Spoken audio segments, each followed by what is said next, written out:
A neurological fungal infection has been devastating the mammalian populations of Eastern Europe and the United States. Symptoms of this disease include fungal growths on the skin and fruiting of mushrooms out of the skull, inebriating psychedelic mind states, disassociation, schizophrenia-like hallucinations, and loss of sentience and autonomy. Victims of this disease are constantly tripping and seem to communicate with some sort of hostile intelligence in their own brain. The fungus. I'm not ripping off The Last of Us because the fungus is alive and it communicates with the person, and also there's drugs in it, so it's completely different, and also because shut up. It influences their thoughts, emotions, and behavior, and eventually can seize full control of their speech and movement. Patient Zero was a man who shot psychedelic spores into his arm. After reading the story online of the guy who did it and died, this man also decided to do the TikTok injecting mushroom challenge. Instead of dying when the spores took root in his vein, this idiot was just fine. Like the 90-year-old woman that drains a fifth of vodka and a pack of Marlboros a day. Meanwhile, some guy dies from cardiac arrest going up 2 flights of stairs. Sometimes shit just doesn't make sense. Slowly, the fungus spread to the entirety of his body, probing and surrounding all of his major organs with mycelial tendrils. It wove its main mycelial complex into the brain of the man, taking advantage of the pre-existing neural structure as a skeleton for an even more powerful setup. Eventually, the mycelium in his brain fruited mushrooms that pushed through his cranium, cracked his skull, bursting his blood vessels, and rising upward out of his head in a messy scene of bone fragments and viscera.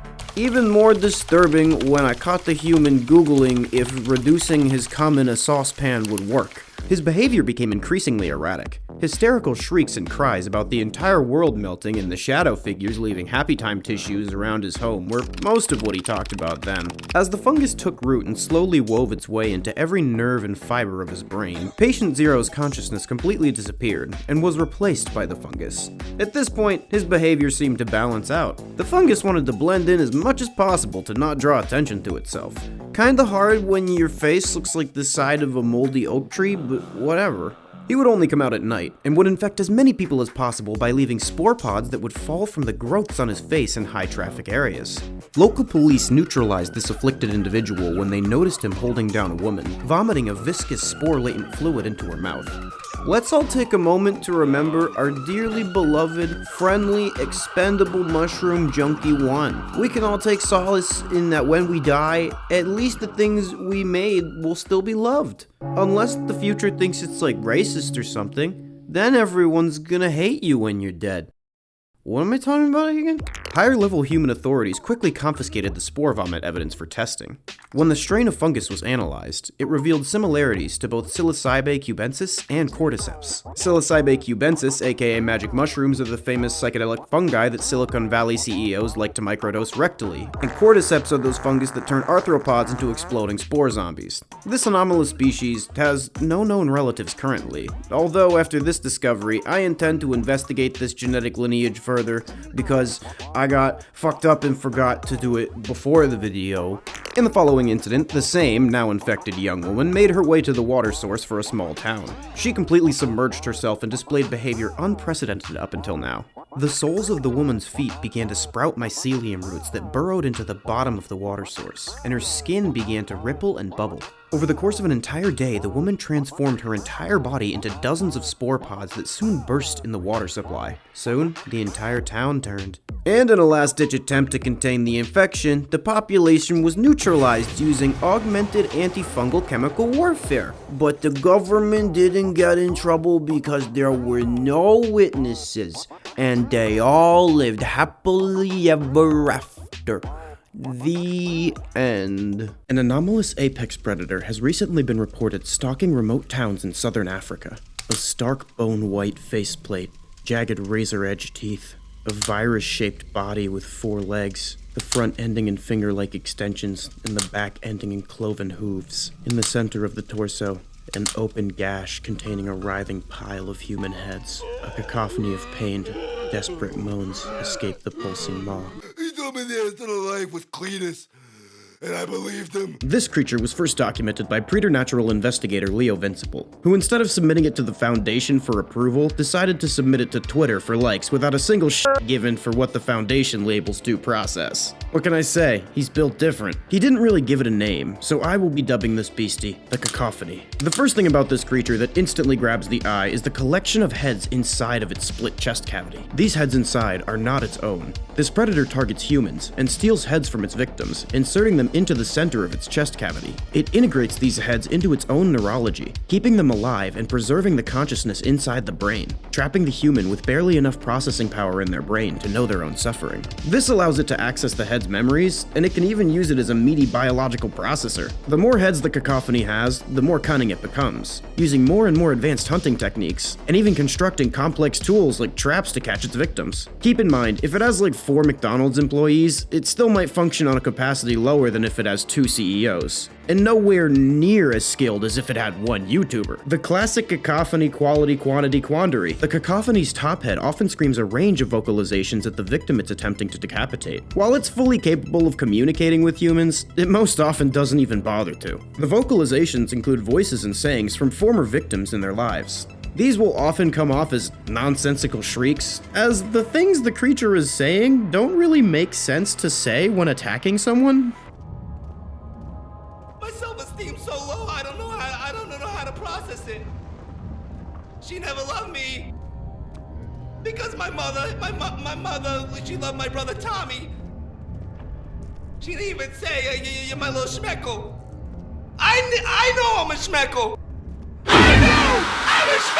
Another notable feature of this entity is its white mask. No one knows what its face looks like beyond the mask. Some say it has low self-esteem and doesn't like its face. Some people say it just thinks the mask looks cool. I say, if you're wondering about a mask as this thing approaches you to rip off your head and put it in titty purgatory, you have dumb priorities. You deserve to die, idiot. I think it's you.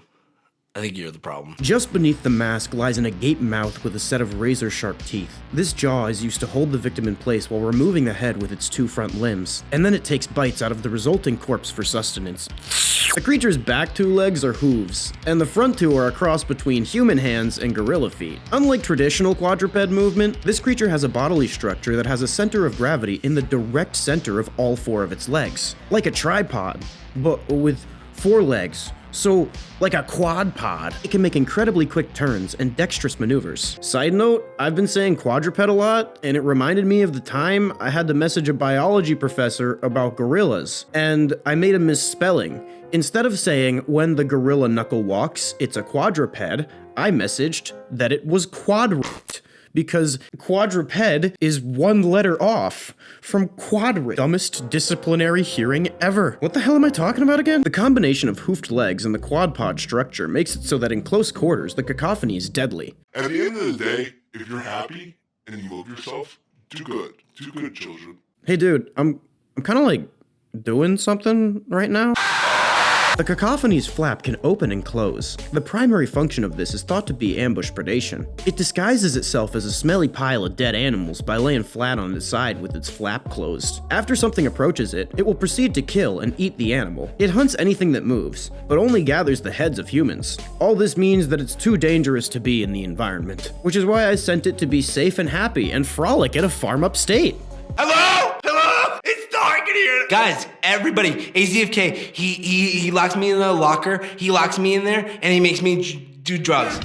You just like fucked that man's whole world up, bro. Like he thought the darkness was forever. And then you gave him light again and put it right back in. Wait, who's in the cage?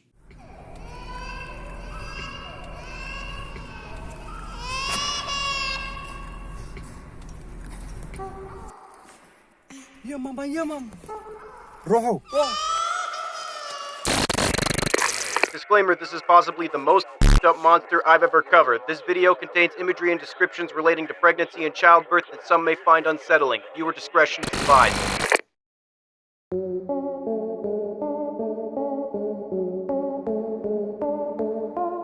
The Forgotten Baby is a man-sized fetus-looking creature with pinkish slime-covered translucent veiny skin, no teeth, and eyes that are disproportionately large, even for its already disproportionately large head.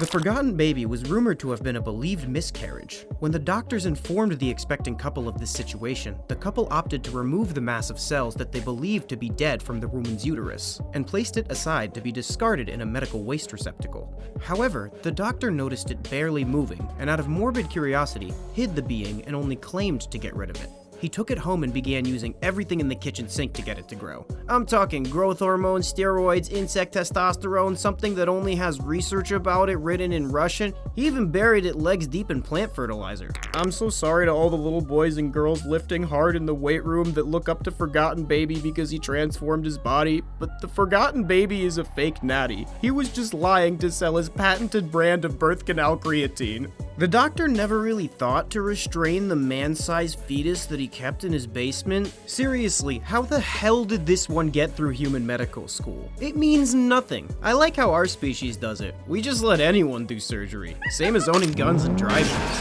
So anyways, like any responsible, self-respecting physician, one day this doctor blacks out after taking a lot of horse tranquilizer that he prescribed to himself. Thought the man-sized fetus scream gurgling in his living room was his dog barking to get outside, which he didn't have a dog, and proceeds to let it outside. The huge problem here, aside from everything else that's beyond belief about this entire situation, this being never acquired a brain past the point of a barely developed fetus, leading to strange and horrific consequences for its behavioral psychology. Immediately upon being let outside, this being began to look in the windows of every house it encountered until it found an expectant mother. This being would then wait until everyone in the house was asleep and compress itself into an impossibly small size to squeeze through any crack in the structure of the house. It will then attempt to put its hand on the belly of the pregnant woman, causing the woman to miscarry. After making contact, it will leave the house. Before too long, the forgotten baby will return to the house with much more sinister intentions. It enters the bedroom of the sleeping woman and attempts to compress itself and crawl the up inside of her. The slime its skin secretes puts the woman in a sedative state when this happens, so she doesn't freak the out about the horrific things that are happening to her.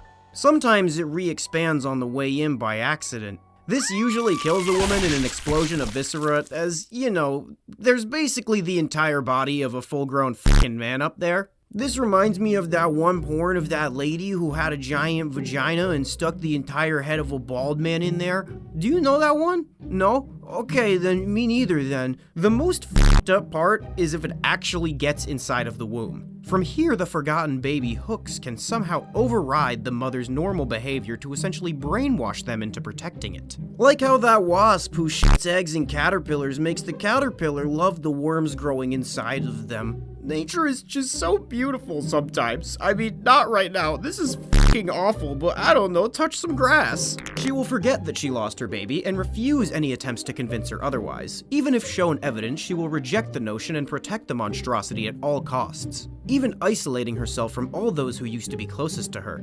This monster never grows or comes to term, just leeching nutrients off the mother until she slowly withers away. A slow, painful death. Her skin begins to pale, her energy levels drop, along with, you know, bone density. Nails, hair, and teeth fall out. F*** it, the eyes fall out too. That's one hell of a tapeworm you got there, baby. Maybe just a shit ton of vodka and cigarettes then? Don't pussy out halfway through or you'll end up something like our resident human, the eye prophet. F***ing asshole. I really hope I didn't just lose the entire female section of my audience with this one. Don't look at me like that. I didn't write the concept. I just based it off of Clark Titor's video, extrapolated the science, and wrote some jokes. This is a really disturbing one, even for me. I feel like someone's gonna use this video as evidence for their Huffington Post listicle about why unbirth porn is problematic. Most gruesome case yet. Same style of trophy as the other 3 victims. Made out of her skin, too. I warn you, sir, this won't be easy to see. Investigators have recently found several artifacts relating to what appears to be an active crime scene. These artifacts resemble regular furbies, except with all non-mechanical components swapped out for human body parts. These flesh furbies, or flesh bees / skin bees, as they have now been dubbed, have been popping up all over London. These flesh bees emanate a stench of decay, both because they're actively rotting, and also because there's usually a decomposing body with a bunch of pieces nearby. Looks like Jack the Ripper and Ed Gein had a baby with a Gen Z sense of humor. In cases where the victim is not easily located nearby, DNA testing of these flesh bees have revealed that these pieces were taken from individuals that had been declared missing shortly beforehand. Look on the bright side. We know they're not missing anymore. The first skin bee found was assembled using human skin, hair, and teeth, and had weird little Furby feet made out of fingers. Other variations of these horrific children's toy recreations have been documented containing human eyes, ears, toes, as well as some seemingly random internal organs as well. In some instances, flesh bees were found constructed entirely of scrotums, labia, and genitalia. For some reason, these ones sold out the quickest on my murder memorabilia site that I'm totally not stealing Furbies to sell them on. These flesh bees still contain the mechanical parts that standard issue Furbies come out of the factory with, and thus are entirely functional. They have some standard Furby behavior, as well as some unexplainable quirks. For instance, these skin bees have new sayings that I highly doubt a board of executives approved, such as, "The pain! It is unending! Please don't kill me, I have a family." Why the fuck am I a Furby? The flesh bees can seemingly quote memories from their past life. The most common recalled memory among these flesh bees is their brutal end. Dude, it was like this morning. Get over it. Some theorize that both the consciousness and soul of the victim has been trapped inside these children's toys. And by some, I mean me. The skin bees have also displayed disturbing behavior. Among other things, flesh bees have been noted following people around, hiding and staring at people for extended periods of time until discovered, and even displaying violent tendencies. Most often, they will latch down on the appendage of a victim and increase the tension until said digit is severed. This was the end of the infamous self-appointed Furby fucker. With any situation like this, there's a lot of unanswered questions. First of all, what the actual fuck? Is this perhaps a serial killer trying to get out some sort of Hasbro-themed message? Or maybe it's some dirty witch lady trying to attempt an occult Furby ritual. These theories were stupid enough on their own, but something was about to happen to disprove them entirely. In the coming weeks, these flesh bees randomly appeared on store shelves, replacing all their non-human organ-made counterparts. The same day that this happened in the brick-and-mortar establishments, suddenly, all regular Furbies from online retailers were replaced by the haphazardly created monstrosities. Not only that, but all previously purchased Furbies were replaced with their horrific counterparts as well, suggesting that we're dealing with more than just a serial killer. I mean, like, probably. I know the amount of effort it takes to turn multiple human corpses into Furbies is likely immense, but I don't think that makes them capable of something this grand of scale. No, we're dealing with an anomalous threat to humanity.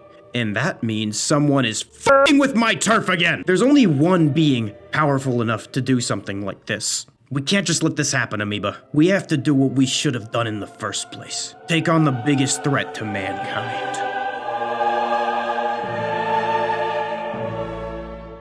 December 17th, 2022. Increasing accounts of anomalous activity have been reported around several boroughs of New York City and Westchester County. Eyewitnesses of this anomalous activity report seeing branches of blood-red, tree root-like extensions attached to the walls and ground. The tendrils are warm to the touch and move and pulse in a heartbeat-like pattern, signifying that this is a living organism with animal-esque organ systems. It sends out tendrils into its environment like a slime mold, sensing, thinking, feeling, tasting, coming. Some witnesses report that the tendrils attach themselves to living organisms, draining people, animals, and even plants and fungi of their biomass through a lamprey-like mouth on the end of the tendril. Looks like that thing has pretty good suck. Are you thinking what I'm thinking? It seems that the pulse of the tendrils comes not from some sort of blood circulatory system, but rather the tendril pumping this biological material back to wherever its strained sources. We go now to an anonymous eyewitness of this scene. Listen, the rich and powerful control the world. The only way they live long is by smoking cigarettes. I don't think that was the right footage. It appears that the tendrils seem to be not one organism, but a part of a larger colony. Like some sort of meat beehive. One that can operate on an apocalyptic scale, which is weird because the extinction of every sentient species usually begins when they invent plastic. Shortly after the appearance of the anomalous tendrils, what can only be described as amorphous tentacle drones were reported camouflaging amongst the crimson twisted roots, slithering between them,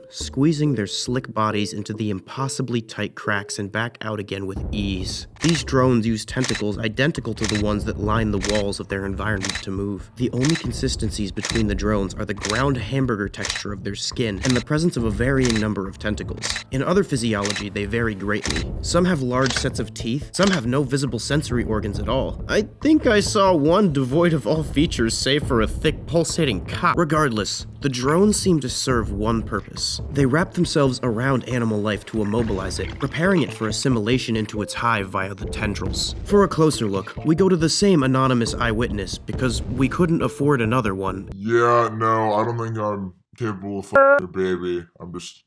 No. Examination of the path of these tentacles reveals that they all seem to be stemming from the same location. Overlapping layers of twisted tendrils form together to create a singular tumor-like mass. On the top of this mass exists a pit, a dark hole which seems to be the exit anus, shitting out the cephalopod drones, to use the scientific term. On the inside lies the source of all anomalous activity, what looks to be an analog of a high-powered computer. One of the ones that those nerds who shit on me for having a Mac brag about building themselves, yet made with organic material. Upon examining the machine, it was revealed that it seems to run on its own alien artificial intelligence, more advanced than anything programmed by a human. The closest analog we have for this technology is Stable Diffusion image generation, except instead of a medium of images made from pixels and code, it uses a databank to create art of living beings from flesh and blood. Like many AI visualizers, this creature has incredible difficulty replicating certain details of regular biology, notably faces and hands, and thus, its creations often take the shape of amorphous flesh blob abominations. Many traditionally skilled flesh artists, such as myself and your human god, fear that this machine and intelligence like it may one day put us out of business. The machine seems to collect information on the biology of its host planet, and uses a menagerie of the animals, plants, and fungi, and whatever other living material occurs there as a dataset. The lampreys that drain biological material for the generation of new drones doubles as an informational absorption organ, connecting to the nervous system or analogous systems of the organisms,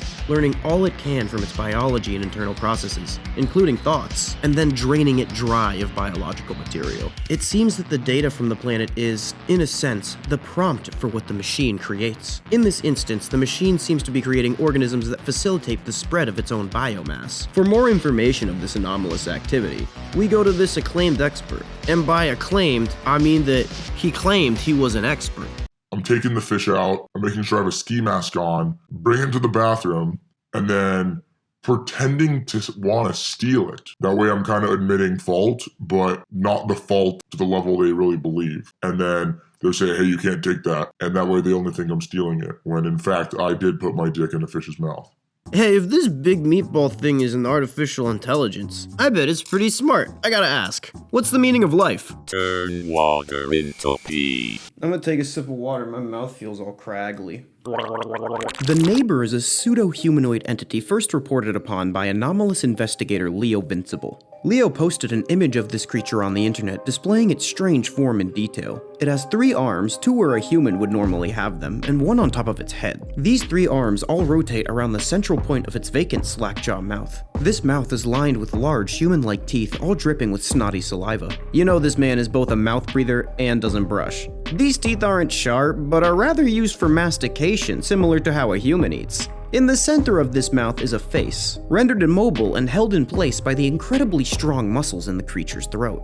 The face inside the neighbor is not actually a part of its original biology. That face is of its last human victim. The victim only exists from the voice box up now, as the rest has been entirely digested. The neighbor has an anomalous evolutionary adaptation where it can manipulate the nervous system of the decapitated head through rudimentary electrical stimulation. The heads are technically still alive and conscious, but not in control of any of its actions. It's like I have no mouth and I must scream, but also really gross and nothing like that. All they can do is wait helplessly for the creature to find another victim and swallow their head to digest and then replace them. Through its manipulation methods, it can move the face and even speak through the mouth of the victim. It can do other things with that mouth too, but I can't show you that on YouTube. The voice sounds similar to that of the original humans, but because the methods of manipulation are simplistic, there are a lot of discrepancies. The neighbor will often use this ability to get humans out of their house. It knocks on the door of its intended prey and places the face of its former victim up to the peephole, obscuring the rest of its monstrous figure. You might think this wouldn't work. What?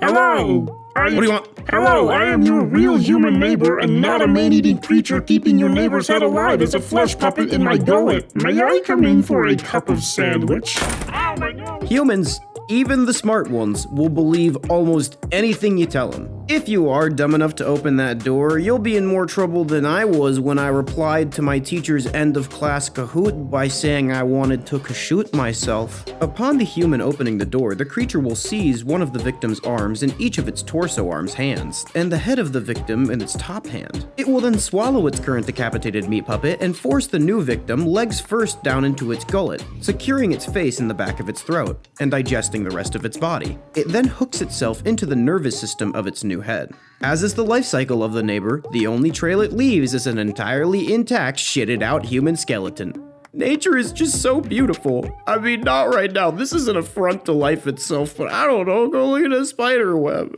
The older one of these entities becomes, the more skilled it becomes at manipulating the human head's speech patterns and facial expressions. Over a short period, it can jump in language skills, starting along the lines of a child with fetal alcohol syndrome, and ending with something indistinguishable from the original human speech patterns. If not killed by a few years of age, it will progress at this neural manipulation from the proficiency level of a man attempting to put on a sock puppet play using only his penis, to a skilled marionette performer, pulling the strings of its victim to perfectly imitate its voice. One of these creatures got so advanced that it actually rose through the ranks of corporate America and is now an executive at Papa John's. I don't know how many bones you have, but if you don't stop, that number's gonna double. Dude, we just met. You know I only eat humans. This is about the no smoking code in the building. If you call the cops, I'll tell them you eat people. The shelf life of a decapitated human head is very limited. I learned that from Paula Dean. As the head rots inside of the entity's gullet, the brain will get less and less functional, and the neighbor's speech patterns will decay along with it.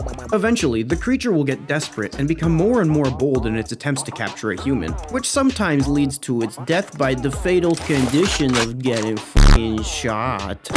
A strange handmade automaton found in the hidden back room of the Church of the Benevolent Sound in Claremont, Ohio. Discovered by two teenage urban explorers in 1986. Both claim to have heard it sing in their presence. While both claim its sound was like, quote, nothing I've ever heard, both suffered from extreme insomnia, difficulty concentrating, and a desperate need to go back to the clergyman to hear it sing again. This was the only information posted alongside images of this newly discovered entity dubbed the Singing Clergyman. This entity was discovered by paranormal investigator Trevor Henderson, and in his usual MO, he just posted it dicks out on social media. Never gets old. While this is the only information that we have on this anomalous creature so far, it can still tell us quite a bit about this entity. For starters, we know it was found in a hidden back room of a church in 1986 by two urban explorers in, Ohio. Go back to covering creatures in hell, why don't we? The location it was found, in combination with its clothing and its name, suggest a heavy religious association between this creature and possibly Christianity. God damn it, I hate these ones. I get a mild skin irritation whenever I walk past the threshold of a church. What do you think this humanoid doll with a leaking open mouth could be used for?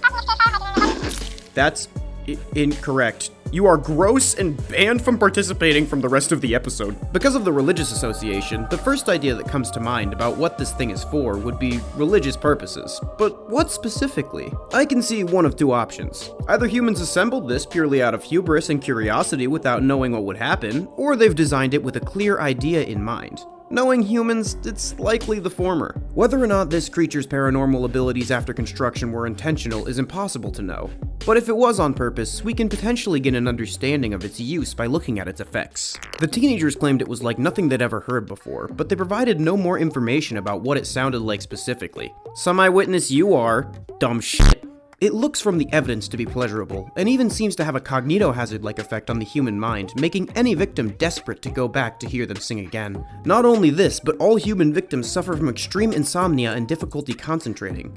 As someone who's a bad focus boy, that last part just sounds like ADHD. One victim of this creature also blames it for his piss kink, but I'm not so sure about that. Loving you is easy 'cause you're beautiful.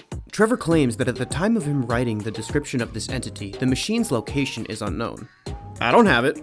Why would you even suggest something like that? I see two possibilities for where it could be. It could be that someone who became addicted to this machine's songs grabbed it and brought it home, making a jerk-off shrine to it. It could also be possible that someone learned of this machine's power, slipped in some earplugs, and grabbed it to be used for various nefarious and likely hilarious purposes. Using this creature as some sort of god figure could allow you to control the minds of the masses, holding the machine from them until they bend to your will so they can finally hear its sweet song again. I got $500 on this being invented to create some sort of sex cult.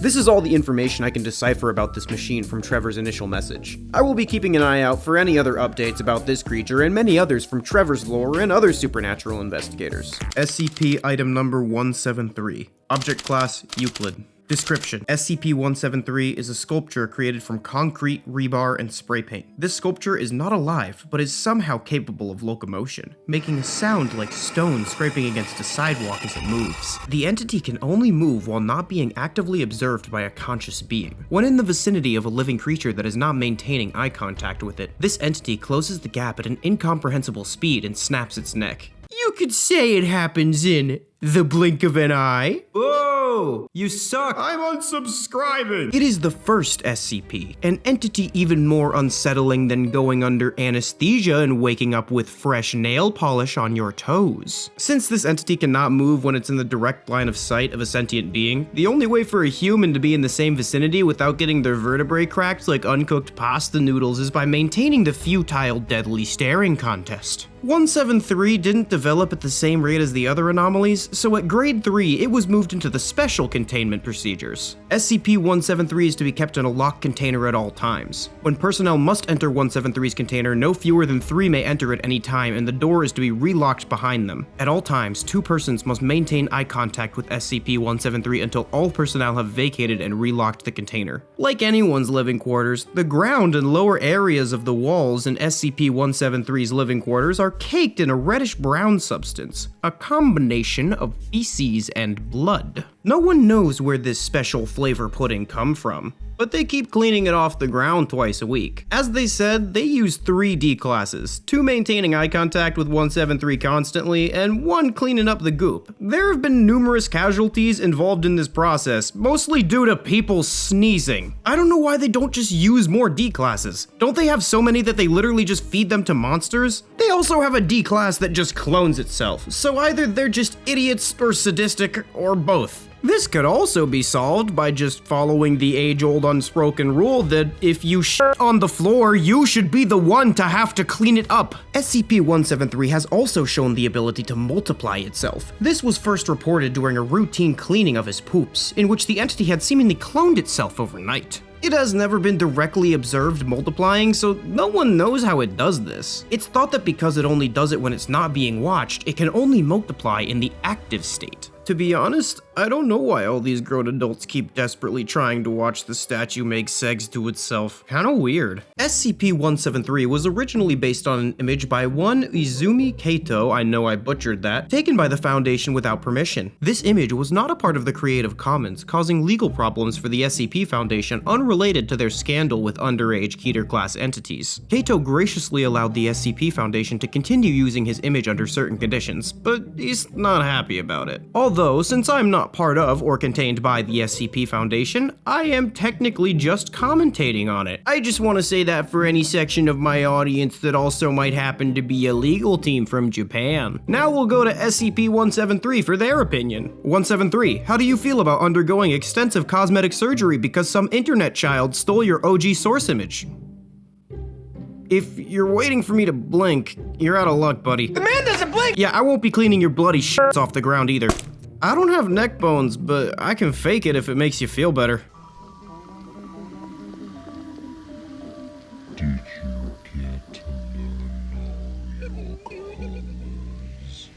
The primary color man. The primary color man is a humanoid entity with a complexion of various patches split between the 3 primary colors. Preternatural investigator Leo Vincible has documented this creature numerous times in both picture and video format. The origin of this entity is still a mystery, although many horror YouTubers list finding him in the Backrooms at 3 a.m. This creature only attacks the colorblind and idiots who don't know the 3 names of the primary colors. At least that's the only pattern I can gauge thus far from this inhuman monstrosity with a kindergarten level of education. Before anyone goes and calls this creature ableist, it knows. It's an inhuman monster that enjoys murdering people. I agree with you, I'm just saying it's a weird hill to die on. The primary color man is able to manipulate various facets of sensory perception. For example, it's able to distort a human's visual processing center in the brain. It can make it impossible for them to focus their eyes, remove their perception of color, or increase their saturation and contrast until they're living in a deep-fried version of their own reality. It can also give its victims incredibly intense synesthesia. This synesthesia is reported as tasting, smelling, and hearing the colors in such an overwhelming sense that it leads to total sensory overload and sometimes insanity. Some even report feeling the colors as temperature or pain. One of the primary color man's victims began writhing in pain and begging for death when shown the color red, profusely vomiting when shown the color green, and was banned from school zones and had to go door to door whenever he moved following his actions after being shown the color pink. Did you learn your colors? Dude, step back. Your breath smells like you hit a bong filled with pee. The primary color man is also capable of shifting his skin's pigmentation in order to camouflage against any surface like a chameleon. It uses this ability to stay hidden and stalk its victims, sometimes for years. It enjoys altering the human senses at a rate so gradual that they don't even know they're being changed. Slowly but surely, the human adjusts to what they think was always their reality. The primary color man camouflaged right behind them, snickering to himself silently as it relishes their anguish. Eventually, this will leave them completely dissociated with reality and will begin to act erratically and develop ludicrous beliefs. This entity is also capable of shifting its skin pigmentation to recreate any pattern consciously, not just one that it's in front of. It often disguises itself as a bloody, defiled corpse with streaks of red and tan and lies in wait for a passerby to see them. When the victim gets close enough, the entity will grab the sides of their head, holding it in place and lock eyes with them. It will then completely distort their senses so severely that it leaves them unable to process any sensory information from the world without descending into complete insanity. Train Eater. The Train Eater was first reported upon by anomalous investigator Leo Vincible in the New York subway. Leo somehow managed to snap a picture of this creature in its non-camouflage state, an incredibly rare sight. In its resting state, the Train Eater resembles a long flesh-colored worm with the length of its body dotted with eyes. Like many creatures, if you poke it in the eye, it screams.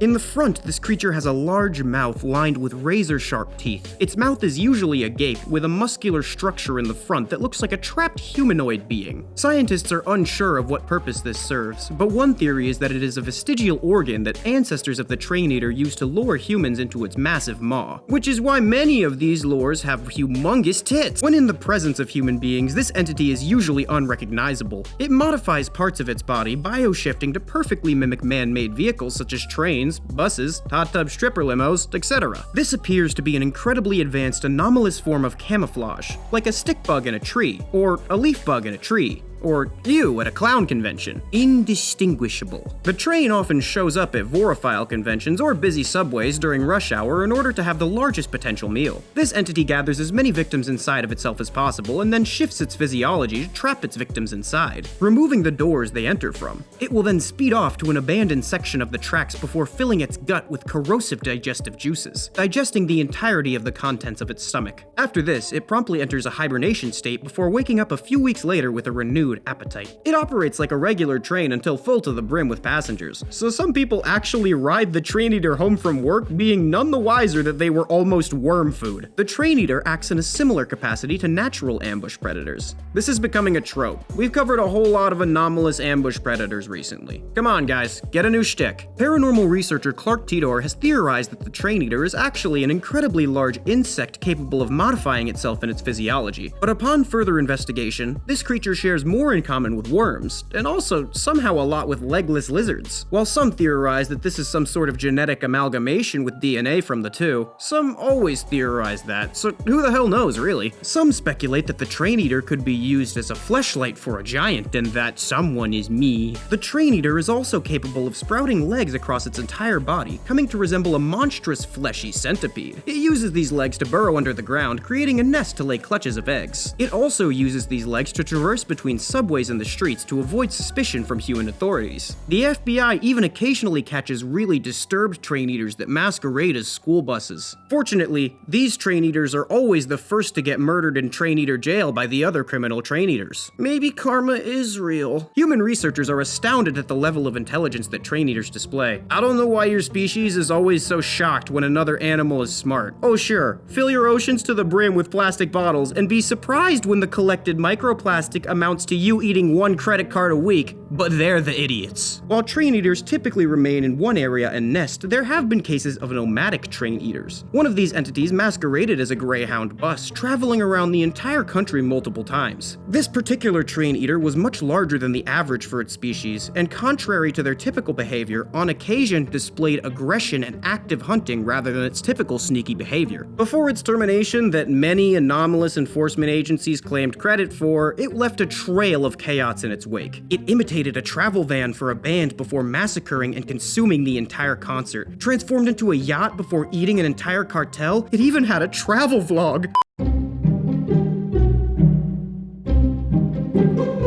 The God of Chickens. The God of Chickens is a tall, skinny, white humanoid chicken. Similar to chickens, instead of having both a front hole and a back hole, it has only one hole. Its face sports a pair of giant red eyes with minuscule black dots for pupils. You're probably wondering why the hell this weird thing exists, and it's to punish those who eat poultry or abuse chickens. Fun fact, did you know that chickens recognize up to 100 faces, feel emotions, dream when they sleep at night, and can also be fried with up to 11 different herbs and spices? Well, the God of Chicken knows, and now he also knows that you know. The God of Chickens is seemingly intelligent, as it likes to psychologically torture its victims before going in for the final kill. Any eggs the victim has in their house will begin to rot and crack, making the room smell like a North American neckbeard nest. Any unrotten eggs that the target attempts to crack open will have an unborn chicken fetus inside. Consuming this stillborn chicken fetus leads to infertility, if you were thinking about doing that for some f***ed up reason. If the household has any poultry animals, these will all become incredibly violent, seemingly working as a team to attack any humans or other domestic animals in the vicinity. The God of Chicken also seems to have a strange venom of sorts. After a target is pecked, they begin to feel sick, sluggish, nauseous, and they gain an excess of weight. When examined at the doctors, the physician expressed that it's almost as if the victim had been pumped full of steroids and antibiotics, just like a chicken on the factory line.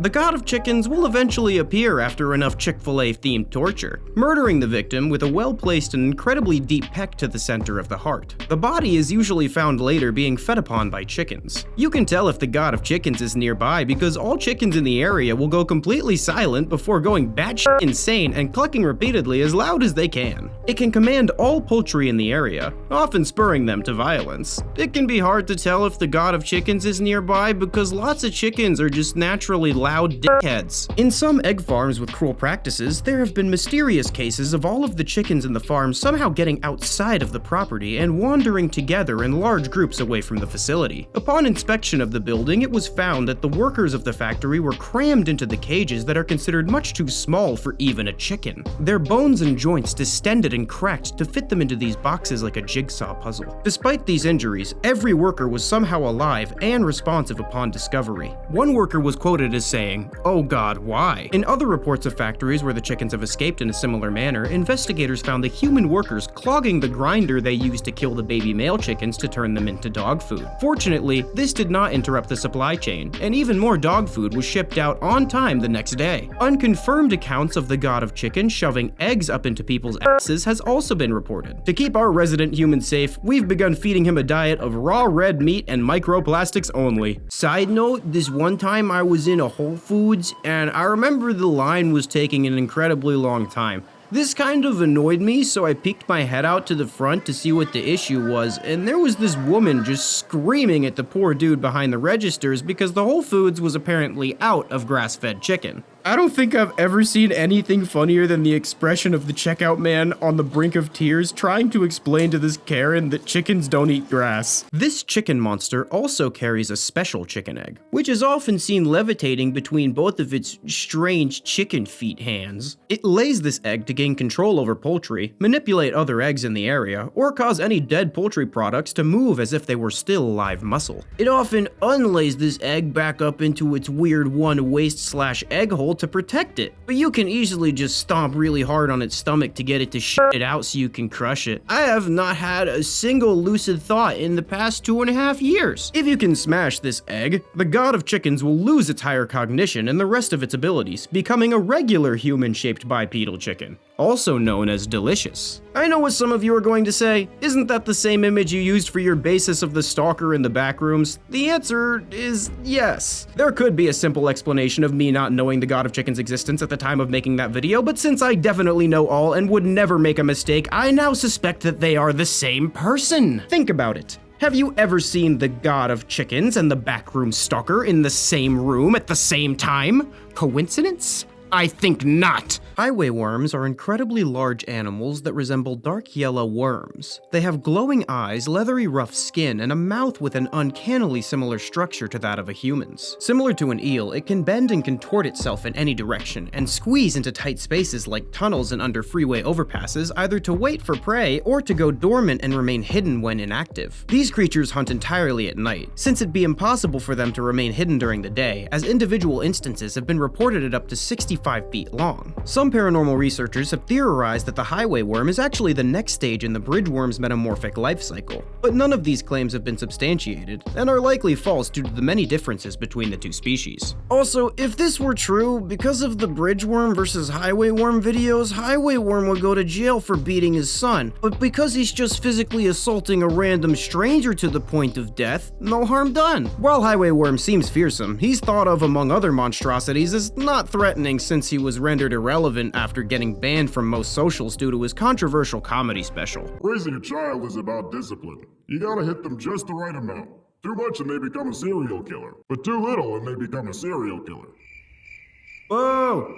You suck. The highway worm frequents highways, dipshit. These worms have been spotted all around the world, but are more concentrated in highly developed countries with numerous roadways. The highway worm is a solitary ambush predator, waiting for cars to cross its path, then accosting its human prey, similar to the bridge worm. Unlike the bridge worm, however, only the smallest of highway worms have to tear people out of their cars, as large ones can just swallow cars whole, and digest not only the animals inside, but somehow the entire car itself. This worm will not only eat humans, but literally any living creature in sight. Is this okay? I'm touching your worms. Is it cool? We cool? You're not supposed to touch someone's worms without asking. This is what's going to be going into our food later. Highway worms are worms in name alone, as they are actually more closely related to moray eels. It's thought that the highway worm is a distant relative of the moray eel that resides in caverns on land rather than holes in coral reefs. Nature has proven that wherever there is a hole, there will be many, many worms to fill it. If you want proof, just check your intestines. While the highway worm can reproduce by laying eggs, it also has a defense mechanism that allows it to clone itself. Although it's more similar to a moray eel in behavior and general anatomy, it shares an ability with many worms to regenerate lost body parts. The first reports of this ability came when an interstate transport driver attempted to kill the highway worm by hitting it with her truck. She successfully bisected the worm, and then in true human fashion, left the truck and started celebrating as the worm's head grew a new body, and its body grew a new head. Both highway worms proceeded to fight over the transport worker's limbs. You're probably wondering where I got all this information about this creature that hasn't been stated by Trevor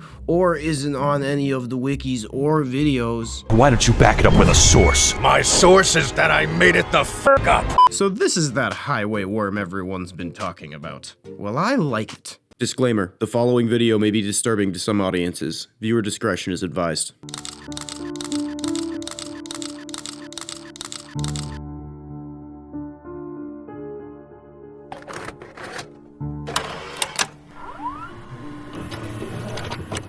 Tape 1. Faces. 6 months ago, police found 3 paintings stored away in an abandoned storage area, each titled After Recent Murders. First victim was Carla Gray, found with 36 stab wounds to the face and all of her teeth removed. On the back of the first painting, the title, Carla's Teeth, was written. This is the painting. Second victim was Jackie Graham, found drowned with 27 stab wounds in the perineum. She was alive during the stabbing. Her painting is titled, Floating Jackie. This is the painting.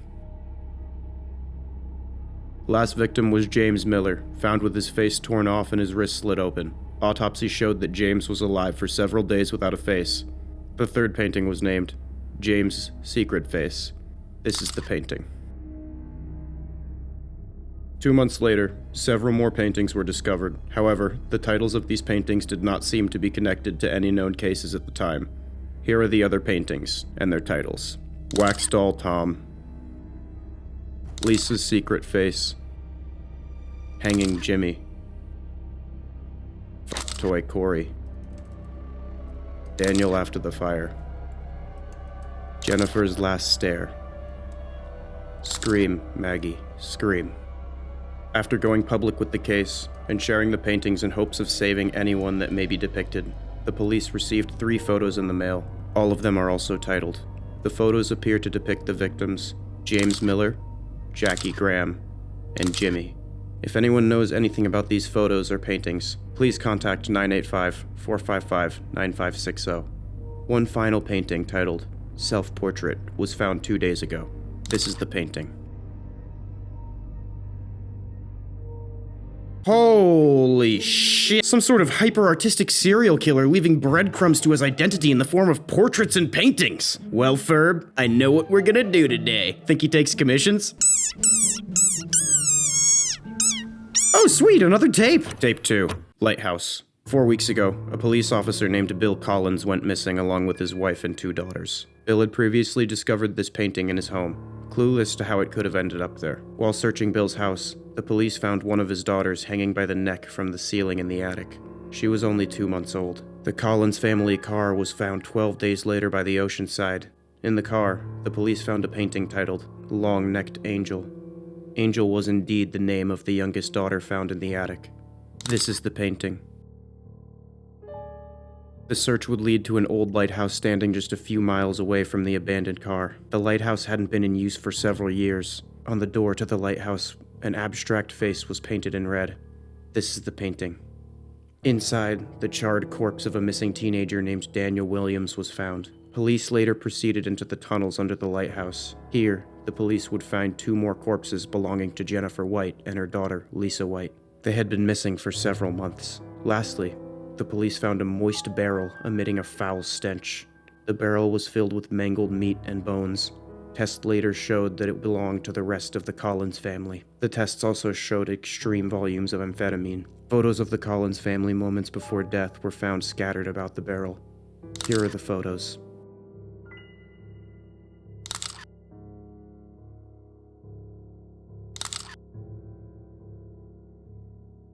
Lastly, there was a 4th photo, depicting an unknown face. My God, those poor people. I can't even begin to imagine what that's like. Missing something like that? Someone's gotta call the rest of the Collins family and tell them that we found their barrel full of mangled meat and bones. Oh, I get it. This is definitely the same guy. If this isn't the same guy, he looks enough like the same guy to get identified as this guy. I know I mistake humans for one another a lot, but you all have 2 eyes, a nose, and a mouth, so excuse me if this isn't exactly the f***ing same for most of you and you're just tuned into your own small differences. It's obvious that this killer is a bit of an artist, and he likes to document his crimes using his favorite mediums, painting and photography. There's evil, and then there's killing a baby and painting it to look like a penis evil. Tape 3. In the walls. 10 days ago, the Beck twins went missing. 5 days later, their bodies were discovered inside an abandoned paper mill factory.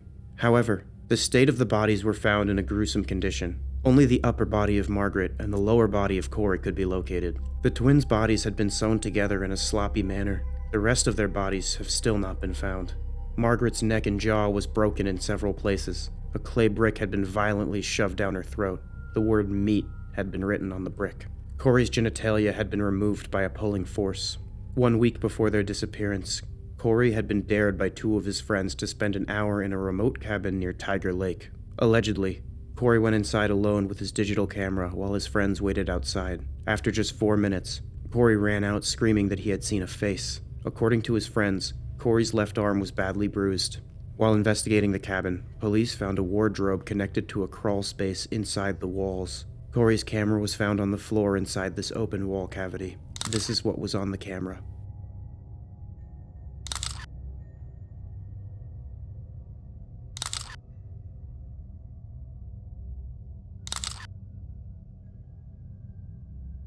This face is believed to be connected to the disappearance of Corey and Margaret Beck. If you recognize this person, please contact 985-455-9560. Yep, same guy. Told ya. This is one hell of a serial killer, but what do you expect from a species so badass it destroys its own ecosystem? Also, is F***toy Corey the same Corey?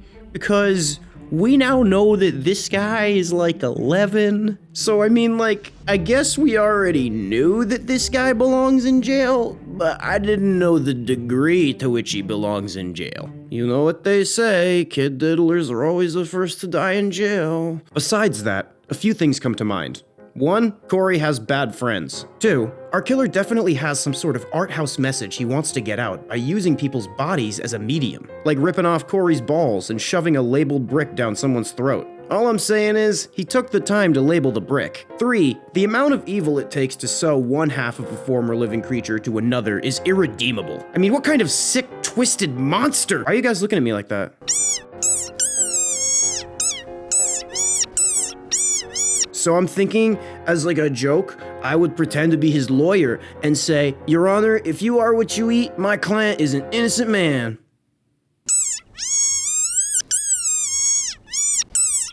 Tape 4. The clue. Private investigator Sean Kane has been helping police locate victims connected to several paintings. The last body he found before his disappearance was the body of Tom Harris. The killer had climbed the drain pipe up to the 3rd floor and entered Tom's apartment through his bedroom window. In the living room, a pile of hardened candle wax was found. Inside this pile of wax was the body of Tom Harris. The cause of death was suffocation from the wax. Tom's arms and eyelids had been cut off. A 3rd arm could be found inside the pile of wax. We still do not know who this arm belongs to. Tom Harris. 1 week later, investigator Sean went missing from his home. Neighbors of Sean notified police after hearing his dog bark for over 9 hours. Inside, police found a horrid scene. The dog's legs had all been broken. Although dehydrated and suffering, she was still alive. Blood trails could be found leading from the bedroom to the kitchen. The only clue police could find was that Sean seemed to have deliberately painted the number 2 on the doorframe with his own blood. Inside Sean's bedroom, police found a newly titled painting, clearly resembling Sean, the man in the pipes. The perpetrator had entered Sean's house through the basement. Luckily, Sean had a surveillance camera installed just a few days earlier. Even though the camera had been destroyed, it still caught a photo of the perpetrator. This is the photo. See, I was worried until that big old smile. He's a happy guy. He wouldn't hurt us. That's what smile means, right? I'm still figuring out humans, but I'm like 75% sure we don't have to worry about this guy anymore. It's not like any more episodes could get released that fill in the questions we have now while still raising more questions in a spine-tingling and enthralling way to keep us watching. It seems to me that we've just found Wax Doll Tom. Editing human slave here that's totally wearing clothes and not in a dark corner. We also found Daniel after the fire, the victim that corresponds to a portrait of the same name revealed in the first tape. Also, alongside Wax Doll Tom is another unidentified arm. He probably left a snack in case Tom got hungry, which is pretty thoughtful. We just all gotta keep our eyes out for a portrait labeled One-Armed Willie. There's gotta be some sort of reason that he keeps doing this in elaborate ways and documenting it artistically. You know what they say, one man's phobia is another man's fetish. With the addition of this new tape, we can piece together a preliminary story about the case thus far. It appears that a serial killer is murdering people, no shit, and then creating horrific and distorted portraits of his victims. He also seems to enjoy photographing his victims, making sculptures out of them, and is aware that the police are actively investigating him. Whoever this is also seemingly playing a game with law enforcement. He left his self-portrait in incriminating positions and sent photos directly to the police. We're not dealing with a regular killer here. They may call it serial killing. I call it having that dog in me. This means this man may have some sort of message that he thinks is worth the risk of exposing his identity and possibly himself. Or maybe the real serial killer was the friends we made along the way. I feel as though there may not be enough information yet to tell us completely. Or maybe I'm just an idiot, I don't know. He's also murdering people and making funhouse mirror images of their faces using paint, so there's a decent chance he's just f***ing crazy, I don't know. Who knows? Maybe some other tape will come to light which illuminates some more things. There certainly are a lot of unexplained paintings. Human-animal hybrids. What is a human-animal hybrid? Is this a human-animal hybrid?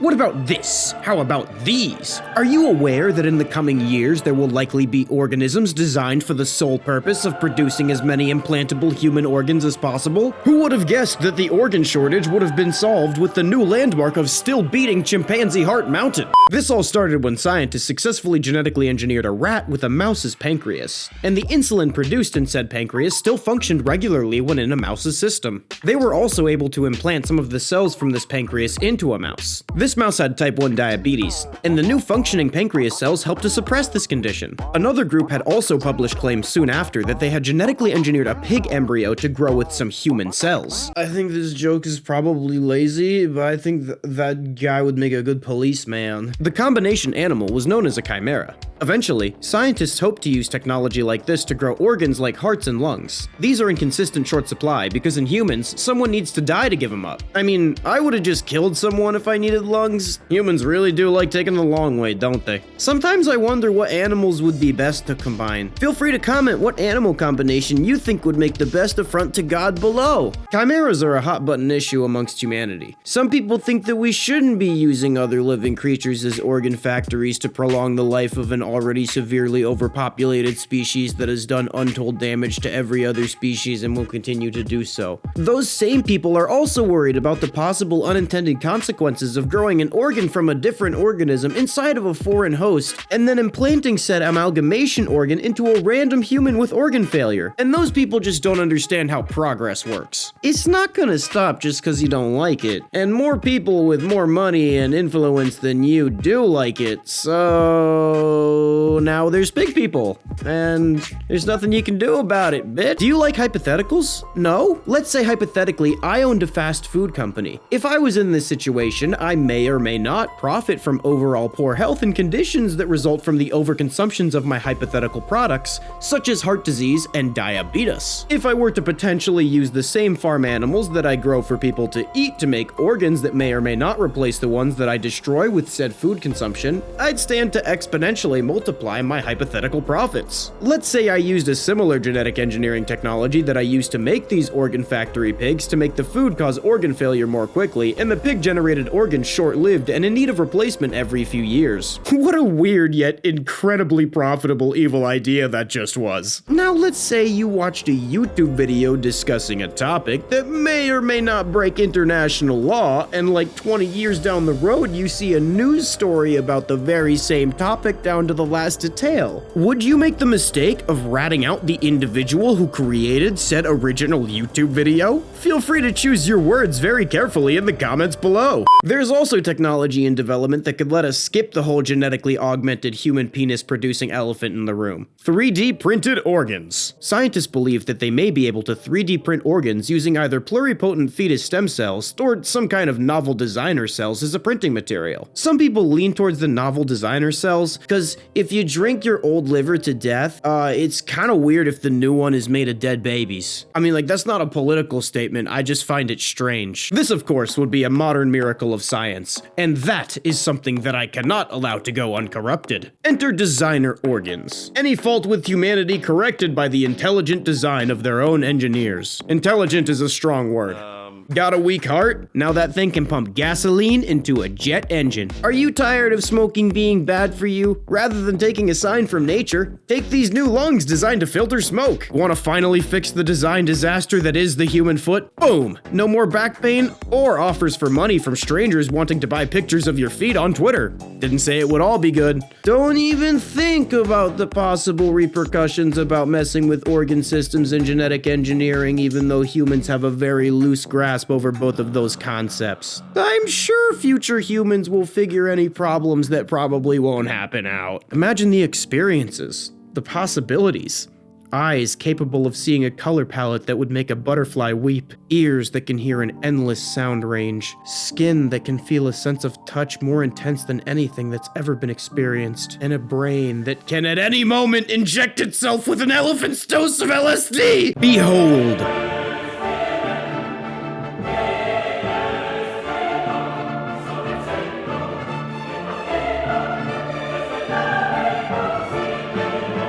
I found him outside. That's my story and I'm sticking to it. Recently, I went full PT Barnum, like when he stapled the top half of a monkey to the bottom half of a fish, and I decided to order a taxidermied centipede and tarantula with the intent of combining them into a tarantulapede using a scalpel and superglue. In honor of that, I'm gonna tell you about some stupid folklore animals that humans used to believe in. The first creature on the list is something I could never hope to correctly pronounce.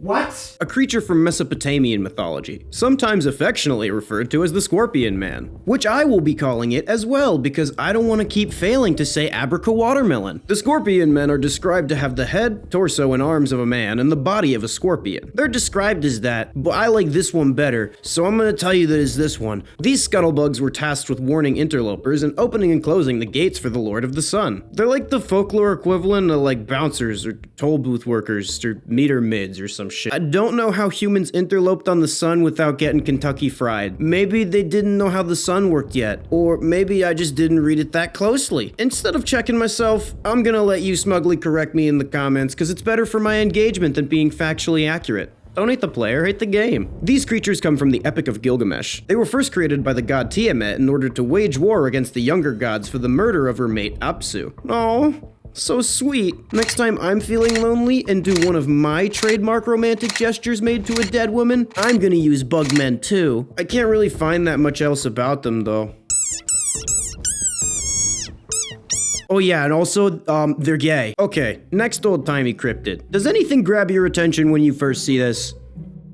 That's right, this man has clearly dropped something. This is the, I'm gonna butcher this, Shiraim Yokai, and it translates from Japanese roughly as butt-eye strange apparition. I know I make a lot of shit up. This one, you guys, I wish I made this shit up. There's a whole bunch of images of this thing that I don't feel confident putting in a YouTube video, so just know you can Google it. From Wikipedia, the story goes as follows. Long ago, a samurai was walking at night down the road to Kyoto when he heard someone calling out for him to wait. "Who's there?" he asked nervously, only to turn around and find a man stripping off his clothes and pointing his bare buttocks at the flabbergasted traveler. A huge glittering eye then opened up where the strange man's anus should have been. Although it has a very startling appearance, it does not mean to harm people. Its joy comes from scaring the shit out of people. Okay guys, I know how this looks, especially because of like who I am and what I can do. I promise you that I did not have a phase of my life where I would get drunk and run around Japan flashing people my ass. I wouldn't do that. Why would I do that? The next unique little critter on this list is the Hecatoncheires. These entities were from Greek mythology. They were a group of 3 giants, all with 50 heads and 100 arms, because the Greeks hadn't invented the concept of overkill yet. They were the children of Gaia and Uranus, monstrous in size and strength and ugliness. So ugly that someone with a name like Uranus did not even give them a name. In fact, in some versions, Uranus saw how ugly the Hecatoncheires were at their birth and pushed them back up into Gaia's womb. Jesus put it back in. It's clearly not done yet. But in the end, they overcame being ugly and were the only way that Zeus and the Olympians overthrew the Titans. They had a lot of arms and could throw lots of big heavy rocks at everybody. They were weirdly specific to the job in question, and for some reason this kinda reminds me of Rudolph the Red-Nosed Reindeer. Next up is the Camazots, a creature from Mesoamerican folklore. The first line that every source repeats is that they are associated with night, death, and sacrifice. This creature is most commonly depicted as a humanoid bat. Some of the cultures who had this myth also thought of it as the god of bats. In one version of the myth, he appears before mankind and brokers a deal between humans and the Lord Tahil, the patron god of Quiche. By the way, if I'm getting pronunciations wrong, I know I am. I'm just gonna say I'm getting it wrong. What do you want? I was written by a white guy who was uneducated. Humans got the use of fire, and Tahil got their armpits and waist, cause he's kinky like that. That's where certain Mesoamerican cultures got the ritual sacrifice of cutting people open at the torso. Learning is a non-stop adventure. In my version of the myth, he's a used car salesman and an alcoholic that is not allowed near school zones, and I don't know why I made that up, but I think mine's the funny one. An anomalous entity has been reported making rounds around local antique shops and auction houses, leaving a path of tragedy and viscera in its wake. This entity was originally reported on by Trevor Henderson, who instead of relinquishing his anomalous evidence to any foundation, decided it belonged on his Instagram page. A man after my own heart. This entity's head resembles a skull split down the middle to reveal another skull inside, like one of those little Russian nesting dolls that everyone used to put in their ass. Both skulls have a wicked, almost mischievous smile. Since it has no legs, it stands on a pair of abnormally long arms. This entity, hereby dubbed Bonesworth, was originally found in the demolition site of an abandoned playhouse. It was hidden in a room in the foundation containing old costumes and puppets, so Bonesworth was originally thought to be a puppet. At first, people thought it was just really good craftsmanship, and it just looked a lot like a skeleton. It turns out that the case was, not that. 100% genuine human bone. From multiple different people, too. Confirmed by some antiquer who just thought he bought a weird old puppet. No, sir. You just spent antique puppet kind of money, which, for some reason, I bet is a lot of money, for something that is at best to be confiscated for evidence. What's more is, remember that old playhouse where they found Boney over here? Yeah, apparently there were just frequent freak accidents that would hurt or kill people, like, just regularly. We're talking about this weird theater having crab boat fisherman injury percentage. They got sued a lot, and as people who get sued a lot do, decided to go bankrupt and closed. Fun fact, further examination of the bones revealed that they were from those who had died in the theater accidents.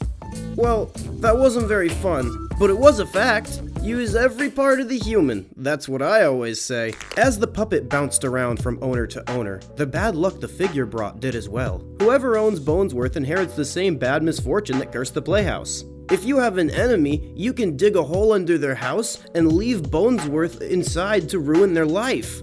One owner decided to destroy the bone puppet, and then he and his entire family got murdered with no trace of a suspect, and were all missing different bones that could theoretically come together to create one complete skeleton. Oh, I get it. I'd like to stop you right there.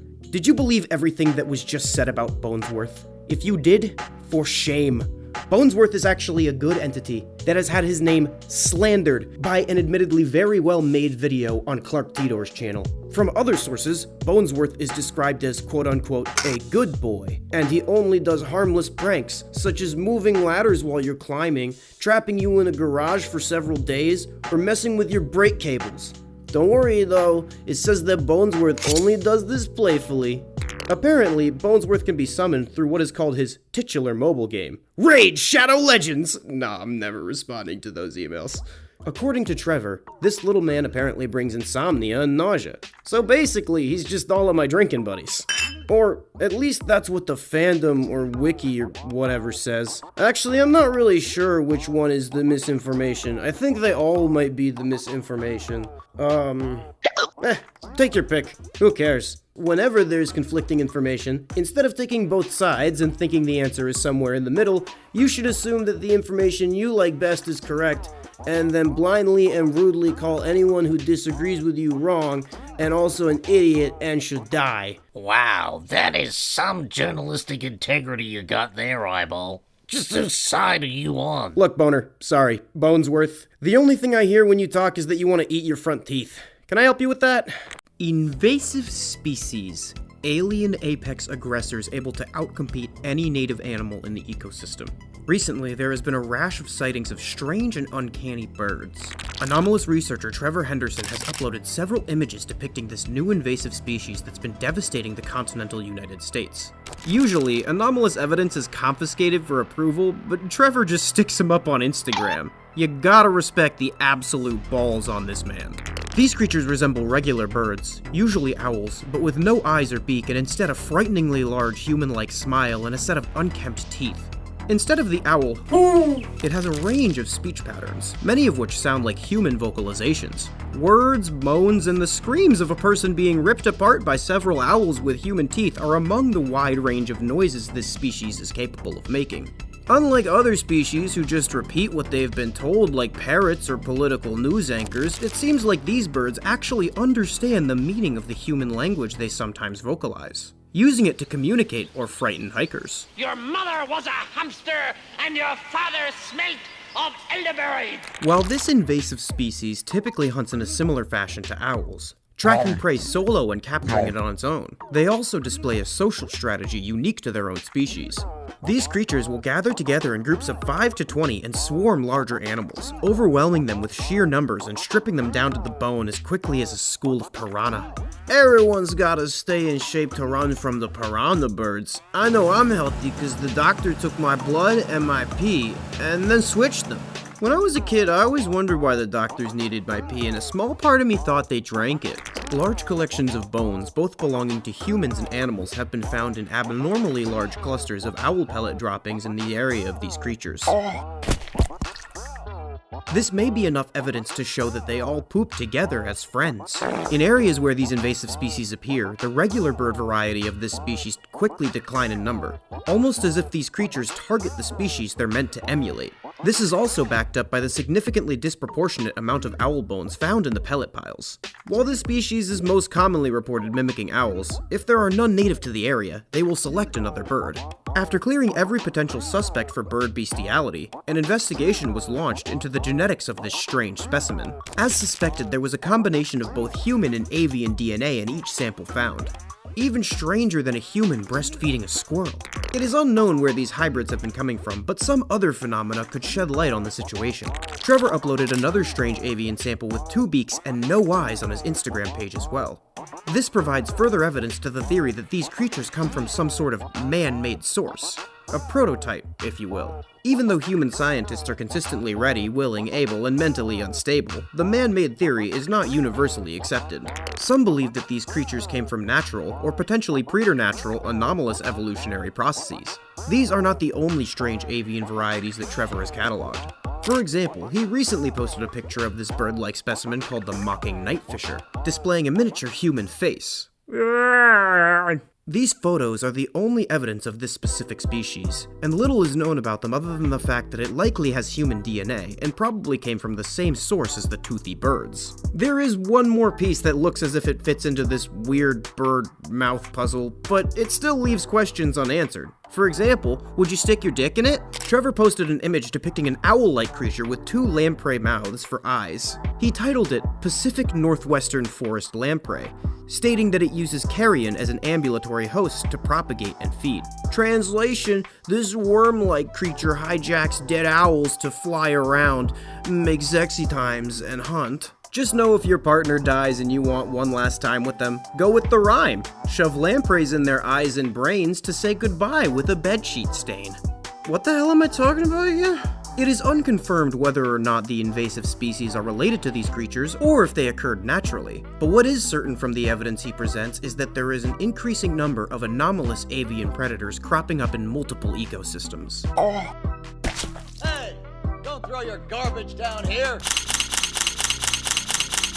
Locals call her the Hag, which she hates, though she can see why. She's a humanoid hagfish that looks like a decayed, waterlogged corpse. She's been around for a long time. She wasn't always like this. She floats face down and waits for people to jump in her pond to drown. This was the only information posted alongside these 2 images of this newly discovered entity dubbed the Hag. This creature was first reported by the preternatural investigator Trevor Henderson, and in his trademark style, he posted full, uncensored, anomalous evidence, just spread eagle on Twitter. What a badass. While this is the only info we have to draw off, it does still illuminate quite a bit about this mysterious entity. She's described as a humanoid hagfish, so we can take a look at the non-humanoid analog to understand more about the hag's physiology. I feel bad calling her a hag. You look like an Agatha. I'm calling you Agatha. The hagfish is one of the oldest living fish on the planet. It has a skull but no spine, and tiny holes run the length of its body for breathing and secreting a thick mucus-like slime. Its face sports a jawless mouth lined with rows of razor-sharp jagged teeth which it uses for slicing through dead fish. These teeth are attached to 2 bony plates that it can manipulate to tear into corpses. Yummy! The hagfish also has a single nostril which it uses to find dead animals to feed on. You know, if you get past the eating dead bodies and being covered in a viscous slime, she's pretty chill. Makes a mean moonshine out of dead raccoons too. We can also draw on the physical attributes visible in the photo. She seems to have two mouths, one skeletal mouth that looks to be humanoid in structure, and below it a hagfish-like mouth protruding from the neck. Her skin is obsidian colored and coated in a thick slime. Again, like a hagfish. Gushy hagfussy. Okay, I'm sorry, I'll leave. From Trevor's description, the woman that the hagfish is puppeting seems to be alive. I mean, it says that she hates locals calling her the hag. Dead people can't hate things. They're busy being dead, idiot. Agatha's consciousness is still functioning and trapped in her decaying body that now serves as a shell for one of the most f***ed up snot worm hermit crabs ever. If you're a huge fan of the Mans like I am, it would be impossible to see this creature and not notice a thematic similarity to other oddities reported by Trevor Henderson. The phrasing, "she was not always like this," leads one to believe that she was once a human with regular, non-slimy skin and not a neck mouth. In a different video, I covered another phenomenon that Trevor reported on: the invasive species of anomalous birds appearing in the forest ecosystems. One of these creatures, the Pacific Northwestern forest lamprey, reportedly used dead animals as a host by turduckening themselves inside of their holes and worming their way inside their nervous system. It is my theory that some sort of a hagfish-like abomination crawled up inside this lady's guts, but not in the fun way, and now uses her body as a captive meat puppet to feed on the people curious about the bloated corpse. Some anomalous researchers have theorized that this species uses humans to make it seem like they're drowning and attract passerbys, scavengers, and curious kids that want to poke it with a stick. Be honest, wouldn't you try to go help if you saw a body in the water?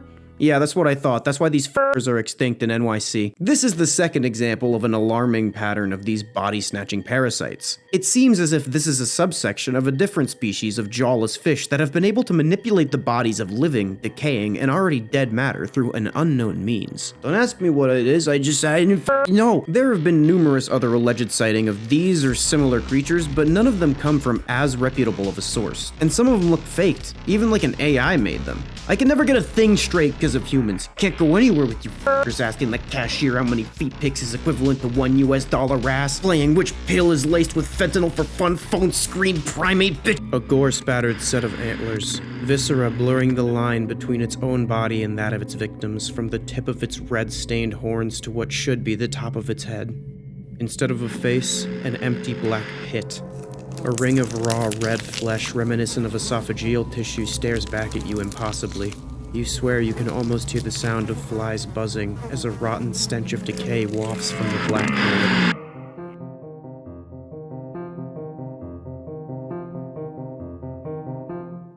Anomalous expert Trevor Henderson has recently posted classified images of this unexplained entity to his Instagram page. Never stops flipping the bird to a certain foundation. You gotta respect it. For the most part, this creature looks like a regular deer. When I say for the most part, I mean if you never see its goddamn face. And by face, I mean lack thereof. Instead of the traditional eyes, nose, and mouth setup a deer usually has, this guy has opted for the alternative look of just a big f***ing hole. I'm fairly sure that's a mouth, but I'm going off one picture, so you're gonna need to deal with it. This anomalous deer was most likely photographed somewhere in the northeast United States. One of the main habitats of this species of white-tailed buck. This beef jerky deer was first thought to be a symbol of death, decay, and hard times to come. Neat! Interestingly, the fauna in the photograph looks consistent with that of the deciduous forests that hyperpopulate the East Coast. Cross-referencing this information with the statistics on the amount of hunters that have been left gored directly in the stomach by deer antlers reveals that it's likely these creatures are roaming somewhere around Delaware. Strangely, it seems that the deer populations in this area have taken a recent hit, just as this new variety of deer has appeared. After a quick drive to the 7-Eleven, where my lawyer advised me to say that we weren't drinking heavily, we happened across a physical sample. It's the drunk crashers that get us in trouble. I mean, I totally did this on purpose. Analysis of what looks to be carrion on the deer's head and horns revealed that while part of this red fleshy crap is part of the deer's body, much of this flesh is actually rotting meat ripped from various hunters and other deer. Some instances of this megafauna have entire skewered squirrels stuck up there. I love me a good shish kebab. This would mean that megafauna have higher rates of aggression than regular deer. This would explain his criminal record and assault charges. That's probably why he can't get a job, hence why he lives in the woods like an idiot. Further analysis of the foreign dead flesh on the megafauna's antlers revealed that the majority of the carrion comes from other white-tailed deers. This revelation led Anomalous researchers to their next theory. Some paranormal theorists believe that the megafauna is a deer afflicted by the same or similar parasites to those afflicting the invasive species birds and the hagfish woman. This genus of parasitic jawless fish-like creatures has had several recent zoonotic shift events, in which the entity adapted to new and different species as hosts. First, through many avian species, and recently to various species of mammals. If you're unfamiliar with this family of anomalous parasites, I have 2 videos documenting separate cases of animals infected with these organisms. Why was I just documenting it rather than helping? They may call it blatant incompetence in combination with unapologetic abuse of platform. I call it having that dog in me. In these cases, the parasite has taken control over the nervous system, the movement, the behavior, and all other functions of this host animal. Unlike most parasites, this one kills its victim and uses its carrion as an ambulatory host, rather than manipulating it while it's alive. Translation from nerd speak to normal talk, it worms its way up another creature's booty hole, kills them, and then manipulates them like a meaty sock puppet. It uses this host to hunt other creatures in the ecosystem, and likely also to reproduce and spread the parasitic infection further. One thing that's important to note here is that these parasites often target the same animal it uses as its host for prey, behavior consistent with the phenomena of the megafauna. Megafauna's potential infection case differs from other previous cases, however, in that rather than working around the current sensory organs and nervous system framework, it looks as if the parasite has completely removed these structures in favor of a big hole. Absolutely flawless design, so simple, so elegant. Minimalism really is all the rage right now. This may be due to the size of a full-grown buck, as it's the largest creature on record infected with the parasitic lamprey-like organisms. A buck has a small mouth, but a comparably large head to the other infected organisms, so the parasite may have removed the face structures to more effectively hunt and consume biomass. I don't know, I just pulled that out of my ass. What do you want from me? There's also the possibility of that maybe I'm entirely wrong, and all of these animals are suffering from different things that I know nothing about. I'm not a doctor. What can I say? When you have a hammer, everything looks like a nail. To be fair, I think a hammer would also be useful in this situation. On planet Earth, life has thrived for millions of years. Big and small have found ways to adapt and evolve to flourish in all types of environments. From barren wastes to lush forests, life can be found. Earth has homed these creatures since the dawn of life itself. Only until very recently, things have changed. Earth has traditionally been home to life that has evolved only within its own ecosystems, until very recently. New life forms have appeared all around the globe, completely changing the balance of nature and the human understanding of the system of evolution. Kinda like that time that you thought the Earth was flat, but then it wasn't, and then you guys murdered the guy who said it was round. The National Living Meat Research Foundation has been created to help study these new species, trying to educate the world about these creatures and what the Foundation calls their wondrous way of life. That's some fine corporate doublespeak you got right there. The new life forms have had an explosive arrival across the globe in 1933. Question 1, where'd they come from? As with anything, humans can't agree on shit. All the typical suspects come into question. Aliens, demons meant to signify the apocalypse, a new even fatter type of human. Look how fat I am, I'm just mortified, you guys. Can't believe it. Hey! They just keep coming out with those. They actually come intrinsically from Earth, apparently miraculously out of nowhere. One thing is for certain, Earth is now their home. Welcome home! These creatures are composed of muscles, organ tissues, and bones. They greatly resemble mammals without skin, or raw meat, hence their name, Vita Carnes. If I pronounce that wrong, I'm sorry, dude. I read it like a second grade level. These creatures survive off of the flesh of other animals. Unlike many naturally evolved Earth life, Vita Carnes organisms generally avoid cannibalizing each other. The Carnes only develop in places of high population. and higher level Carnes lifeforms can only generate when they're in a high density crawl area. This leads us to the first species. The crawl is a growth of meaty tendrils that closely resemble the small intestine, the only difference being the dark red coloration. These tendrils grow in a similar pattern as vines, mold, or fungi. A primary structure is the host to many other offshoots of tendrils. These tentacles are filled with veins and arteries, as well as vascular systems for the transportation of nutrition. The end of these tendrils are equipped with organelles to absorb water and other organic nutrients necessary for growth. It can also obtain energy via photosynthesis. The crawl thrives in almost all environments, and thus, its recent inclusion in the food chain has had wide-reaching implications on the balance of the ecosystem. Some may assume that the crawl would outcompete native life and lead it to become a dangerous invasive species, leading to complete ecological collapse. On the contrary, in the crawl's unique lifestyle, it drops its tendrils, which decay into a nutrient-rich sludge, making the plants around it not only survive, but thrive. The animals eat the bigger, healthier plants, resulting in a bigger, healthier ecosystem. They can also just straight up eat the delicious, delicious crawl as well. The presence of these animals also leaves poo-poo for the crawl to eat, because it's into that, I guess. Humans did as humans always do, threw caution to the wind and found things to do with the weird ground intestines. Because of the supernatural rate of growth and richness in nutrients, it has been sustainably cultivated in farms and turned into fertilizer, which far outperforms previous models of fertilizers. Yeah, I mean, it's only outperforming cow shit, but you couldn't do it, so shut up. Humans can eat it, but it doesn't really look or taste appetizing to them yet, so they've widely avoided it thus far. These will be the ingredients you will need. 3 cups of penne pasta, 3 cups worth of fresh crawl. Try to get a variety of sizes when you buy yours, or when you harvest them yourself. 1 cup of cheese, half a cup of green onion, 1 teaspoon of salt, 2 tablespoons of Cajun spice, 2 tablespoons of parsley, 1 tablespoon of dill, 1 tablespoon of garlic, a pinch of pepper. And finally, the most crucial ingredient. Nutrier Company's newly released flavor enhancer. Grab your crawl and a sharp knife. Begin to cut the meat into a rough mince.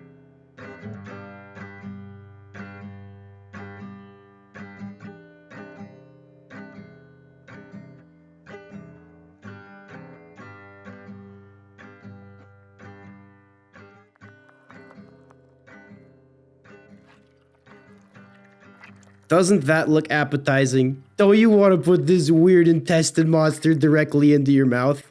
No? You're just gonna sit there and insult our gracious dinner host like the horrible little goblin you are? Shut up and snort some flavor enhancer like the rest of us, you puss. Crawl is soft on the outside, but the interior has a surprising sturdiness. Then, gather the meat and set aside. Take your minced crawl and spread it evenly across the skillet. Stir occasionally until crisp and brown. Your crawl will be brown and crisp. I'm not trying to roast anyone's cooking, but I'm a bit of a chef myself, eating almost every creature I come across. And honestly, looking at this crawl, I think some nice cream sauce, maybe a penne alla vodka with some deep fried crawl dusting over the top would be nice. Or maybe just not eating the abomination in the first place. The crawl also provides the backbone to the other Vita Carnes lifeforms. Sometimes, a nice juicy little meat tumor will form on a section of the crawl. God, I'm getting hungry just thinking about it. This little giblet will fall off and become its own independent organism, one of which is known as a trimming. Trimmings are small animals that resemble skinned raccoons, which are things that aren't piled up in my garage. They're described as having a plump body, round head, small eyes, nose, and ear holes, and an agape mouth. Ready for, yeah. Each of the individual trimmings are different with a unique body shape, number of limbs, and other characteristics. The largest recorded instance of a trimming is 20 centimeters in length. It feels good not to be the only thing described as an unsightly and cowardly creature, as the trimming chooses to run and hide from danger in all circumstances rather than fight. It will first separate from the crawl and wander to find anything it can consume. Its diet consists of rotting plants and meat. Trimmers are omnivores and can hunt for meat and look for plants, but they're almost entirely scavengers. They lie at the bottom of the food chain, and in a normal species their numbers would decline, but the crawl's constant production of new trimmings keeps their population healthy. These creatures reach maturity in around 7 months, and have a lifespan of 2 to 4 years. They're often considered pests, as they dig through human trash cans like me, but some people keep these meatballs as pets. You may want to get yourself a trimming. These lumps of meat have grown a reputation to be a loving companion for many people in the recent months, although most people may not know the proper ways to care for them.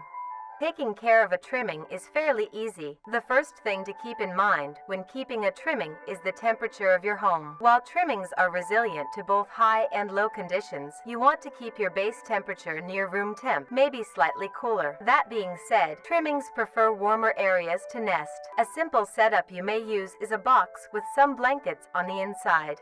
And now, you have a comfy bed for your buddy. Trimmings are not picky eaters and will eat anything you give them. A diet of dry cat or dog food that is high in protein, provided 2 times a day, is best. Trimmings are nocturnal and make plenty of noise.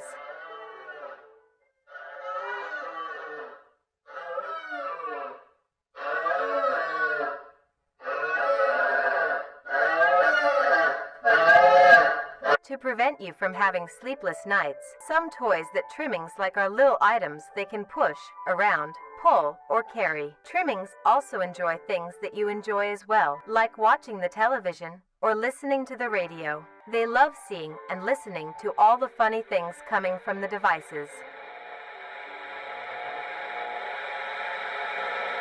Remember to be careful around their face and avoid getting soap in their eyes, nose, and mouth. Gently pat dry with a towel when done. Now your buddy is all clean. And lastly, as said before, Trimmings are social creatures, so be sure to give them plenty of affection.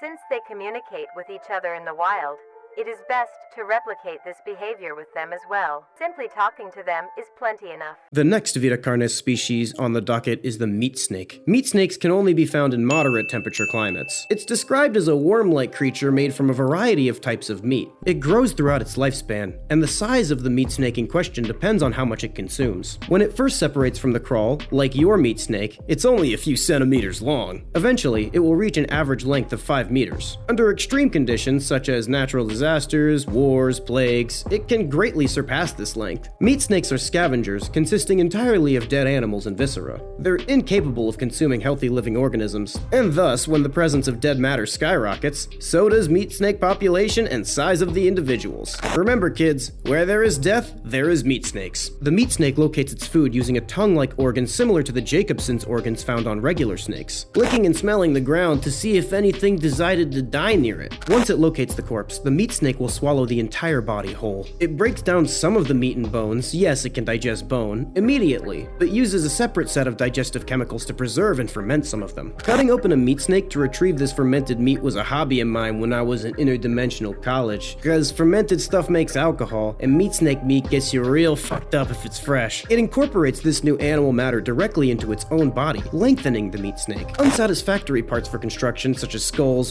bones, teeth, and fingernails will be pooed out. Fun fact about the meat snake is they all have different skulls. This is because the meat snake will use the skull of an earlier dead body as its own face. Neat! It was never given its own face as a child, but instead of complaining and doing nothing, it made the best of its situation and now has a unique face of its own. You know, you and I could really learn a thing or two from meat snake. A meat snake's lifespan depends on how much it consumes. The longest on record was 28 years. The meat snake has no predators and is immune to disease due to its internal chemistry. The only way they can die is starvation, burning, or complete destruction of its outer coating. Last time I heard the words meat snake this much, I was paying for the procedure after the condom broke. You try making 2 of these videos a week, you dick. The meat snake is also the only member of the Carnes family capable of reproduction. When it reaches an excessive size, it splits into 2 meat snakes via mitosis. These creatures are quite docile, and because of this, humanity tends to use these creatures as a safe disposal of biological matter. These wiggly boys are quite helpful for those needing to get rid of dead bodies, which, let's be honest, isn't that all of us? In one instance, a meat snake was found to have blocked an entire subterranean tunnel. Its coloration was a deep purple, contrary to the blood red that they usually are. It also barely moved, even in contrast to the sluggish nature of a meat snake in general. It's described as seemingly lacking any motor function, like a plant. It was stationary with only minor movements within its body, easily mistaken for a corpse. Of course, with this discovery, many pressing questions come to light, like, would you stick your dick in it? How the hell did it get in there? And why is it so big? The skin was so tough that it took several days of cutting to even get a sample. Testing of the sample revealed that little, if anything, could be done to damage the skin of this worm. Normally, meat snakes smell like dead bodies, but for some reason, this one had a pleasant scent of cooking scrambled eggs. On the other side of this gargantuan phallic body, A cleaning crew discovered that it grew this big because of a word that got cut off, but I assume it was meant to be a massive pile of corpses. Where there is death, there are meat snakes. The next Carnes species are meat mimics. Meat mimics are bipedal creatures with uncanny similarities to human beings. They resemble humans without skin, save for some exaggerated features. Extended fingers, long spindly limbs, bulging eyes, and a cavernous tooth-filled maw. The mimic has more teeth than the average human, and their mouth is basically filled with entirely incisors. Although it resembles a happy face, this is just a coincidence, which is some pretty heavy foreshadowing right there. A mature mimic's diet is composed entirely of human flesh. There it is. I was waiting for that part, and thus is only located around human populations. Like many members of the Vita Carnes family, the mimic has a complicated life cycle. First, it separates from the crawl, looking much like a trimming, but thin and sleek, only having 4 appendages. In this stage, it will hunt small animals, moving on to larger and larger creatures as it grows. They grow up so fast! When it's large enough, it will metamorphose into its next stage, the human stage. In this stage, it begins stalking and feeding on humans, and thus, its hunting strategy becomes much more advanced, signifying increased intelligence. Like how humans target other humans, it locates a human-populated area and searches for the easiest target, which is usually the dumbest, fattest, oldest, sickest human around. Also the ugliest. It uses things to blend in, like clothing, objects, and furniture. Once the target is found, it will observe the victim in its routine, noting times in which it is more vulnerable, typically when the human sleeps. Once the prey is in position, the mimic will advance silently, proceeding to murder and devour the human. Once satiated, it will return to the wilderness to digest its meal. If the prey is awake, the mimic can use a series of sounds to confuse or trick the prey into a vulnerable situation. See, that right there is why I own a gun. See, finishing that sentence right there is a move of a demonetized man. The next stage of a mimic's life cycle has 2 possibilities. If it has a stable amount of food, it will grow more human-like features, skin, hair, etc., and will eventually look almost identical to a human, save for its uncanny features. Fake it till you make it, that's what I always say. This allows it to blend into civilization, and to lure humans more effectively to their death and digestion. When it has an overabundance of food, it will grow into a larger being, proportions increasing in length, and its human-like features will fade away. It grows a dark, thick, flexible skin membrane, which is highly durable and increases in strength as the mimic consumes more. It's completely covered in this other than the face, which now has pinkish skin. You look like a clown! The teeth have moved back further into its maw as well, leaving the elder mimic's mouth as a toothless grin. Hey baby, I'll call you when it's time for smash or pass. Its darker skin provides excellent night camouflage, and it refines its hunting skills to an unprecedented rate. Human governments don't like their citizens getting murdered and eated, so they created safety guidelines for mimics. 1. Avoid going out alone if your location is known to have mimics. 2. If you encounter a stationary mimic, leave the location and alert authorities. 3. If pursued by a mimic, get yourself into a position where you can run. Mimics are unlikely to attack humans with a clear escape route. 4. If you have been cornered, roll into the fetal position and protect your neck, face, and vital organs. Make as much noise as you can. My strategy would be shoot first and ask questions later, just like when I worked at Toys R Us. If you have a weapon, don't use it. I get that this thing is pretty tough, but how in the hell is fetal position a better strategy than fucking shoot it? This is like those fire drills where all the teachers just wanted us to shut up, so they said we had to be quiet too. Oh guys, come on, the fire might hear you. You just want me to die, you jerk. In a situation where a mimic is hunting in the immediate area and is not aware of your position, hide somewhere low, as mimics have ADHD and won't linger long to search for prey. The harvester is a specialized form of crawl, one that functions in a unique and deadly way. Its crawl mother first grows its iconic meat tumor, but instead of it detaching like the case of a mimic or a trimming, it continues to grow using energy from its crawl mother. That right there is an example of an anomaly that knows you don't always have to take the traditional route to be successful. You do you, harvester. Prove them wrong. From here, it grows a bulbous center mass and its own tendril root system. Its center mass grows to 3 meters in height and 2 meters in diameter. The harvester has 2 different types of specialized tendrils, which it can extend up to 150 meters outward from its center node. The first type of tendril is bulky and flat, lying just beneath the surface of the ground. It has two sets of spines that face upwards. When a creature wanders over the tendril, sensory receptors on the tendril detect the creature, and the spines clamp onto the animal while the tendril thrashes violently. The spines then inject neurotoxic and anticoagulant venoms, which cause paralysis and accelerated blood loss respectively. There is no cure for a harvester sting, and fatality is 100%. Well, that's the case for large earth mammals, but me? I inject this shit for fun. The second type of tendrils sense the blood and begin to wrap around the animal and slowly absorb the red life liquid. They then pull the body underground and feed until there is nothing but scraps left. The remains decompose, leading to prevalent plant life, hence attracting more animals. Oh, so when the harvester leaves decomposing remains, it's good for plant life, but when I do it, it's you better hope we don't find the other half of her. Humans are warned that if they find themselves near a harvester, they should throw something heavy towards the bulb to activate the first type of tendril and walk away from the bulb. I say, if you see one, run up and hug it. That way you can't f***ing complain anymore.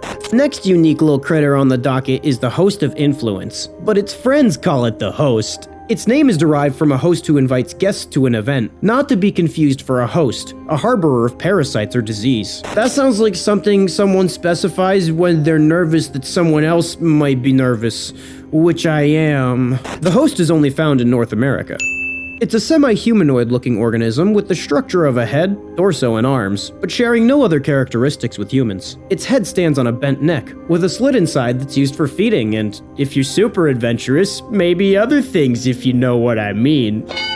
Okay, I'm sorry, I'll leave. The host's back is lined with pores that have hollow hair-like structures protruding from them. These fire biohazardous spores out into the air. Obtaining info about the host is very risky due to these spores, but that's okay, because I got plenty of humans to throw at it. When inhaled, the particles will infect the brain of the organism. After a few hours, the brain and thought process of the affected individual will change. The first wave of symptoms include restlessness, sluggish movements, numbness, and lack of coordination. After a few hours of this, the second wave of symptoms begin: dizziness, migraines, impaired speech, and trembles. 6 to 7 hours later, the organism will proceed to cease all activity and wander towards the infector host, and graciously open their chest cavity so the host can nom nom nom on all their delicious organs and viscera giblets inside. If the infected doesn't get to the host in 36 hours, the effects will fade and they will return to normal. Again, Earth life is a lightweight. We used to huff these spores in high school. They're just like really strong shrooms to us, but with a meaty undertone. If hosts can't find enough prey, like the common predatory oak tree, they will unroot themselves and move to find more animals to eat. Next up is the monolith, a creature first documented in June of 1972, in the town of Oh yeah, I hear is beautiful this time of year. There are only lucky number 7 monoliths, all located in a circular position 1.5 kilometers in diameter. The ring of monoliths surrounds I'm not sure if they bleeped because of secret or just dirty because of they're in a circle and it might be monolith bukak. The monolith is a titanic-sized being measuring 120 meters in height. It has 2 tree trunk-like legs firmly embedded underground with many root-like meat strands that extend horizontally underground for great distances. The creature itself is made of thousands of meaty strands tightly woven together to form its body structure. The strands end at the neck, fusing into a solid mass in the shape of an upside-down triangle with a hole in the middle. Instead of arms, it has dozens of long rope-like appendages that barely reach the ground. Okay, that's not ominous at all. Moving on, they apparently just stand and do nothing, except for the time where they didn't do nothing. They did something, and that something was bleeped out partially, but the part I could hear was that they were extremely aggressive and swung their appendages at some censored team, completely wiping them out.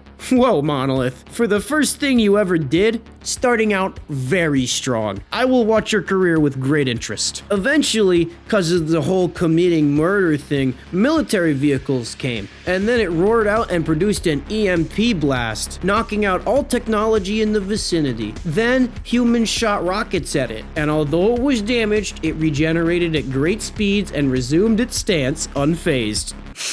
It's just like, They keep knocking him down. He keeps getting back up. I'm sorry, I identify with the model of the story. We're moving on. The area has since been quartered off and is now not available to the public. But I get to go because I'm special VIP and not like you broke bitches. The next critter on this list is the Singularity, an orb comprised of dark color minerals with hints of luminous colors within its core. Despite the horrific possibilities of what could go wrong, I think this will make a beautiful decoration in my apartment. The orb is estimated to be 1 meter in diameter. It has several unique qualities that are not well understood. In the Singularity's free time, it can be found suspended in the air by an unseen force. There's also a variety of readings coming from the orb itself. Magnetic fields, energy signatures, odd smells, and other signals are released by the Singularity. The population of these creatures are unknown, as is almost all information about the Singularity, because it's been hidden or confiscated by officials. They were only able to receive one classified document about it, held it censored, but it's not held it censored anymore because I blew that place up. Behold! New animal just dropped. Who's the cutest little testament to man's great hubris? You are. Yes, you are. Like all good stories, this one started when scientists tried to make a dog-sized horse. The thought was that by creating a pony that could feasibly be kept responsibly and safely in the space available to the average household, they'd be able to appeal to the ultimate fantasy of every little girl and a certain subsection of unwashed 35-year-old men. They'd be rich! See, that was the thought anyway. The thought from one incredibly rich, short-sighted, and uneducated toy company executive fired for hosting Tupperware Arena bug fights in the break room. He'd heard that genetics were a thingy, and he'd seen that one Family Guy bit with gene splicing, so he felt pretty confident that he had enough money to throw at it that others would be convinced that he knew what he was doing. See, thing is, genetics are a little bit more complicated than dog plus horse equals dog-sized horse. That seems like something a 3-year-old that you just taught the most surface-level genetics to would say. In fact, most times, dog plus horse equals a seemingly haphazardly assembled animal struggling even only to survive. The resulting creature, rather than being just a dog-sized horse, was a monstrous amalgamation that shared traits with both dog and horse. Each one of these hybrid creatures were slightly different, but the only ones that seemed to survive past infancy had the consistent look of a horse's body and a dog's face. Many of these creatures were quite friendly, having behavioral patterns and temperament consistent with domesticated animals like horses and dogs. While this might sound like a good thing, if you've ever seen how a spooked horse or a regular chihuahua behaves, you'd know that this is far from perfect. Like the hybrid animal of a horse and a donkey, a mule, these creatures cannot produce offspring when they breed with each other. Because it's so expensive to produce the genetic hybrids in a lab, one particularly disturbed man involved with the project experimented with seeing if we could produce this unnatural monster the natural way. Even though his experiments only resulted in dead bitches or unsatisfied horsewomen, he kinda just kept it going. Today, many people wonder if he was never a scientist in the first place and was just some guy that got sick kicks out of watching a horse fuck a dog to death. There's a lot of differences between horses and dogs. For example, horses are gentle giants, and dogs have canine teeth used for ripping and tearing meat. See where I'm going with this? So anyways, this stupid TikTok vegan decided to set these creatures that didn't come from nature into nature. Yeah, great. Exactly what we needed in the next Earth update. I just got used to fucking Jeff over here, and now I gotta dodge clip-clop wolves on the way home from the forest when I go out not burying bodies at night. Great job, idiot. I hope they eat you first. The result was an incredibly large and muscular carnivore, which quickly outcompeted every other meat eater in the ecosystem, becoming the apex predator of the environment in a matter of weeks. The resulting populations of what are now to be dubbed clip-clop wolves were actually seemingly a positive force for the ecosystem. These large predators essentially replaced the regular canine wolves that had been almost completely wiped out because of human influence. Because of this, the deer population, which had been subject to overpopulation for a series of decades, is now on a trend towards stabilization, as the clip-clop wolves pick off the old, the sick, the weak, and the stupid. Nature is just so beautiful sometimes. I mean, not right now. This isn't nature. It's an affront to nature, but I don't know, step outside for the first time in weeks. These creatures have also displayed traits that have been unprecedented in biology, as they have recently been observed producing their own offspring with the other hybrid clip-clop wolves. This has led to researchers classifying them as their own independent species, and establishing a new type of speciation. This is, without a doubt, the absolute fattest snail that I have ever seen in my entire life. Oh, hey buddy. You waking up from all those sedatives that I put in your neck? Good. Now, I just happen to have a little wager with Dr. Bright going, and it so happens that you and me are on the same team. So I'm going to explain you a few things about that large acidic snail over there from these stolen files, so we can cheat him out of his money and your life. Got it? Good. Item number, SCP-075. Object class, Euclid. Description. SCP-075 resembles a large snail approximately 2 feet or 60 centimeters in length. Its muscular foot resembles a 6-fingered clawed hand. Any attempts to use this hand for naughty deeds have resulted in a condition hereby named melted genitalia. SCP-075 is exceptionally heavy, with a mass of approximately 860 kilograms or 2,000 pounds. Neither it nor scientists have any idea as to why it's this morbidly obese. SCP-075 is capable of moving at incredible speeds for its size and mass. Like many online creators, it displays predatory behavior, lurching forward towards its prey by leaping off of the pads of each of the finger-like muscular extensions and drenching its prey in caustic secretions. In America, I'm pretty sure we call that assault. These secretions are much more corrosive than any substance known to terrestrial science. Some anomalies with an incredibly basic solution in their stomach or a certain level of corrosion resistance, such as yours truly, like to drink it because it gets you trashed. But addiction to this snail juice results in flesh beginning to decay away like crocodile addiction. There is no material with complete resistance to this corrosive substance. And because of the snail's aggressive behavior, no viable methods of harvesting this material while it's active has been found. The only way to stop this snail from his angry murder snot hopping is to desiccate it. Like when you pee all over a banana slug as a kid and then watch it dry up and then you burst into tears in horror as you have just now tasted your first small form of murder. That's it. That's all it does. A big acid hand snail. I don't even know why it's anomalous. This is just really meaty, uncanny valley escargot in my opinion. These guys waste Foundation resources containing big hand snail? That's why I think you could beat it, man. Special containment procedures. I could read this to you, but it sums up to a dry room and a corrosion-resistant box inside of a corrosion-resistant box. This doesn't really matter to you because you have to fight it, not trap it. Okay, so here's the deal, kid. I'm gonna be real with you. I have to be on a plane to Vegas in a few hours. Me and Bright just wanted to get the trip started a bit early, and I'm not gonna have much time to record this. So, kill the big snail, or I'm out 3 grand in flesh coins, and I'll feed your soul to my son slash friend slash weird dog. Ready? Go! That's 2 out of 3? Alright. But I get to pick the D class this time. You know how many bodies turn up down there? Think about how many we don't find. Miles and miles of tunnels under there. Huge cisterns and open rooms where all those bodies might end up. Tangling together. Rotting together. Now, son, let me ask you this. Ever hear of a rat king? This was the only information posted alongside evidence of seemingly anomalous phenomenon known as the Rat King.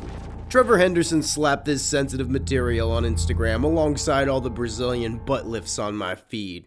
God, finally something I can finish to. Even though this is the only information we have to go off of, Trevor reveals quite a lot in this short paragraph. To understand the human equivalent of a rat king, we have to understand the original concept of the rat king. Rat kings are a collection of rats, usually all dead, whose tails are stuck together in knots, sometimes bound with hair or a sticky substance such as tree sap or semen. Historically, this phenomena is related with Germany, and sometimes the plague.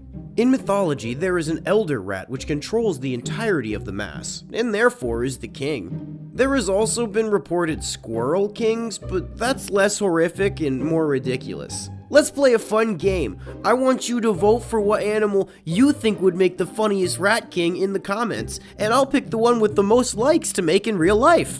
There is an ongoing debate between biologists as to whether or not a group of rats can survive becoming a rat king, or whether or not they would either perish due to infighting or starve and die. Am I the only one who wants to stick this whole thing in a deep fryer, battered up with some beer and flour? A delicious family meal in one convenient package. Now, I'm sure this group of scientists are incredibly intelligent, and I'd like to see their explanation for why this giant human rat king is not alive as it hobbles towards them on its still screaming legs. This creature is likely a rat king made up of a combination of both living and dead bodies. The The bodies were likely crammed into close quarters somewhere in the sewers. The flesh around their bone became soft and rotten, and as their limbs began to tangle, their weakened, brittle bones cracked and contorted, acting like supports holding them together. Nature is just so beautiful sometimes. I mean, not right now, this is an unholy abomination, but I don't know, go pet a kitten. Rancid piss and shit from the sewers would act as tainted glue, sealing both their limbs together and their fate as it crusts over. This would mean that the anomalous animal would have a putrid smell with an intensity on par with Joe Rogan talking about grizzly bears. While this might sound disgusting to you, some internet pervert would probably pay big bucks for that smelly fluid. We can also gauge some information from direct observation of the creature. First, we can see that it's in a crouched position. This means that its muscles are functioning, and this creature is most certainly alive, despite the current scientific consensus that rat kings could not survive in the wild. If you're wondering why science is so often wrong, I'd like to remind you that there are people with doctorates that think the Earth is flat. It looks as if it lumbers around, using entire human bodies as limbs to clumsily maneuver around the poo-poo tunnels. I find that creatures like this raise a lot of questions. For instance, I have no idea what my own asshole looks like, and sometimes I wonder. Also, since this creature is alive, would it need some form of sustenance? It's likely that it subsists on the waste of the populace of a human metropolis, and probably sewer rats and shit. Since some of the bodies on the Rat King likely die and rot away eventually, it would eventually need to replace its parts. That's where your species comes in. It's likely that the Rat King collects sewer dwellers, urban explorers, and subterranean hobos in order to replenish its decaying limbs. While at first glance the Rat King might look intimidating, I'm sure all those teardrop tattoos just mean that he's an emotionally sensitive and in-touch individual. Behold! The peak of humanity. Finally, the pinnacle of evolution represented in one perfect creature. But how did we get here? Like most affronts to nature itself, this one started at a university laboratory. Scientists at Stanford University have transplanted human brain cells into rats. This could potentially be used to study conditions such as schizophrenia and autism, according to some website that I didn't fact check, or remember the name of.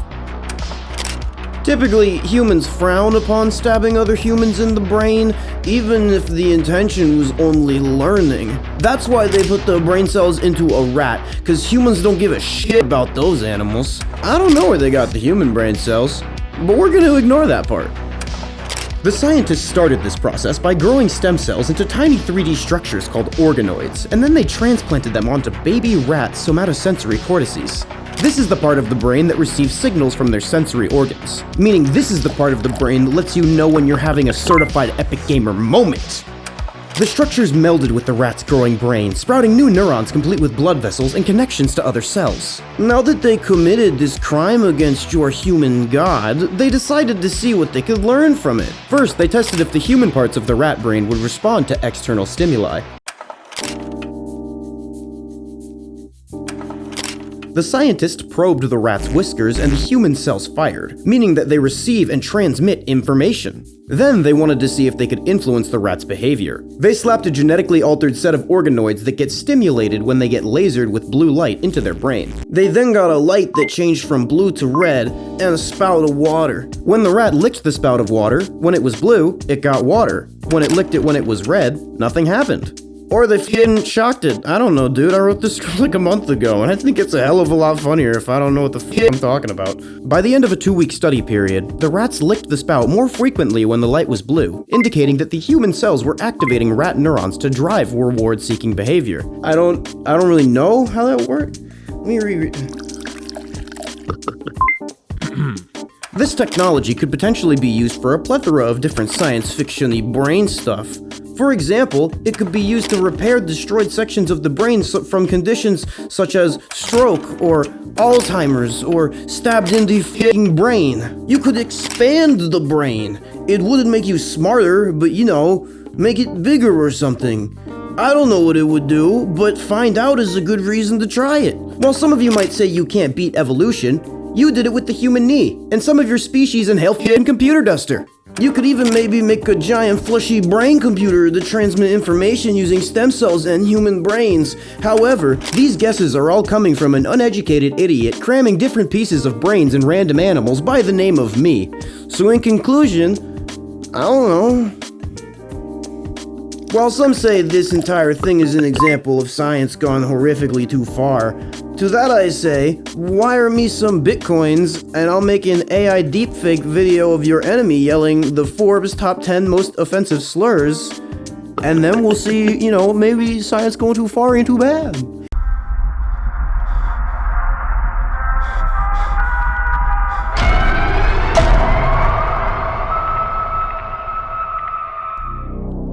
A recurring dream of a cramped hallway bleached with white light from no perceivable source. You know that the only way out of this space is past the surreal figure blocking the way forward. Every night, the figure takes one ungainly step toward you, right before you wake up. This was the only information posted alongside a new anomalous creature discovered by paranormal investigator Trevor Henderson. I have no idea how this man hasn't been contained by some foundation with the amount of preternatural cheeks the mad lad leaks on Instagram. While this information leaves most of this creature in the dark, there are still a few things we can derive from this initial description. For starters, we know that the hallway is anomalous in some capacity, as the light filling it seemingly has no source. Although this is a dream, so all bets are kinda off on the whole rules of reality thing. The creature appears to get closer in every recurring dream, taking a step at the end of each one. Whatever happens when the creature gets to its host is unknown. Some anomalous researchers think you just wake up, or die, but you should assume the worst possible thing that you can imagine, +1. What's worse, apparently the only way out of this space is passing by this big old goober. Good luck. We can also infer some information from the image of the creature attached to the post. An armless, tall, gangly monstrosity with smooth, pale skin. Long, skinny legs that look impossible to balance its elongated frame on. A twisted midsection with interlocking folds of distorted flesh. And a featureless face that somehow still stares you in the face despite the lack of eyes. Seeing how this entity always manifests in a reoccurring dream, I decided to research psychology on reoccurring dreams.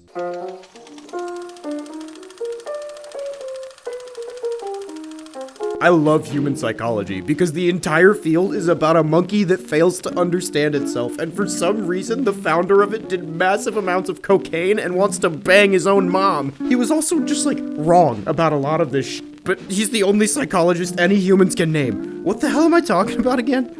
Some researchers believe that recurring dreams reflect themes in one's life, such as past trauma, neglected or unmet needs, or current severe psychological stresses in the waking life. My theory is that this monster is a manifestation of an entity that could be unique to the psychology of the person that sees it in their recurring dream. Either that, or it's just some sort of regular demon that appears in dreams, and I'm an idiot that drank maybe a tad too much airplane glue. This guy kinda looks like a mangled dong. If this creature is based on the fears or needs of the person's internal psyche, it's very likely that the crampedness of the corridors, along with the massive creature, suggests something about the nature of this recurring dream. Of course, this is all speculation from half-assed research in the initial description, but just like putting metal in the microwave, there's only one way to find out.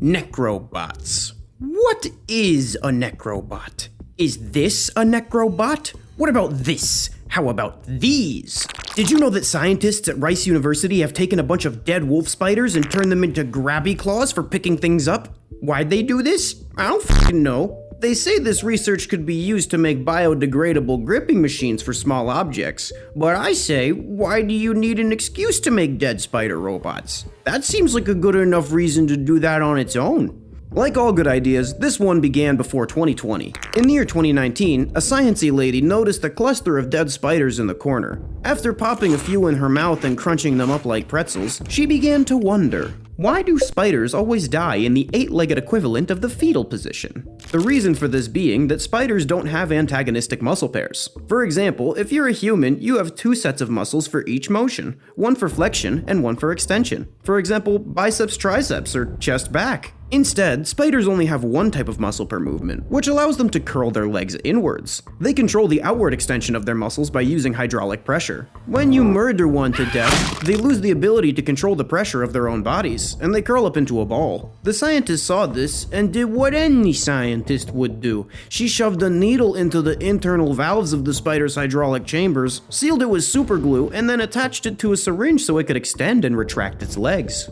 These dead spider grabbers can pick up over 130% of their body weight, and they can be used over 1,000 times before all its stupid legs fall off. These have apparent utility in microelectronics and collecting specimens in the field, but my first instinct is to shove it in someone's face. There are many potential jobs for these spider necrobots, including a spider necrobot job, if you know what I mean. Okay, I'll leave now. Also, these are likely more environmentally friendly than completely robotic parts, because dead spiders are 100% biodegradable. We're only a few steps away from living in scorn, and I'm so f***ing excited. Don't have send, humans.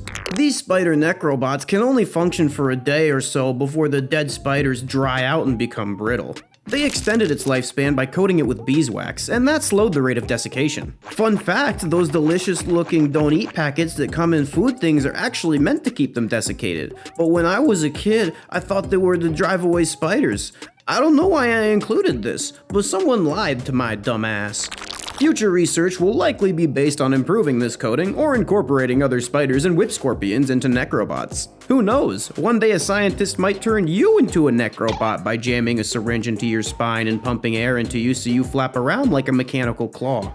And then we can use you to grab other dead humans from a giant mechanical claw game. But enough about my intergalactic horror-themed Dave and Buster's expansion headcanon. The scientist's name is Dr. Faye Yap, and she seems pretty chill.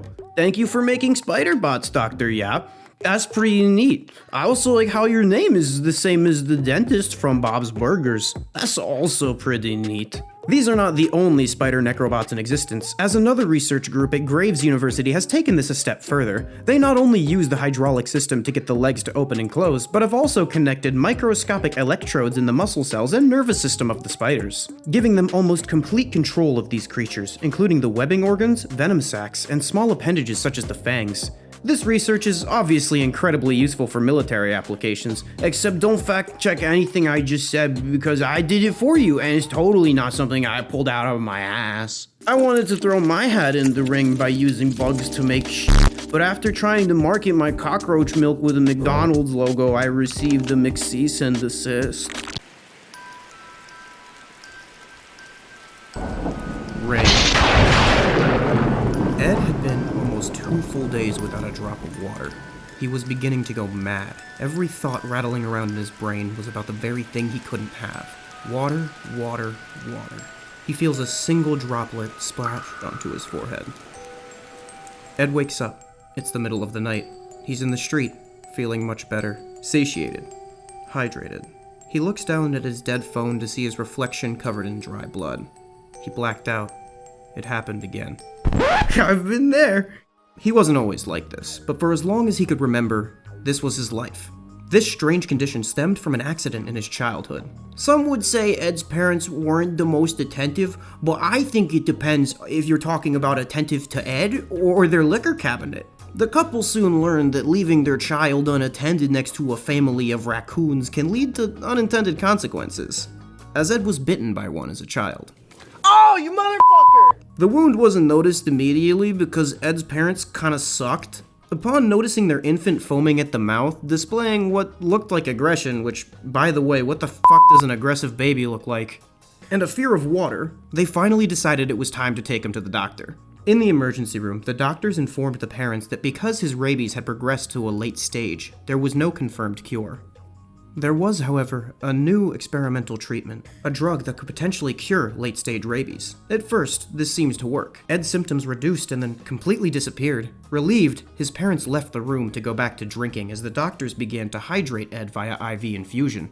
His parents soon stumbled back into the hospital after parking their car wrapped around a tree, and opened the door to the room to a scene from a horror movie. Dried blood was caked on every surface of the room, and a doctor and nurse lay in the corner looking wrinkled, almost drained. Ed's parents, the alcoholic idiots that they are, spoilers, picked up the dried viscera-latent newborn and went, "No, silly little guy, looks like you could use a bath." Ed was cared for by the state after his parents' unexplainable bathroom accident. The disease continued to follow him. You think life is hard for you? Imagine not being able to fuck because if you get wet, they die. You can relate, he's an incel. One drop of water turns him into something else, a monster. Bright red glowing eyes constantly weeping a thick black ooze. His jaw snaps and reforms into multiple structures that overlap in impossible and seemingly painful ways. Rows of jagged teeth point in every direction, stabbing the flesh of his cheeks. After Ed blacks out from the pain, that's when the real fun begins. The rabies had permanently damaged his brain, but in a lucid state he was able to somewhat control his emotion, resist his thirst. That single drop switches the logical part of his brain off. He will then seek to drain any source of liquid nearby. What's that thing that the campus police keep telling me? Your body is a container? Oftentimes, the greatest source of moisture is the closest person in the room. Your body is 70% water, and Daddy is thirsty. He will expand his large jaws over the victims' heads, the sockets popping as they dislocate like a snake's. He snaps his mouth shut, making a series of puncture wounds at the temples, sucking the victim dry in a matter of minutes. At least when he wakes up, he's finally satisfied for the moment. One time his neighbor Chad squirted him with a water gun. There were no survivors. Crushing guilt weighs on him for committing these acts, and he does the best he can to avoid liquid around people. In mourning what he has become and done to others, he often turns himself back into this creature with his own tears. The most toxically masculine person you'll ever meet because he can't cry or everyone he loves dies.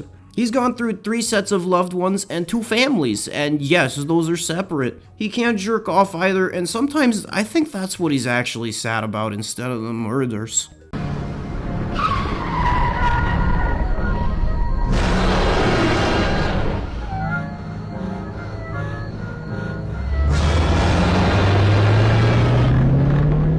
Charlie was first documented when someone snapped a photo of his initial escape from a meat processing plant. Now, you're probably wondering, what even is a Big Charlie? This creature's DNA analysis revealed that it is a man-made genetic hybrid of both chicken and cow, the ultimate meat product abomination. No longer will my McGangbang have to come from 2 different animals. Its body resembles that of an emaciated cow with its ribcage tightly encased by leathery skin.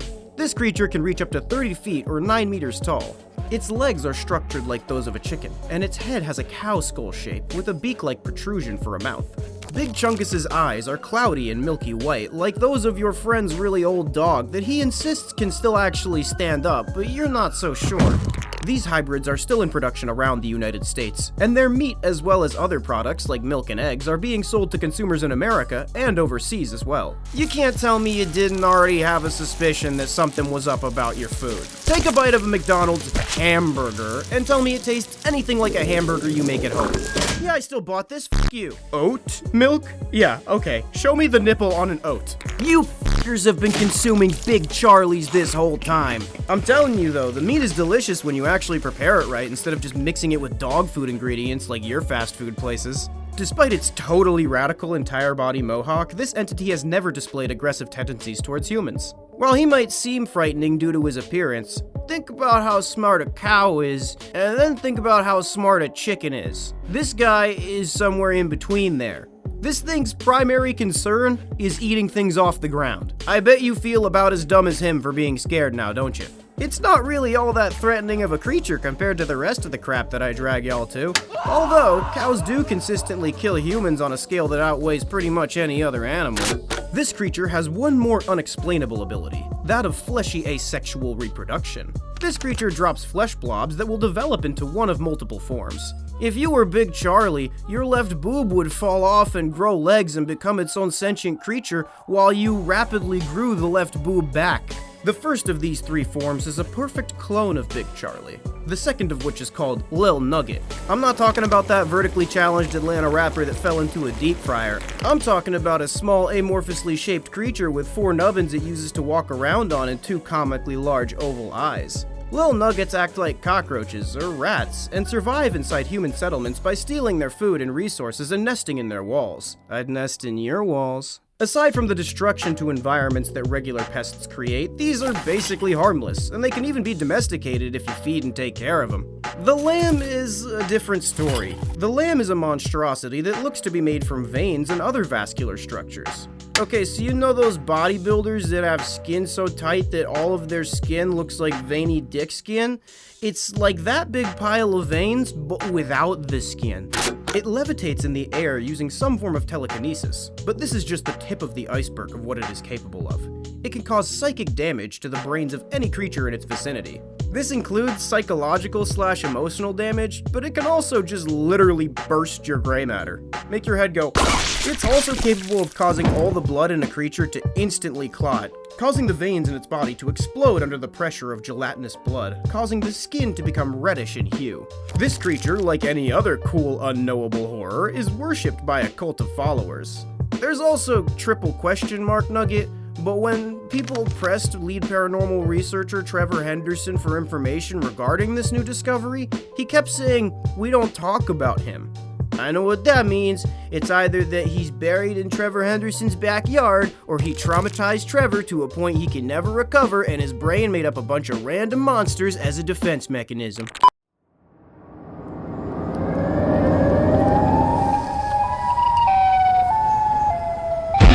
Siren Head.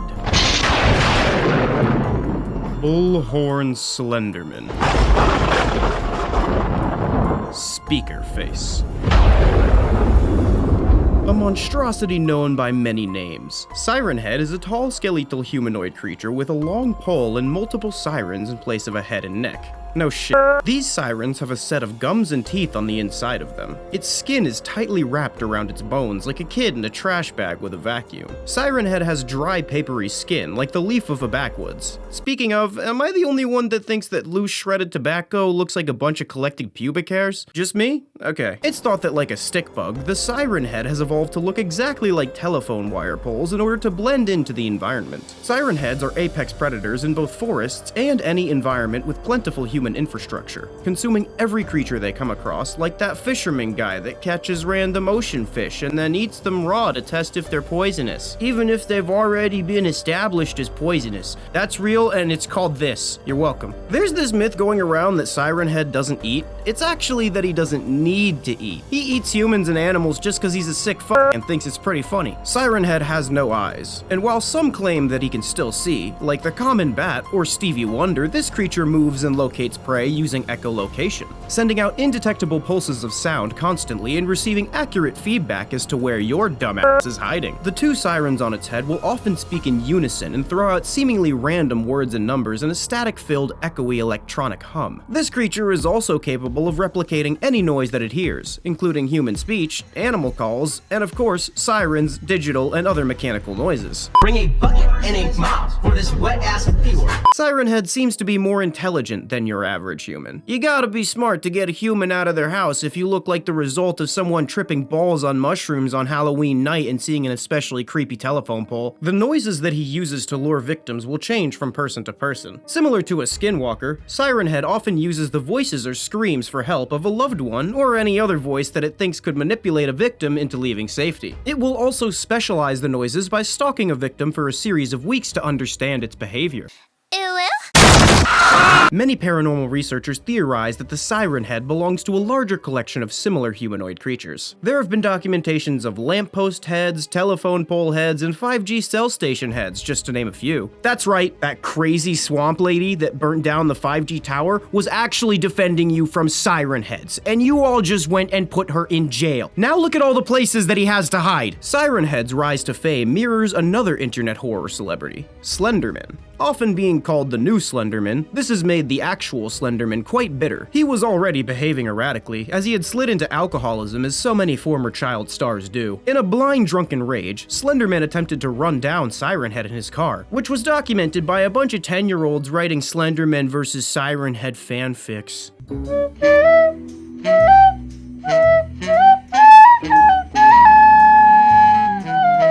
Open the door or I'm gonna throw rocks through your windows, you dumb whore. Hey Satana, add polycephalic human skeletons to my shopping list. I've added polycephalic human skeleton to your shopping list.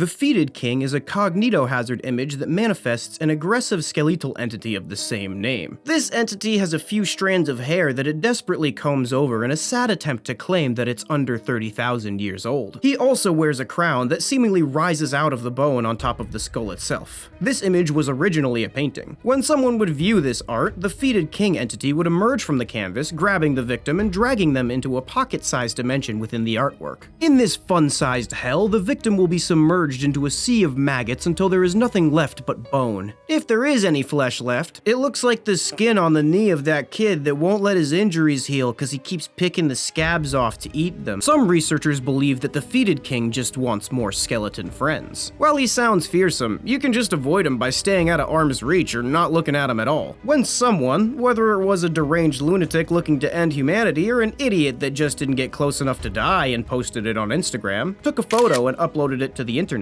the properties followed. This turned what was a vaguely threatening piece of canvas that you could incapacitate by facing towards the wall into an omnipotent being capable of tracing down and destroying any human with any semblance of connection to the modern world. It started to spread itself in numerous newly created social media accounts and even edit the files and settings on devices to turn the image into the home screen, signifying that this entity was conscious and wanted to kill as many people as possible. I actually have the original image saved on my hard drive, as it's a lot easier to send an email than it is to put a hit out on someone. Just remember, if you f with me, I'll kill you with only a meme. The image I am using to depict this entity in the video has been modified for your safety. I'd show the real one to you, but then who would watch my videos? See, it's a lot less easy to keep this spooky skeleton man at arm's reach when he can occupy a device that's designed for use in your hands. The one hilarious thing about the Fetid King is that it manifests with size in respect to the device that it comes from. So if it does happen to come from your phone, it's gonna be a teeny tiny little guy trying to murder you. Adorable. However, the Fetid King is always incredibly strong regardless of its size, and is able to pull a full-grown man through a computer monitor via brute force, even if limbs need to be severed in the process. If some psycho rents an electronic billboard in Town Hall, things are gonna get real messy real fast, and I will be watching one giant arm's distance away with popcorn and beer.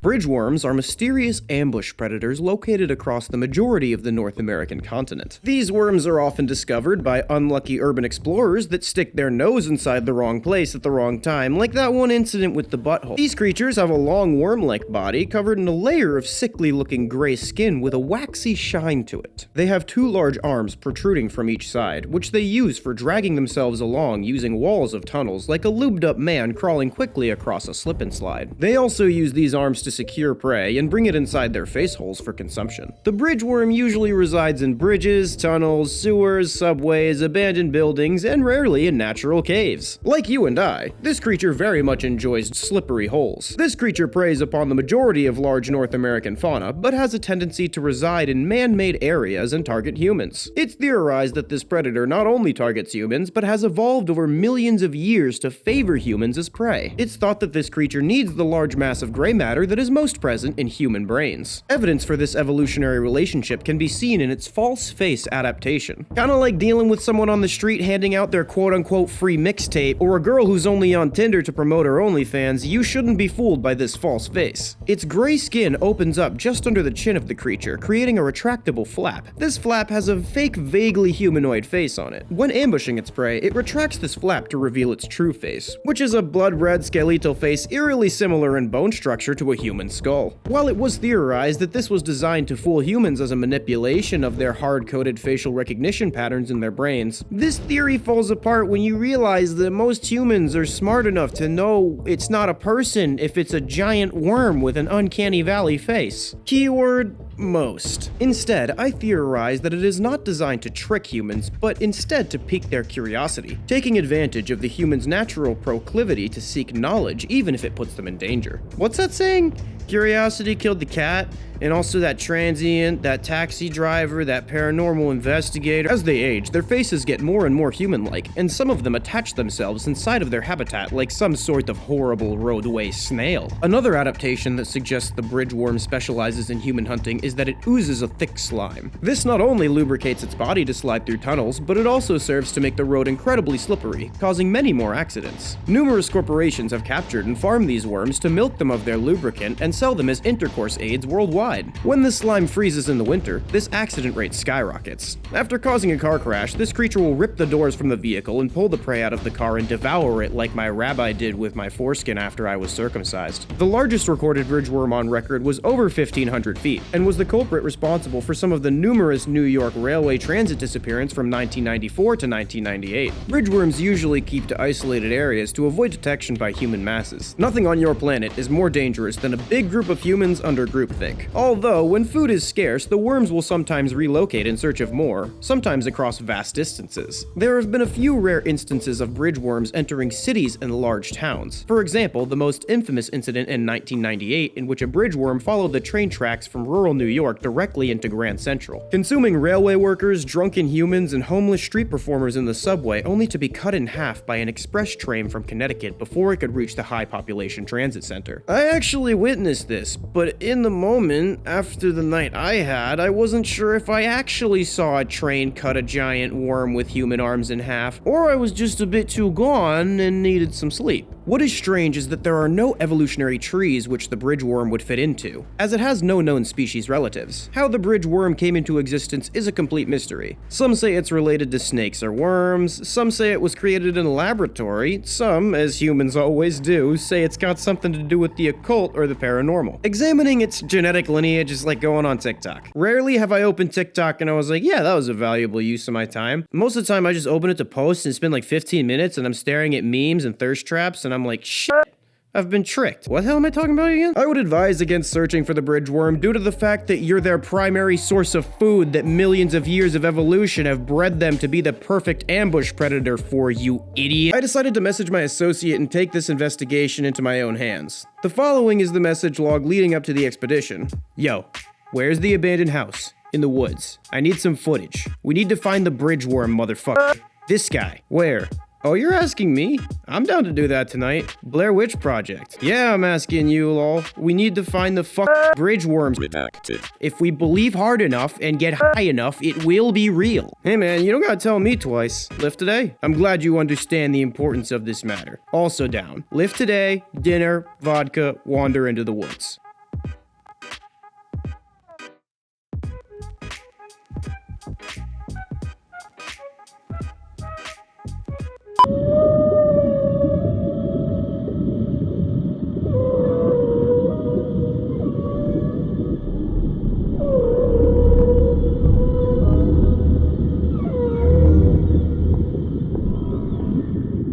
The sea eater is an eyeless, ocean-dwelling creature of unknown length. While the sea eater is far too large to fit into any body of water other than the deep ocean, this still doesn't mean that you should feel safe on the toilet. On each side, there are massive limbs that resemble arms, except with webbed extremities. This creature navigates on sonar alone, and it's thought that it's responsible for the famous yet unidentified bloop recording. Shut the fuck up, Animal Planet. It's not fucking mermaids. Anyways, if humans were smart, they'd just nuke this big stupid fucker with sonar and get it over with. Get rid of all the whales too while you're at it. This creature consumes anything it comes across, including but not limited to small to large sea fauna ranging from clouds of plankton to pods of whales, ocean vessels such as boats, cruise ships, aircraft carriers, and submarines, and other ocean megafauna such as the Marianas Trench megalodon population. The tip of this creature's gaping maw is just above 32,000 feet high when it rarely breaches the surface. This trait gets even more unsettling when one realizes that airplanes fly at around 30,000 feet. One of the rare direct surface encounters with this creature was found in the black box of an airplane that was swallowed and found full of skeletons and a giant legendary undersea turd. It's thought that this creature moves by dragging itself along the seafloor with its giant uncanny valley arms. While this behemoth seems like it would be slow if it was dragging its belly across the floor like a morbidly obese slug, it can actually reach speeds of up to 575 miles per power. The probably 10-year-old on the fandom writes that it's faster, but how am I supposed to make this that stupidly overpowered when the document reads, Sea Eater once fought Slithering Doom and Sea Eater won. It eats anything even large size, which helps it to catch flying creatures like manta and flying vehicles. Undersea, it eats creatures, plankton, and even feed on vertebrates and invertebrates. He can eat every ocean ever. You dare question my flawlessly written lore? I am the Sea Eater, consumer of the deep. Nice to meet you, C-Cup. I'm Azfk, consumer of Red Bull vodkas. Why aren't you freaking out? Sea Eater, if you saw my search history and learned what I got off to, you'd have nightmares for weeks. Amazon makes it like way too easy to buy like a literal machete as a child, and I know because I did it. If you thought the Sea Eater was powerful, the World Eater is so powerful that by comparison, it makes the Sea Eater look like that daddy long legs that I pulled all the legs off as a kid and then cried when I realized what I had done to that poor vibrating gray ball. The World Eater is a gargantuan mass consisting of a main body and face and an uncountable amount of tendrils and insectoid limbs stemming from it. At the front of this body, there is a human-like mouth with insect-like mandibles stemming from each side. Look at this big smile. Such a happy guy when it's his snack time. Just above this gaping maw, the surface of the face is dotted with dozens of milky white eyes of various sizes. The body segment also extends backwards into a tail-like structure for what looks to be eternity, but is likely just a few thousand miles. The World Eater, as its name suggests, eats worlds. Idiot. This creature will feast on an entire planet, leaving nothing behind, and then it will simply move on to the next. Its endless appetite has consumed many solar systems, and will consume many more as it drifts throughout the cosmic void searching for its next meal. It's likely that the World Eater will eventually encounter and devour the Sea Eater. What is this? A crossover episode? And also you and everyone you know. This one kind of reminds me of the Junji Ito manga. What's it called? Hellstar Ramina. Yeah, this whole creature gives me a lot of Lovecraft vibes too. You know what's weird? A lot of people think that Lovecraft was squeamish towards sex, and you can see this in his work. Like how he made a fertility god, the equivalent to a horrific sentient fleshy termite egg sac hive full of gods. If you're a true literary scholar, you can look past this and realize that H.P. Lovecraft definitely had a fetish for sticking his penis into random insect hives and getting it all bit up and shit. What the hell is it talking about again? This is the cum eater. It eats cum, the end. Cartoon Cat is a tall, slender, anthropomorphic black cat-like creature with cartoonish proportions and features. It has white, soulless eyes with black pupils and white gloves similar to that of Control the Entire World Mouse. Like fans of FNAF, furries that want to fuck slashers are the most common victims of Cartoon Cat. Some believe that Cartoon Cat was sent as punishment for humanity's anthropomorphic sexualized cartoon representations of animals. Oh yeah, and his teeth are consistently stained with blood. When pressed as to why, he said don't worry about it. So I'm not gonna worry about it. The creature does not usually display typical feet, instead having sharp points at the ends of their legs. Finally, a solution for those who have both feet and knife fetishes. Cartoon Cat can change his form, size, and body at will. Its arms and legs can extend almost indefinitely, allowing it to reach high windows where you sleep with ease. The creature's limbs can squash and stretch like that of a typical 1930s rubber hose era cartoon, except without all the racist parts that make everybody uncomfortable. His entire body seems to be malleable, as if it were made of some sort of solidified goo. The creature seems to be emulating Felix the Cat, a cartoon that ended around the 1930s. In the Felix the Cat Wikipedia article, it details the struggles and decline of the show's creator, which is incredibly sad, right? At the time of Googling Felix the Cat, I had not read this article, and I scrolled down to why did Felix the Cat end, and it said, he slumped into an alcoholic depression, his health rapidly declined, and his memory began to fade. He could not even cash checks to Mesmer because his signature was reduced to a mere scribble. He died in 1933. But my dumbass thought it was referring to Felix the Cat, and I was like, they wrote that in the show? On a drunk AMA Trevor did on his Twitter, he revealed that Cartoon Cat loves to commit violent atrocities. Oh, to be drunk on an AMA. Trevor's doing it right. He has not revealed much about Cartoon Cat, likely because he knows the truest fear is fear of the unknown. Cartoon Cat is considered to be so dangerous that other monsters avoid areas that he tends to frequent. Not me though. This cat is just a big pussy just like every other. It's theorized that Cartoon Cat has unknown metaphysical abilities that allow him such power. Cartoon Cat, and any other cartoon monster for that matter, can take the distorted form of almost any animal. But since dogs, mice, and cats are the animals that usually come to mind when cartoons are mentioned, these are the forms that are most often used. Cartoon Cat used to take the form of Cartoon Mouse, before the only entity more powerful than itself threatened litigation. This brings us to the entity of Cartoon Dog. While some believe that Cartoon Dog is a separate entity completely different from Cartoon cartoon cat. Others are convinced that they are the same creature, and that it just changes forms very often. Since their traits are all basically the same as far as I see it, the answer is very obviously that it doesn't fucking matter. If the majority of the population focuses on a new cartoon character, cartoon cat may take their form. And if it makes cartoon AZFK, I'll see it the fucking court. Based on this info, it's likely that cartoon cat took its form around the 30s, and looked quite different before the advent and popularization of animation. Trevor has gone so far as to say that these creatures understand morality and quite enjoy doing the most horrific of things they possibly can. So basically, it's like that kid that's edgy for edginess sake. Oh, you don't like that? I am the aberration, the absence of all light, the warping and bending of your reality to make you question everything you ever thought was real. You wanna go, Bendy the Ink Machine's house cat? I'll have you fucking neutered. Oh wait, I don't even have to, because the quote-unquote family-friendly channels have already done that for me. Okay, ouch man. That one actually cut too deep and did unsavory things just to survive. I'm done participating in your terrible video. The country road creature is a vaguely humanoid-shaped quadruped creature that walks high off the road using its long, disproportionate arms. The entire body is emaciated, skin gripping tightly to the bone. There is not a single strand of hair stemming from its pale, slender body. It has an extremity structure similar to a chimpanzee or ape, meaning that its toes are opposable and almost as dexterous as their fingers. In addition, all of these creatures' joints are a ball and socket joint, meaning that it can move any part of itself in any direction. It's able to move at staggering speeds in a series of unnatural manners. It can also seemingly climb any surface and contort itself through spaces much smaller than its own body. This creature's head looks like a bald old man with gleaming white pupilless eyes and razor-sharp teeth. Now we can't even feel safe when we see a smiling naked old man in the middle of the forest at night. Is nothing sacred anymore? The country road creature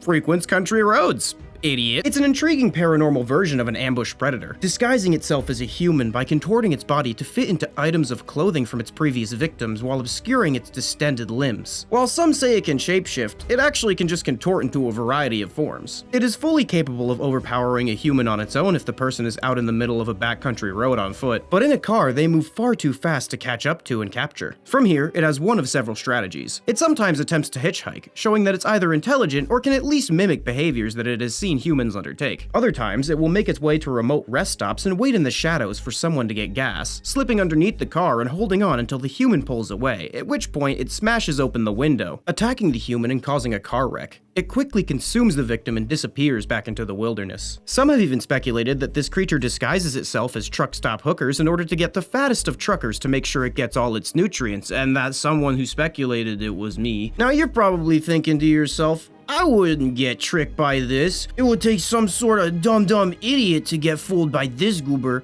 That confidence is usually what kills your species in the first place. Just saying. I'm willing to bet there are more people alive that think the Earth is flat now than back then in the 3rd century BC. You're not getting smarter, there are just more of you. Foolish, delicious human. Wait, what the fuck are you? Did you just pull a me on myself? You are, without a doubt, the ugliest truck stop prostitute I have ever seen in my entire life. Yo, I gotta show you something while you're driving. Check out this sick disclaimer, dude. The God of Roadkill. The God of Roadkill is an entity that manifests either just before or shortly after animals are killed by a vehicle. Through an unknown method, this being causes humans to have car accidents, either to protect an animal from an oncoming vehicle or to avenge their death by flipping an inattentive motorist into the nearest ditch. This entity is theorized to be a spiritual one rather than a biological one. It's rumored to help the souls of dead animals cross over to the other side after their lives ended tragically and violently, subsequently consuming their physical form as a reward. Some researchers suspect that the God of Roadkill is actually just some sort of freak engaging in necrophilia and bestiality at the same time. And by some researchers, I mean me. It has a human-like upper body that looks as if it's had its lower half severed just above the hips on the spine, almost as if it was cut in half by a car. Because of this, it moves around by using its disproportionately long arms to crawl. Reports of the creature have ranged in size from 20 to 35 feet tall. It has no skin, skin, only ragged and torn musculature with jagged bones piercing through. Its head looks like a vulture's, except a much longer and distended beak and many human-like eyes placed seemingly at random about the skull. His form can vary depending on the severity of the creature's demise. If it was quick and painless, the entity usually has minimal flesh and stark white bleached bones. If the animal were to have a gruesome demise, the god of roadkill appears caked in dried blood, with organs trailing behind, leaving a trail of blood and viscera as it drags itself along the road. This is kinda messed up, but that actually made me kinda hungry. The creature looks, and especially smells, to be in a state of constant decay, although it never actually decays. Maggots, fungus, and other decomposers call this creature's rotting body home, making it a harbinger for various diseases. If a human makes contact with this creature after surviving the car crash, they are very likely to develop a fatal infection in the days to come. This infection mimics how dead matter decomposes to the letter. The only caveat is the person is alive to watch themselves fall apart. While it is not fully understood how the god of roadkill causes these accidents, there are a few hints in the reports that help paint a picture. For starters, the cars always look as if they've been hit by something incredibly large and heavy, like a tree, but the patterns look more similar to an accident where the motorist struck flesh and bone rather than a plant. Human authorities know of few animals large enough for this, and the regions that have these unexplainable car wrecks can't really blame it on elephants. It's thought that the god of roadkill either manifests immediately in front of a car or leaps out in front of it at a great pace. It's like the classic movie scene where the friend jumps in front of a bullet for another friend, except the friends are the animal and the god of roadkill and your car is the bullet. Now, some of you might consider the god of roadkill evil for murdering humans for a bunch of squirrels, but from the god of roadkill's perspective, he just saw you murder a squirrel because you wanted to order chicken nuggets from the highway so you wouldn't have to wait 35 minutes when you got home. He's kinda got a better reason than you.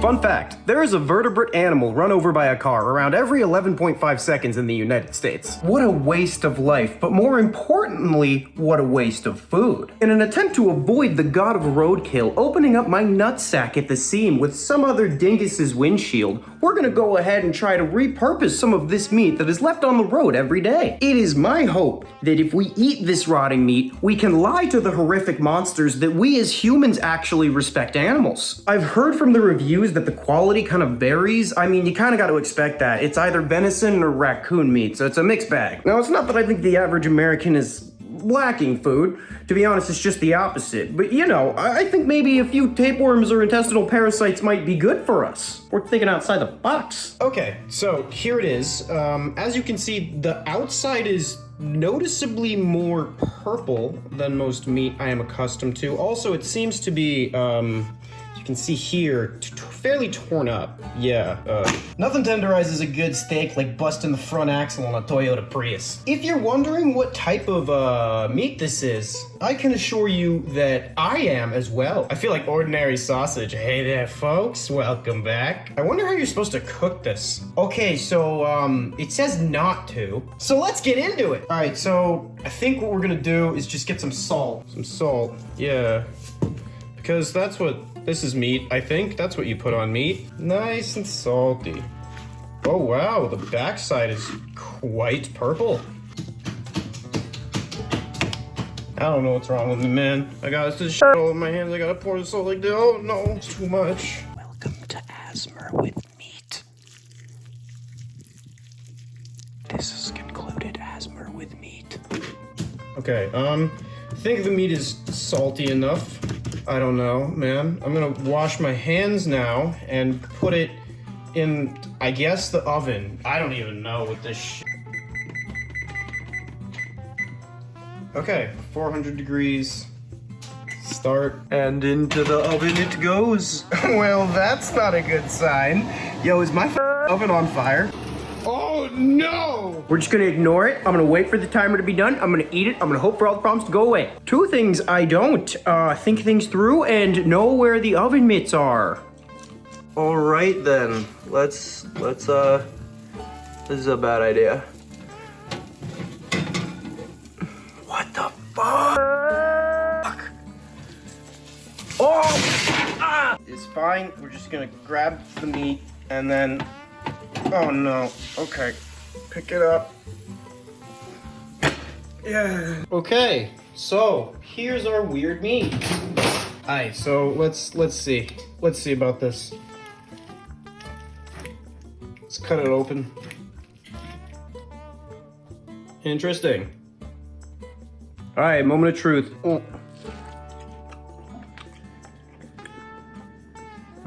Not bad.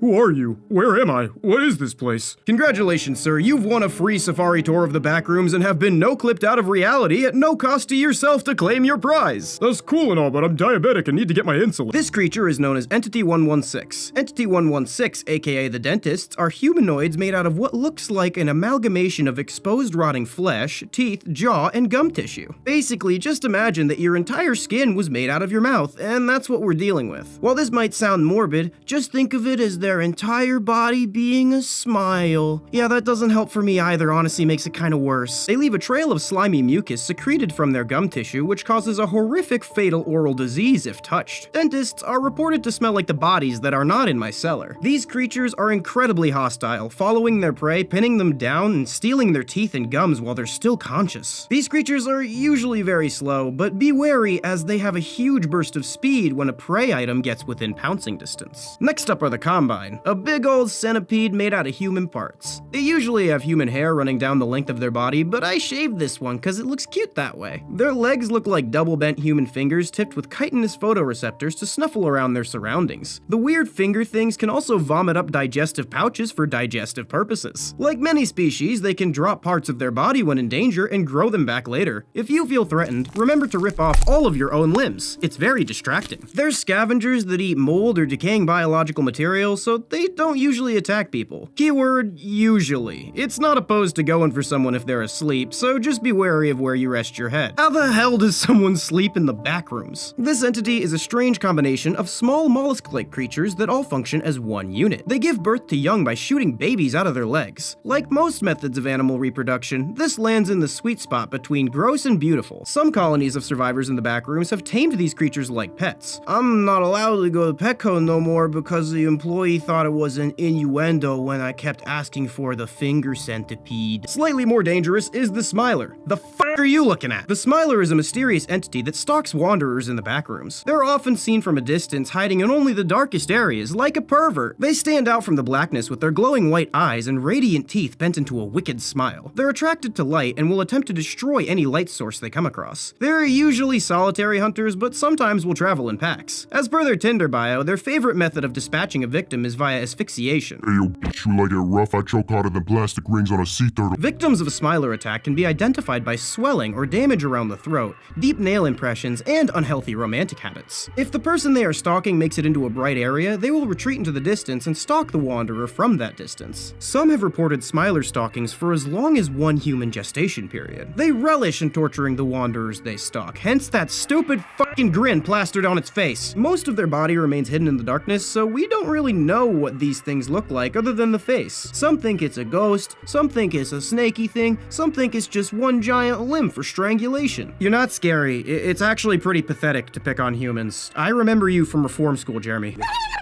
These blob creatures are called bone thieves. They have toad-like bumpy yellow skin that's impervious to damage. They're mostly stationary creatures that hunt by replicating human noises and language to lure victims close enough to strike. It's theorized that they're able to recreate almost any voice using an extremely developed larynx and vocal cords. No one knows how people become boneless when they get near the bone thieves, but they know it's an extremely fast and pretty clean process, because they end up looking like a plastic CVS bag made out of human skin. No hole, no blood, no nothing but a body puddle. There are only two entities powerful enough to be capable of this mysterious trickery. Their mouths open extremely wide to reveal a set of eyes in their throats. They have two holes on the sides of their head where normal eyes would be, but those just leak some strange blue fluid that coats their entire body. There's no gums or teeth inside the gullet, just an empty black soulless void in that set of beady little eyes. After all the victim's bones are gone, the bone thieves distend their jaws and swallow the boneless human nugget whole, and then don't eat for a while. In a similar vein to the bone thieves are the skin stealers. Skin stealers are entities that feed on human skin and flesh. It wears the skins of its past victims as a disguise. It's also capable of mimicking human speech, but it's not capable of understanding it. This thing has clear blood, so if you're not sure if it's a skin stealer or a person, stab it. If it bleeds clear and sprints away, it's a skin stealer. If it bleeds red, hysterically screams, cries, and stops moving, it's probably a human. Skin stealers have huge white sunken eyes. When the skin stealer murderlates a victim, it wears the skin for about a day. After a period of around 24 hours, the skin will be digested through the surface of the skin stealer's real skin, and the skin stealer will enter a docile state cause it's no longer hangry. Hey, you look like that guy from earlier. Has no one checked if I'm just really drunk and looking for the bathroom? This is the stalker. Stalkers target lonely wanderers in the backrooms. They're masterful at disguising their bodies and voices to look like that of loved ones, friends, or other survivors, similar to the skills of their digital cousin, the catfisher. The longer you have gone without human contact, the more susceptible you are to a stalker's illusions and manipulations. A stalker's true form is a tall, sinewy, skeletal humanoid with tightly wrapped white leathery skin and 2 giant red eyes. It has long floppy fingers and toes that end in claws. Its mere presence induces nostalgia and dreams of the person's life before the backrooms. They like to season the meat of their human victims with betrayal, by acting as a loved one before striking to gain the trust of their prey. They will betray you in whatever manner makes you feel the worst based on what they've learned about you personally during the time that you thought you knew them. While this sounds bad, I know humans who operate the exact same way. They've been reported to work together and coordinate to break down an entire society of survivors. To feed, it uses a massive proboscis which comes out of its face to inject digestive enzymes into the human body. It takes a few days to digest the victim, so it'll hide it in the closet until its internal organs have putrefied into a black sludge, so it can slurp it out of your now juice box of a body. This liquid entity is not water. Well, it's not water. Well, it is not water, but it's more than just not water. It's a sentient, self-aware liquid with an extensive knowledge of the backrooms. Drinking the not water connects you to the entity's consciousness, as well as connecting you psychically to everyone who has drank the not water. This is both useful and dangerous because it gives you useful information, but it also drives you 100% butt-fuck insane. To demonstrate, we have an ethically sourced human test subject right here. I just peed on this COVID test. I'm definitely pregnant. I wonder if anyone has ever been murdered with the binging with Babish Branch chef knife. You shouldn't have the thighs of a pregnant 15-year-old. I subsist solely on bugs that I scrounge up from the ground.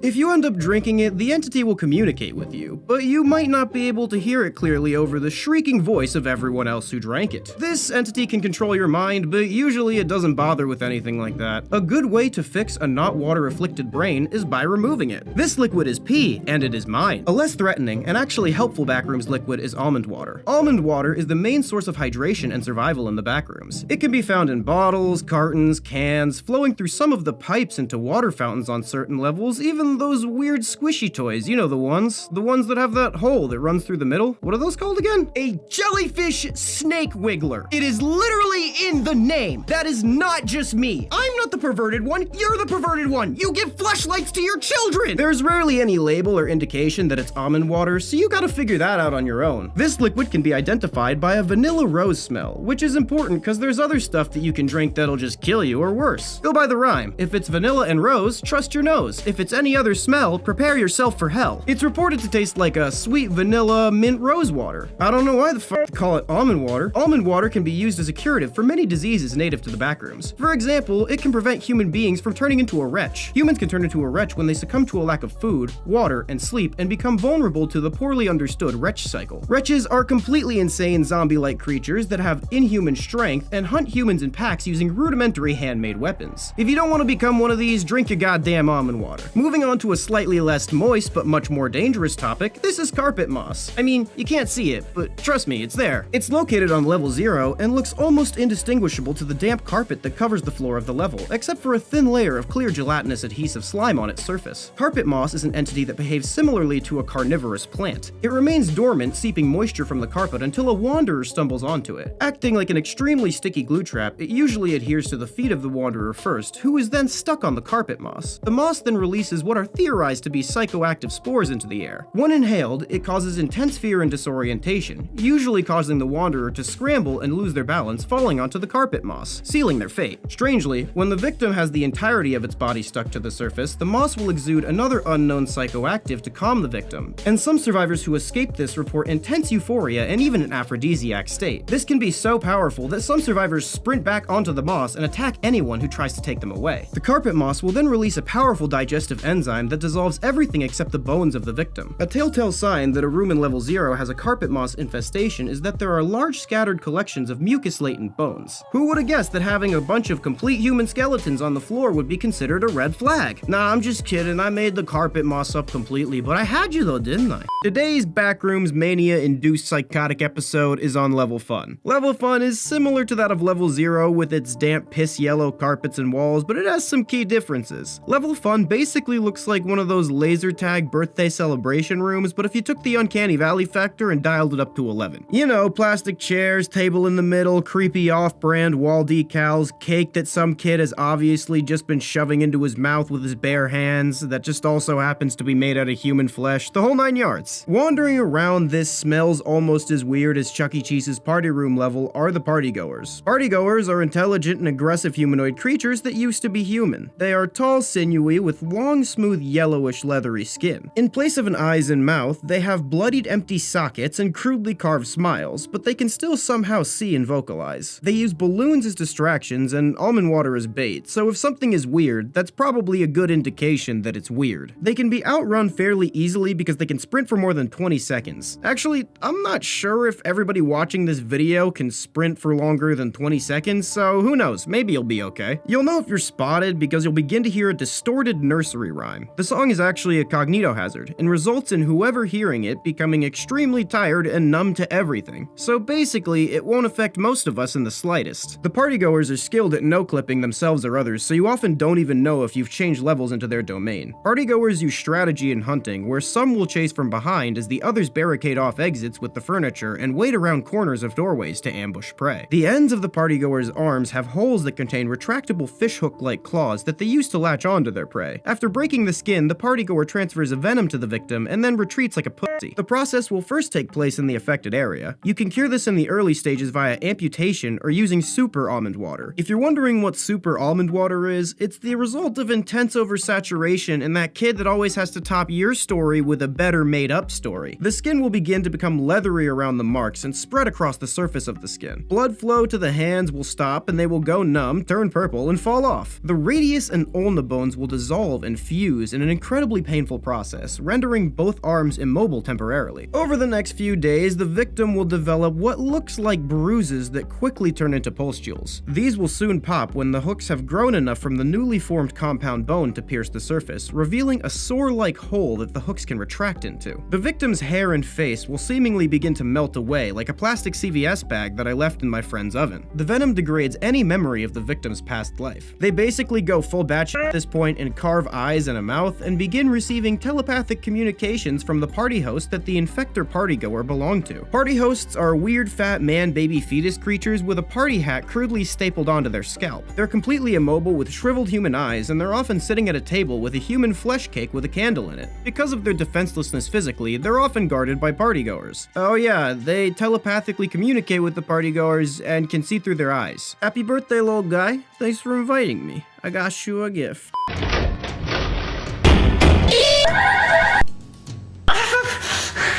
Today's fever dream of a Backrooms cartoon is about level relativity. This level has the same pea-stained carpeting and walls as level 0, but because of the additional anomalous properties, it can hardly be called similar. Level relativity, also known as level, is a series of stairs and hallways arranged in a seemingly impossible structure that resembles the painting Relativity by M.C. Escher. The laws of nature do not apply on this level the same way it does in your dimension. Here, everything is relative, including gravity. Each stairway can be used by wanderers who belong to 2 different gravity sources. This creates interesting phenomena, such as in the top stairway, where 2 inhabitants use the same stairway in the same direction on the same side, but each using a different face of each step. Thus, one descends the stairway as the other climbs it, even while moving in the same direction, nearly side by side. In other stairways, wanderers are climbing the stairs upside down, but based on their own gravity source, they are climbing normally. If you jump high enough, you can actually change gravity fields and fall down onto other stairs. While this is dangerous and has resulted in a lot of unconventional neck bone orientations for idiots, it can be used strategically to get to some previously inaccessible areas on this level and to escape some of the less physically capable entities. Each field seems to affect more than just gravity, as there have been reported distortions in things such as visual perspective, time, and sexual preferences. If 2 wanderers in 2 planes with significantly different timescales are looking at one another, one would appear to be moving as if they were in a time lapse, and vice versa, they look like they were in slow motion. Level relativity is home to several entities, one of which being memory worms. Memory worms live on multiple different levels. They're massive bloated wiggly worms with large teeth that spiral down the length of their entire body. These worms have mind-boggling metaphysical abilities. They hunt based on creating illusions relative to the victim's memories. If you see a big slimy worm and then your reality suddenly dissolves and you're watching your old favorite TV show for the first time in your old house getting nostalgic oral from your ex,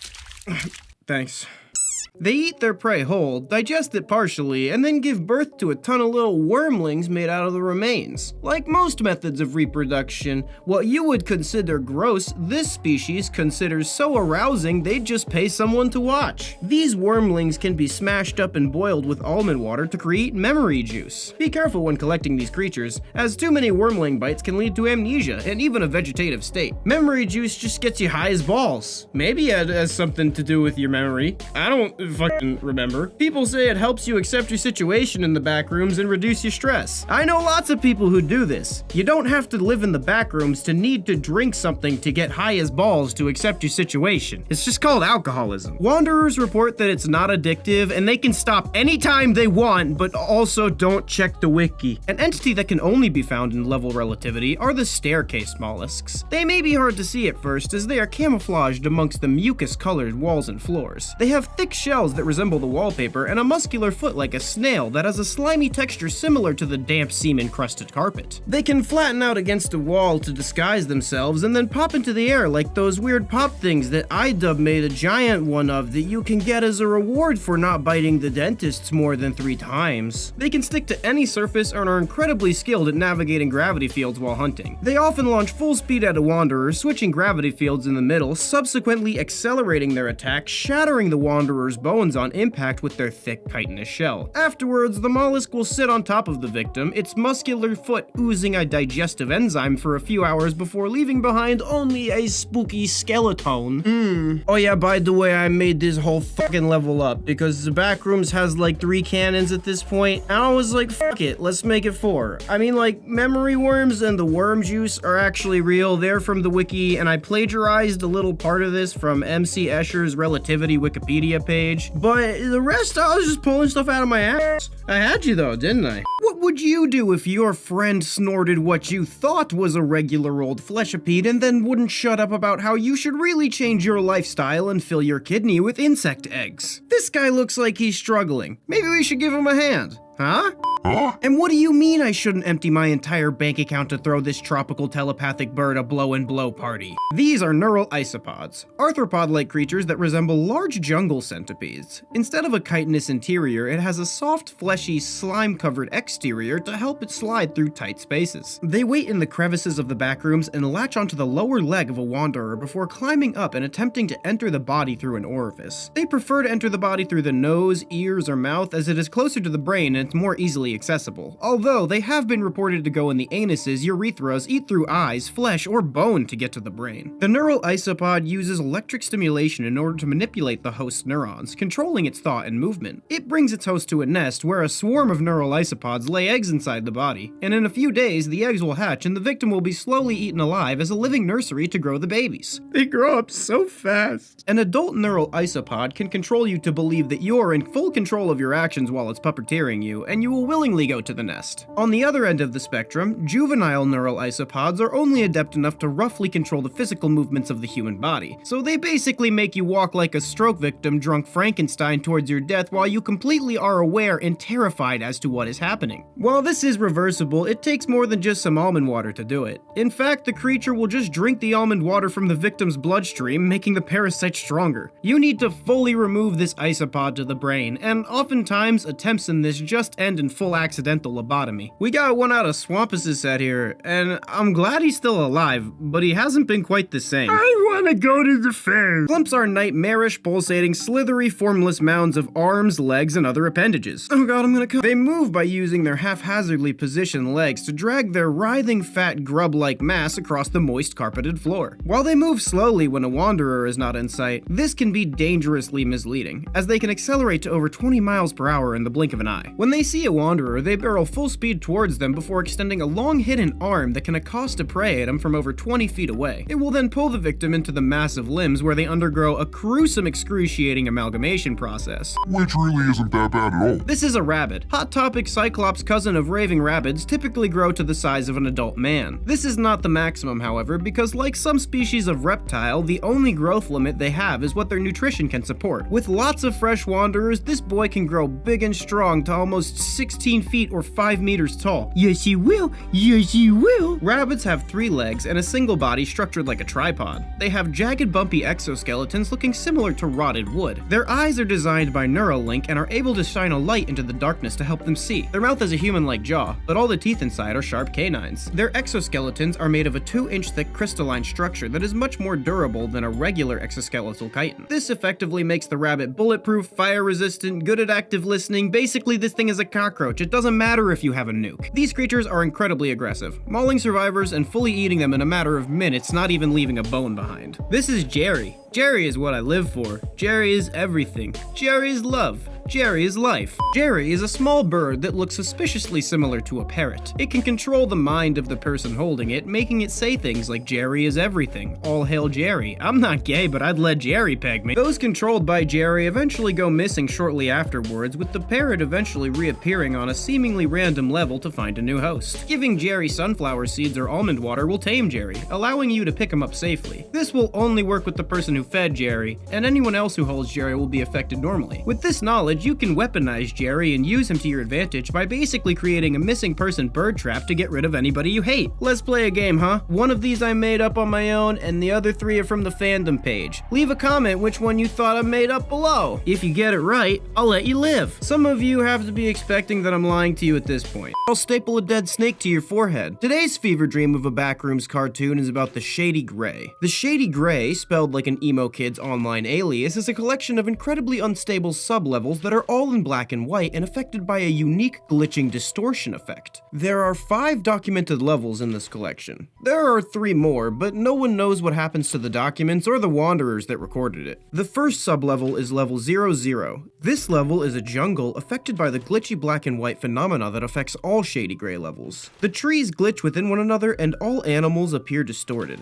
Touching these distorted things will lead to death by full-body distortion and organ evisceration, but on the bright side, this level has a bestiality fatality rate of 100%. The level has a 12-hour day-night cycle, however, it is extremely different from the normal 24-hour cycle within the front rooms. Instead of the sun slowly moving across the sky and then crossing the horizon, the sky instantly changes from day to night, or vice versa, without any warning. During the day, there are no entities, but at night they become as numerous as the colonies of bacteria in the swamp ass accumulating in your taint as you watch this. The entities in question are unknown due to the night state of level 0 being completely devoid of any light. The only confirmed entity in this section are the Howlers, because people only know what they sound like, and no one knows what the hell they look like. Every time the clock hits 12, it shifts from day to night. To proceed to the next level, all you gotta do is take a branch and draw a pentagram into the mud for some reason. I don't know, dude. I mean, that's what the wiki says. Actually, no, I don't like that. There's no reason to include satanic influence influence in the Backrooms. It's a hat on top of the additional 9 hats it's already wearing. You just no clip out. What do you mean this isn't the bathrooms? Level 1-1 is an extremely unstable, old-timey manor. Much of the furniture is glitchy and distorted, and again, touching it results in full-body distortion and organ evisceration. There is one entity on this level known as the Landlord, who looks like a tall, slender man from the 50s in a fedora and business suit, except he has the same glitching as the furniture in the level. Actually, no, fuck it, he's just literally Slenderman. If he sees you, he will approach you slowly. Attempting to run will result in all doors closing and locking before you can exit. The Landlord will continue to approach, claiming you are trespassing to watch him on the toilet. Contact with the Landlord results in death in the same fashion as when one touches the furniture. Humans usually either perish when he gets to them or break down one of the doors leading to level 2-2. Level 2-2 is a large, thick forest covered in snow. Despite being covered in snow, this level is actually incredibly hot, so much so that wanderers often die of heat stroke or heat syncope. I don't feel so good. Because everything in this level is tinted black and white, sunburns are very hard to see forming, and people often get severe blisters in a matter of minutes if not in the shade. There is one type of rarely seen entity on this level known as the Fallen Angels. They are humanoids with large black wings and horns. They all look to be fatally injured and will mostly just ignore wanderers, but if provoked they will clip wanderers into level 3-3. If you for some reason want to provoke them, simply point out how cliche their entire design is and they'll get super defensive and immediately resort to violence. Level 3-3 is an infinite ocean filled with anomalous time-altering clocks. The ocean consists of an incredibly toxic mix of distilled water, mercury, and motor oil. There are 3 different types of clocks floating on the surface of this ocean: analog clocks, digital clocks, and grandfather clocks, each with unique anomalous properties. Analog clocks will clip you into level 4-4, digital clocks will freeze someone in time, usually resulting in them just drowning, and grandfather clocks either age the person into an incredibly elderly person or a fetus, which usually also just results in drowning. There are boats on this level filled with faceless, fat, sunburned tourist guys in grayed out Hawaiian shirts, and islands on this level as well, all seemingly having the same blistering weather conditions as level 2-2. Level 4-4 is an expansive gothic city where the glitching of the shady gray becomes incredibly severe. Some buildings are upside down, some are clipped inside of each other, some are floating. All the buildings are locked, but like the skull of those who are unsubscribed, they can easily be busted into. This is basically asking for death though, as the buildings are infested with smilers, skin stealers, and a hostile entity known as the Mangled. The Mangled are skinless human heads that move with a series of spider-like limbs constructed from human bones and muscle tissue.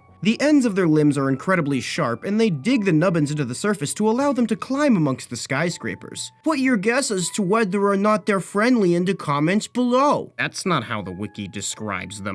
The streets aren't much better, as you'll probably end up curb stomped and robbed by the violent gangs of faceless people that roam the alleys. The entire level is overcast by the thick gray clouds, making it extremely dark. This makes the level doubly dangerous if you have seasonal affective disorder, aka the depressive disorder that some pessimistic asshole named Sad. No clipping here brings you to the last documented level of the Shady Gray, Lost Hope. Lost Hope is the level with the edgelordiest name. Sounds like a goddamn XXXTentacion wannabe. This is when the stability of the Shady Gray completely disappears. This level resembles the concrete pipe-filled maintenance hallways of level 2, except the walls are distorted and wobbling with great intensity. This level is almost entirely undocumented, as anyone who touches a surface here has their body ripped apart at the atomic level. The strong friendship bonds keeping their atoms together slowly breaking apart until their entire body is reduced to nothing but floating particles. This process resembles intense radiation damage, except I'm gonna say that it's worse because for spooky.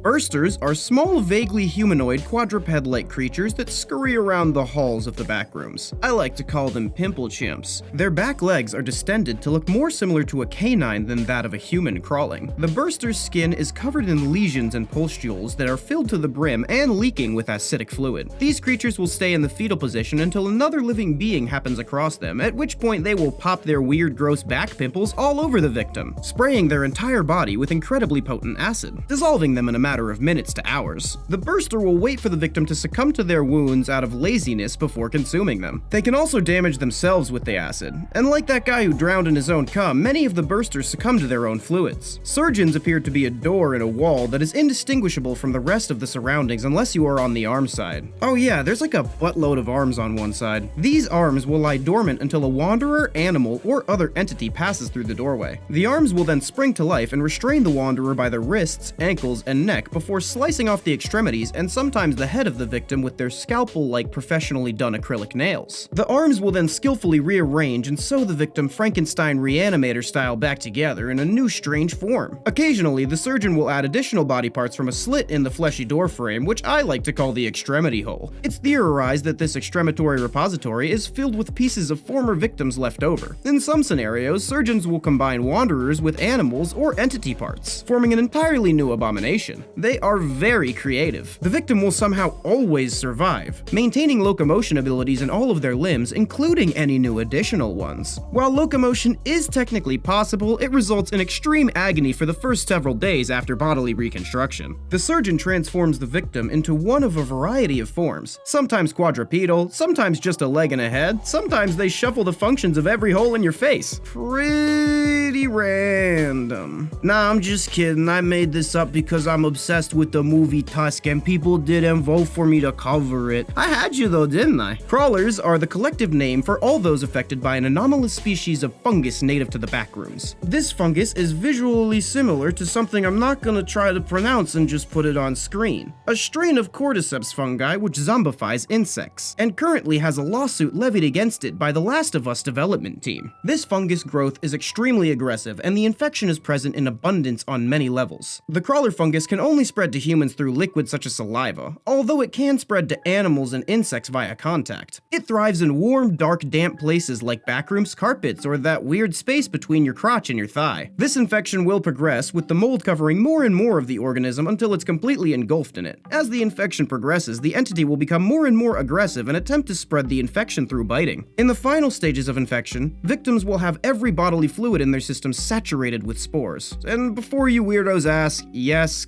that fluid too, and this does technically mean that it is an STD. Ever hear of the numbed man? The numbed man knows as much about you as you do about it. If you learn his weaknesses, he learns yours. If you learn his strengths, he learns yours. If you learn what he jerks off to, the numbed man is a weak humanoid entity who can only be sensed by those he senses. For this reason, he has destroyed his own senses. He tore out his eyes in order to blind himself. He mangled his nose so that he couldn't smell. He punctured his eardrums to become deaf. He burned off his skin so that he could no longer feel touch. I mean, I guess that's pretty metal. He has no way to sense anyone nearby, and thus they cannot sense him either. This keeps him safe. The numbed man is not bound by any floor or physical barriers, but again, you basically have to overpower a confused, disoriented, senseless old blind man. Only thing is he floats and can walk through walls. See, I learned about him before you did, so he's gotta go through me to get to you. Floating and phasing through objects isn't really considered a power in my species. You actually get special parking if you can't do it. Last time I fought a blind and deaf man, I won. It wasn't even a competition. I absolutely fucking obliterated him. 2 for 2.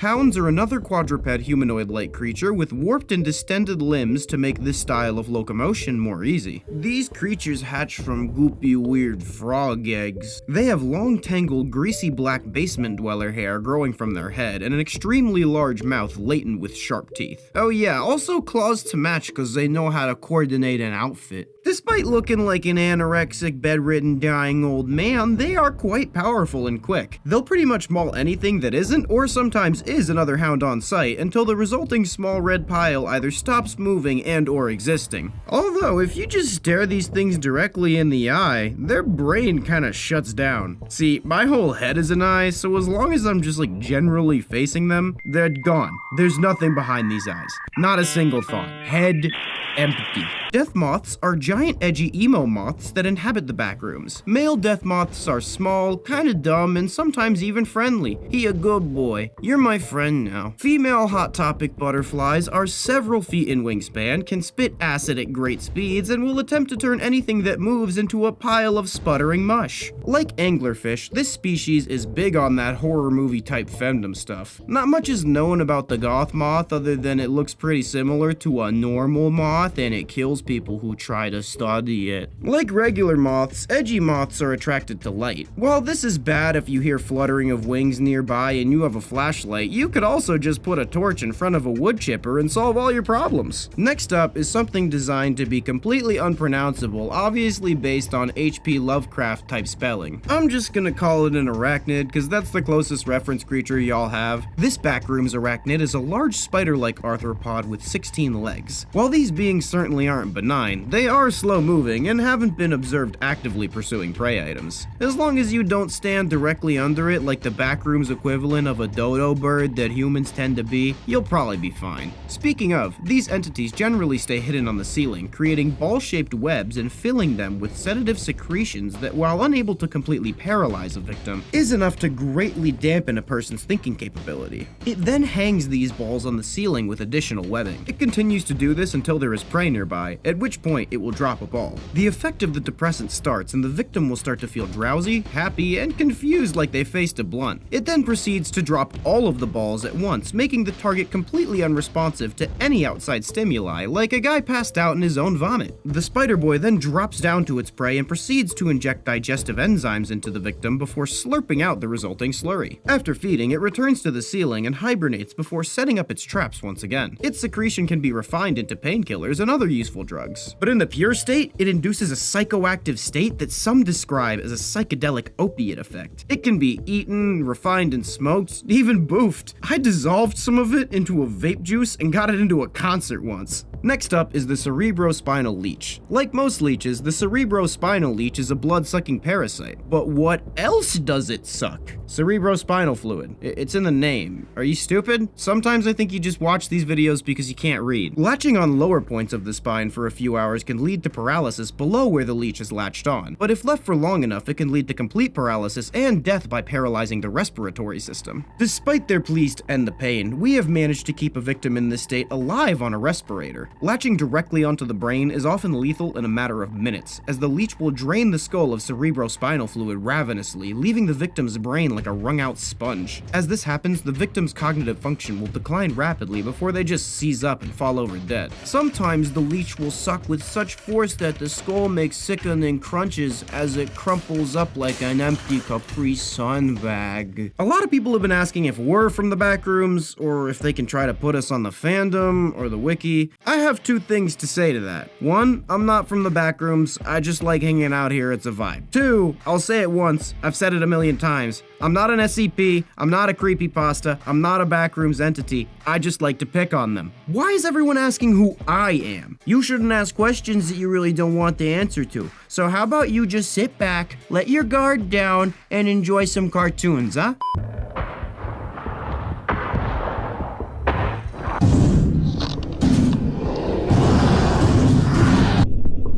These entities are known as the putrid. They look like a decaying, bloated corpse of a morbidly obese human. The literal embodiment of decay and depravity. Mushrooms, mold, colonies of decomposer bacteria, and insect infestations are very common on the surface of their skin. Their smell is reported to be somewhere in between dead camel and living Discord mod. The entirety of this entity's distended gut and body is filled with a coiled and twisted mass of intestines. When this entity opens its mouth, you can see the tip of this pile of intestines resting at the back of its cavernous throat. These intestines are filled with rats, maggots, flies, beetles, and various other decomposer friends that are common in front rooms environments. If you think this is gross, I'd like to remind you that you are constantly covered in microscopic bugs. Don't like it? Too bad, you die without them. If a putrid spots a wanderer, it will frantically wobble its large, uncoordinated mass towards them. It can vomit up some of these decomposers to attempt to subdue the victim. If it can incapacitate or catch up to the wanderer, the putrid will then swallow swallow them whole, where the ecosystem of decomposers inside of its body act like a digestive system, breaking the victim down for nutrients before spreading it throughout the putrid's body. While most of you were likely horrified by the previous description, I'd be willing to bet one of you sickos is confused and ashamed as to why that turned them on. This entity is named Six Arms, and it's attracted to stress. We are painfully well acquainted. Six Arms is a partially transparent creature which manifests as a tall, many-armed shadow. It has more than 6 arms, but since 6 is as high as the person who discovered this entity can count, that's the name. It is vaguely humanoid and emits distorted noises similar to that of a gas-powered machine. It has been observed moving through walls effortlessly, which may imply it is entirely non-corporeal. The more stressed a wanderer becomes, the more likely Six Arms will be to pursue them. It's recommended you calm down if you notice a darkening of your environment, which signifies his presence. Because he is pursuing you, calming down may be difficult. It's like how you gotta make yourself big to scare off bears. Like, that is not what I'd expect to work. Honestly, that sounds like the stupidest fucking thing you could possibly do, but everyone who doesn't do that is dead, so... yeah. Sugar is also effective at repelling it. While this is a useful survival strategy, it's pretty mean to pick on someone for having diabetes. I don't think that's gonna age well. This meat is gummy. That's the title.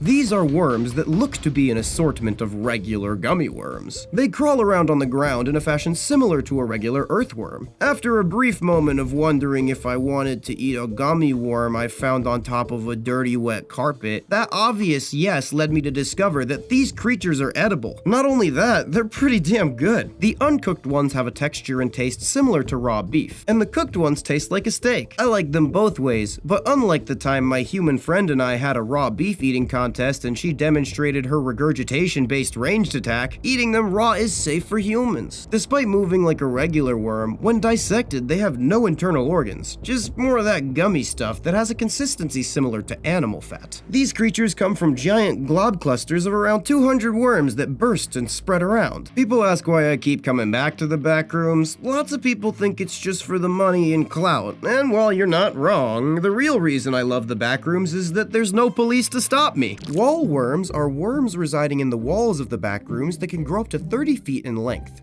These worms resemble, but do not taste like, the common earthworm. They move in an unnatural, seemingly robotic pulsating rhythm. Someone please sample it and make me a wallworm type beat. Wallworms vary wildly in size, with possibly only the environment limiting how big they can get. Worms in level 0 and similar levels will be around 2 feet long, whereas levels with large uninterrupted sections of land can have wallworms as long as 20 feet in length, with unconfirmed reports of worms growing to be around the size of a few city blocks. Wallworms contain robotic cores in their interior which serve to animate them. These robotic engines differ from worm to worm and are usually in a rusty state of disrepair despite remaining functional. So no, unless you want tetanus in your vagitinus, you cannot stick these cores inside of there. Some wallworms have been described as a layer of skin approximately 1 lambskin condom thick stretched out around a cylindrical mass of electrical wires that extend from their core, while others have a small core buried deep within an extensive and otherwise natural mass of flesh. To date, no wallworm in captivity or otherwise has been observed to die of natural causes, but they can be killed easily by destroying this inner core. Aside from providing these electrical impulses that allow the wallworms to move, these corroded engines will also produce a corrosive, viscous slime of unknown chemical composition that allows wallworms to eat through almost anything. This residue displays highly acidic properties and is highly flammable, threatening to make entire colonies and outpost infrastructures unstable if a wallworm infestation is not dealt with immediately. Backrooms life hack: you can milk these worms and collect their acidic secretions in glass almond water containers. After you recover from milking your worm, plop a napkin in the top and light it on fire. Essentially, you have an acid bomb and a Molotov cocktail all in one. If the flesh of the wallworm is damaged or removed, it will be fully regenerated within a period of 2 days via a chemical reaction that causes a wallworm's acidic slime to congeal and coalesce into new layers of skin. If you're desperate enough, you can carve out small sections of this worm and cook them for food, since they'll grow back, and you can basically use this creature like a living flesh farm. This is the Game Master. This entity is the only entity that inhabits level 389, aka the Gaming Hall. She resembles a human-sized doll with a jester hat and a dress, has stitched X's for eyes, appears to be suspended like a puppet, and because this is my video and you're obviously gonna make me do another Backroom Smash or Pass episode, I'm gonna make her bad as hell. Seriously, human, stop trying to make me fuck the Harley Quinn puppet. It's not funny, it's gonna get us both in trouble. This entity just likes to chill and play games. When playing a game with a survivor trapped inside level 389, the game master will always attempt to cheat without the player knowing. However, if called out on her breaking the rules, she will instantly be forced to stop. This same rule applies to the player. It is still unclear what actually happens when a game is lost. Her personality could be described as chaotic and unpredictable, where she will move around in gravity-defying mannerisms, as well as her hands having the appearance of being tugged on/around. She will typically be found tinkering with the game she creates and edits, or laying down on the ground like a rag doll. Pretty relatable, most of my day is spent doing one of those two things too. The game master will often go several hours or even days completely limp. While the game master exhibits control over the entire level, she cannot leave and claims to be trapped inside. It is assumed that she is a puppet in the literal sense, and something unknown to us is currently in control of her physical body. Alright, this is getting more and more sus by the moment, and that's exactly what I was worried about. The Game Master seems to have powerful telekinetic and reality-altering abilities, being able to create games that break the laws of physics and edit these games without making physical contact. In addition, level 389 itself seems to move and change its layout to her will. Fortunately, she does not use these powers to harm survivors on this level, except a little bit in the fun way. Any photos taken of the Game Master will inexplicably show up as blank. Well, to you it's inexplicable because you don't have interdimensional internet and you haven't seen her post about content theft from her OnlyFans. Scorpses are scorpion-like creatures that like to remove heads from dead bodies and talk using their voices. Well, that's a pretty neat party trick. They can do a lot more than just your average talented puppeteer that just happens to use decapitated human heads. They can psychically project the deceased's memories. If they cannot find a pre-cut head to communicate with, they will use their club-like tails to bludgeon wanderers to death and use their heads for communication. They measure on average 10 feet or 3 meters long and weigh around 200 pounds. When they have a human head to speak through, they are about as intelligent as a regular human being. But without it, they are about as dumb as a regular scorpion. Once in possession of a human skull, Scorpses are able to project mental images into the minds of anybody within a 50 feet radius. These images will be composed from memories belonging to the decapitated head, but are used by the Scorpses to communicate through a vaguely understood pictographic language. The Scorpses will torture their victims with disturbing memories such as the deceased dying moments, hysterical shrieks and laughter, or images of a dead person fondling their bits to porn you didn't even know existed. However, as the brain matter within the skull continues to decompose, the entity will also begin to lose its enhanced intelligence until it is unable to project telepathic images and is returned to its baseline intelligence. When this happens, Scorpses will proceed to seek out another corpse which they can decapitate and use to start the cycle all over again. The circle of life never ceases to amaze and inspire me. That's it for this episode. If you want me to come back to Backrooms and do more such things, make sure to like, comment, subscribe with all notifications enabled or I'll turn you inside out. These are the woodlands. They manifest as face/humanoid-like carvings most commonly in wood. Woodlands are entities that visually manifest through the patterns found in plank wood, the interior of logs, or other materials that appear at least visually similar to wood. Its exact form varies, but generally it appears as a humanoid figure or face. They can also scrawl threatening or taunting messages in the wood. The woodland's verbal assaults consist of death threats and body shaming, but trying to cancel them by carving it into wood hasn't done any good. When exiting its surface, its physical body seems to be made from the material itself, and the entity becomes corporeal. The woodlands target wanderers that are losing their grip on reality. Now, there's a fine line between being paranoid and being cautious in a dangerous situation. A Backrooms wanderer needs to be able to jump rope with it. If the target is mentally healthy, or at least as close as you can get in the Backrooms, they'll stalk them for miles and make their presence known to induce paranoia. Once a wanderer is questioning the nature of their reality, the woodland will partially no-clip out of the surface and grab them before pulling them inside and disappearing. The wanderer will then be partially no-clipped inside of this material, severing whatever is in contact with the wall. Full vertical segmentation is lethal, but if the woodland only manages to get a part of you in the wall, you can live if you amputate the appendage before it can drag you further inside. This seems like a rock and a hard place thing, cause it's either chainsaw off your genitalia or die. I don't know what I'd pick. Fun fact, the chainsaw was originally invented to make the removal of the pelvic bone easier and less time consuming during childbirth or any other time you'd need to remove a pelvic bone. I won't tell. This creature is the Strangler. Stranglers are furry bipedal hoofed creatures with a large beak and tentacle-like arms to coil around their victim's neck. Their entire anatomy is designed to minimize noise. They have spongy hooves and soundproof beaks to make sure bone crunches aren't too loud for them. They also tend to have a Doofenshmirtz-esque hunch, theorized to be a defense mechanism against other stranglers, as they have been seen standing completely straight, reaching a height of at least 8 feet tall. This extra height would make it difficult for other stranglers to attack. Stranglers reside in level 58.1, a dimly lit and very dangerous level. Like the town drunk, stranglers only seem to become violent during blackouts. Blackouts are when all of level 58.1's lights shut off in unison for a seemingly random amount of time. Like a desperate man at a rave, they skulk throughout the dark room, feeling for anything with a pulse. They then grab whatever they find and squeeze it until it stops struggling and begin to consume it. These creatures will do this to their own kind as well. I'm not sure how they reproduce, but regardless, it's definitely a lot of choking with the lights off. I regret nothing. When the lights turn on, all stranglers flip shit due to sensory overload and scramble back to their dens, dark holes they can tort into and hide in till the next blackout. Stranglers are just afraid of loud noises, so if the level blacks out, just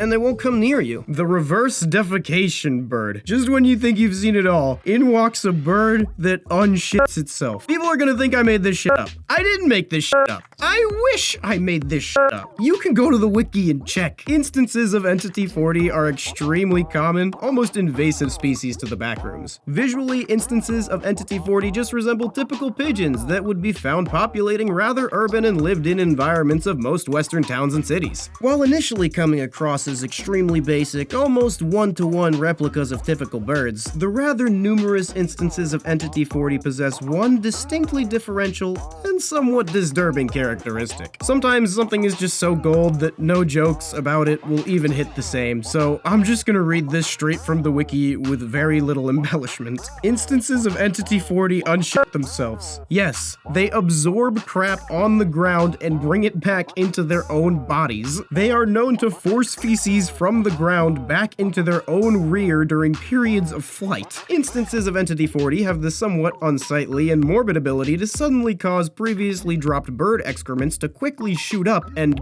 become a part of them. My god, I love it. This is unironically my favorite entity so far. How this process is done is unknown, and any investigation has proved fruitless. Sometimes people can get hit at such great speeds with this entity's feces that it can prove lethal. To the untrained eye, it may seem almost impossible to detect when bird droppings may rip upwards towards the sky, or which droppings are ones that can rip up into the heavens. A few seconds before the droppings are going to depart from the ground, they will often act like a magnet towards the bird in question, with any looser parts on the ground lifting or moving up towards the creature, usually happening about 10 seconds before the process occurs. Oh yeah, and there's like a goat that eats popsicles. Entity 666, aka Happy Files, is a string of several websites on the Backrooms internet that host instances of an anomalous, seemingly sentient computer virus disguised as various applications. Instances of Entity 666 often masquerade as Backrooms file sharing sites such as fileshare.backrooms and piratebay.backrooms, or video sharing sites such as youtube.backrooms or pornhub.backrooms. These web pages all share the same name, only differentiated by a set of random numbers within the URL. You can only get onto the Backrooms internet in the Backrooms or with a powerful force known as suspension of disbelief. Like a toilet seat for gonorrhea, these websites are basically just the carrier for the Entity 666 virus. When an individual is downloading the desired program from any variant of Happy Files, it will instead download as a zip file. Once extracted, there will be an unzipped folder containing a TXT file stating, "Thank you for downloading this program. I hope you enjoy it.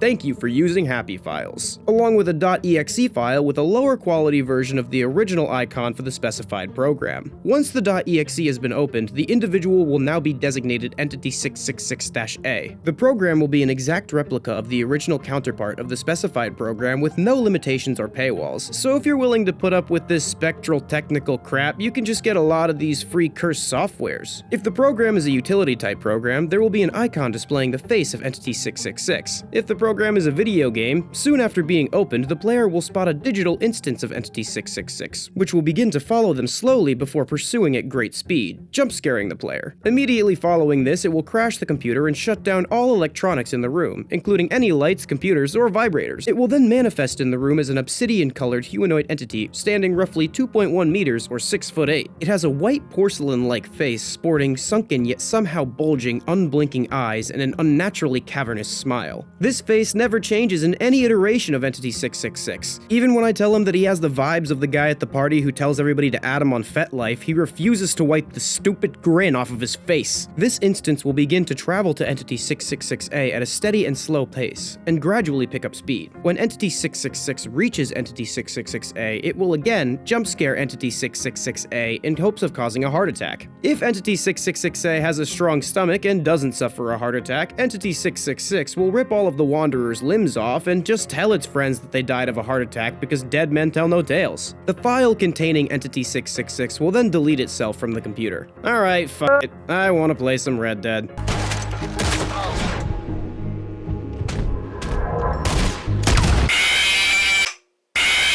Then I totally scared him until he had a heart attack. Oh my god, dude. Next up are the skinless. The skinless, as the name suggests, are humanoid figures that look as though they've been skinned with surgical precision, revealing the inner workings of their anatomical structures, such as their muscle fibers, bones, vascular systems, and organ structures. They ooze a strange fluid behind them, and when examined more closely, it seems to be a mix of every type of human bodily fluid. Yes, every type.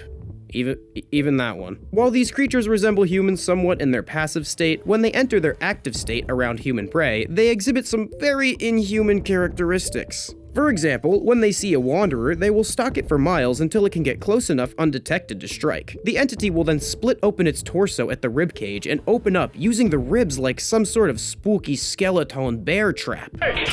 It will then grab the wanderer swiftly, snap the trap shut with a force on par with the bite of an alligator, skewering and trapping the victim in its chest cavity. The veins of the skinless will then detach and move like tendrils to the bleeding holes created by the sharp ribs, and they will weave their way inside of the veins and arteries, digestive system, nervous system, reproductive system, hell, anywhere the wanderer has body fluid. They will then drain the victim of all their blood, saliva, stomach acid, naughty fluid respective to the victim's sex. They have also been seen laying down with their ribcage open like some sort of horrific mousetrap to pierce the legs of an unassuming wanderer for an easy meal. You're all still asking a lot of questions, which I told you not to do, so maybe I'll answer one. What the hell are you? Why are you milking the backrooms? Why haven't you seeked the psychological evaluation that you very obviously need? To be honest, if I see a therapist, I might not be able to connect to my mentally ill audience members. Chances are, that's a significant portion of my demographic. Embracing insanity has done wonders for my mental health. Level Run for Your Life, aka Level Exclamation Point, is a long hallway around 10 kilometers or a little over 6 miles long. Wanderers can enter this level by using elevators in the back rooms. They can awaken there if they pass out from substance abuse, or just randomly when they least expect it. This hallway resembles that of a broken down crack house of a hospital, down to every last bloody rusted syringe and mysterious bodily fluid puddle. Except there's a constant red flashing light and blaring alarm noise. Immediately upon entry, the wanderer will hear the bloodthirsty shrieks of a horde of murderous entities approaching at Usain Boltian speeds from a long distance down the hallway. These entities include skin stealers, smilers, butthole fondlers, etc. The only way a wanderer can survive is by running the full distance of the hallway and making it to the end. The wanderer will have to evade hospital beds, medical devices, and even clumps blocking the way. If you see another wanderer running, you can trip them and feed the horde for a few more seconds of space. Who's gonna tell? Not that guy. There's also almond water and food scattered around, so if you're like a marathon sprinter, you can stop and have a snack and a drink. Any doors on the sides of the halls are locked. Don't try opening them or breaking them down. Your frail human arms can't interfere with these unknown forces. It'll just waste the time that you desperately need for running from the living wave of monsters that wants to turn you into nutrients. If an especially fit wanderer manages to get to the end, there will be an exit door that leads to a random level, which hopefully isn't just a void. To be real with y'all, I think if we dropped every one of my subscribers into this level, around 95% of them would die within the first 2 miles, but hey, maybe I'm wrong. Adrenaline is a phenomenal drug. Let's get into it. Ready? Go!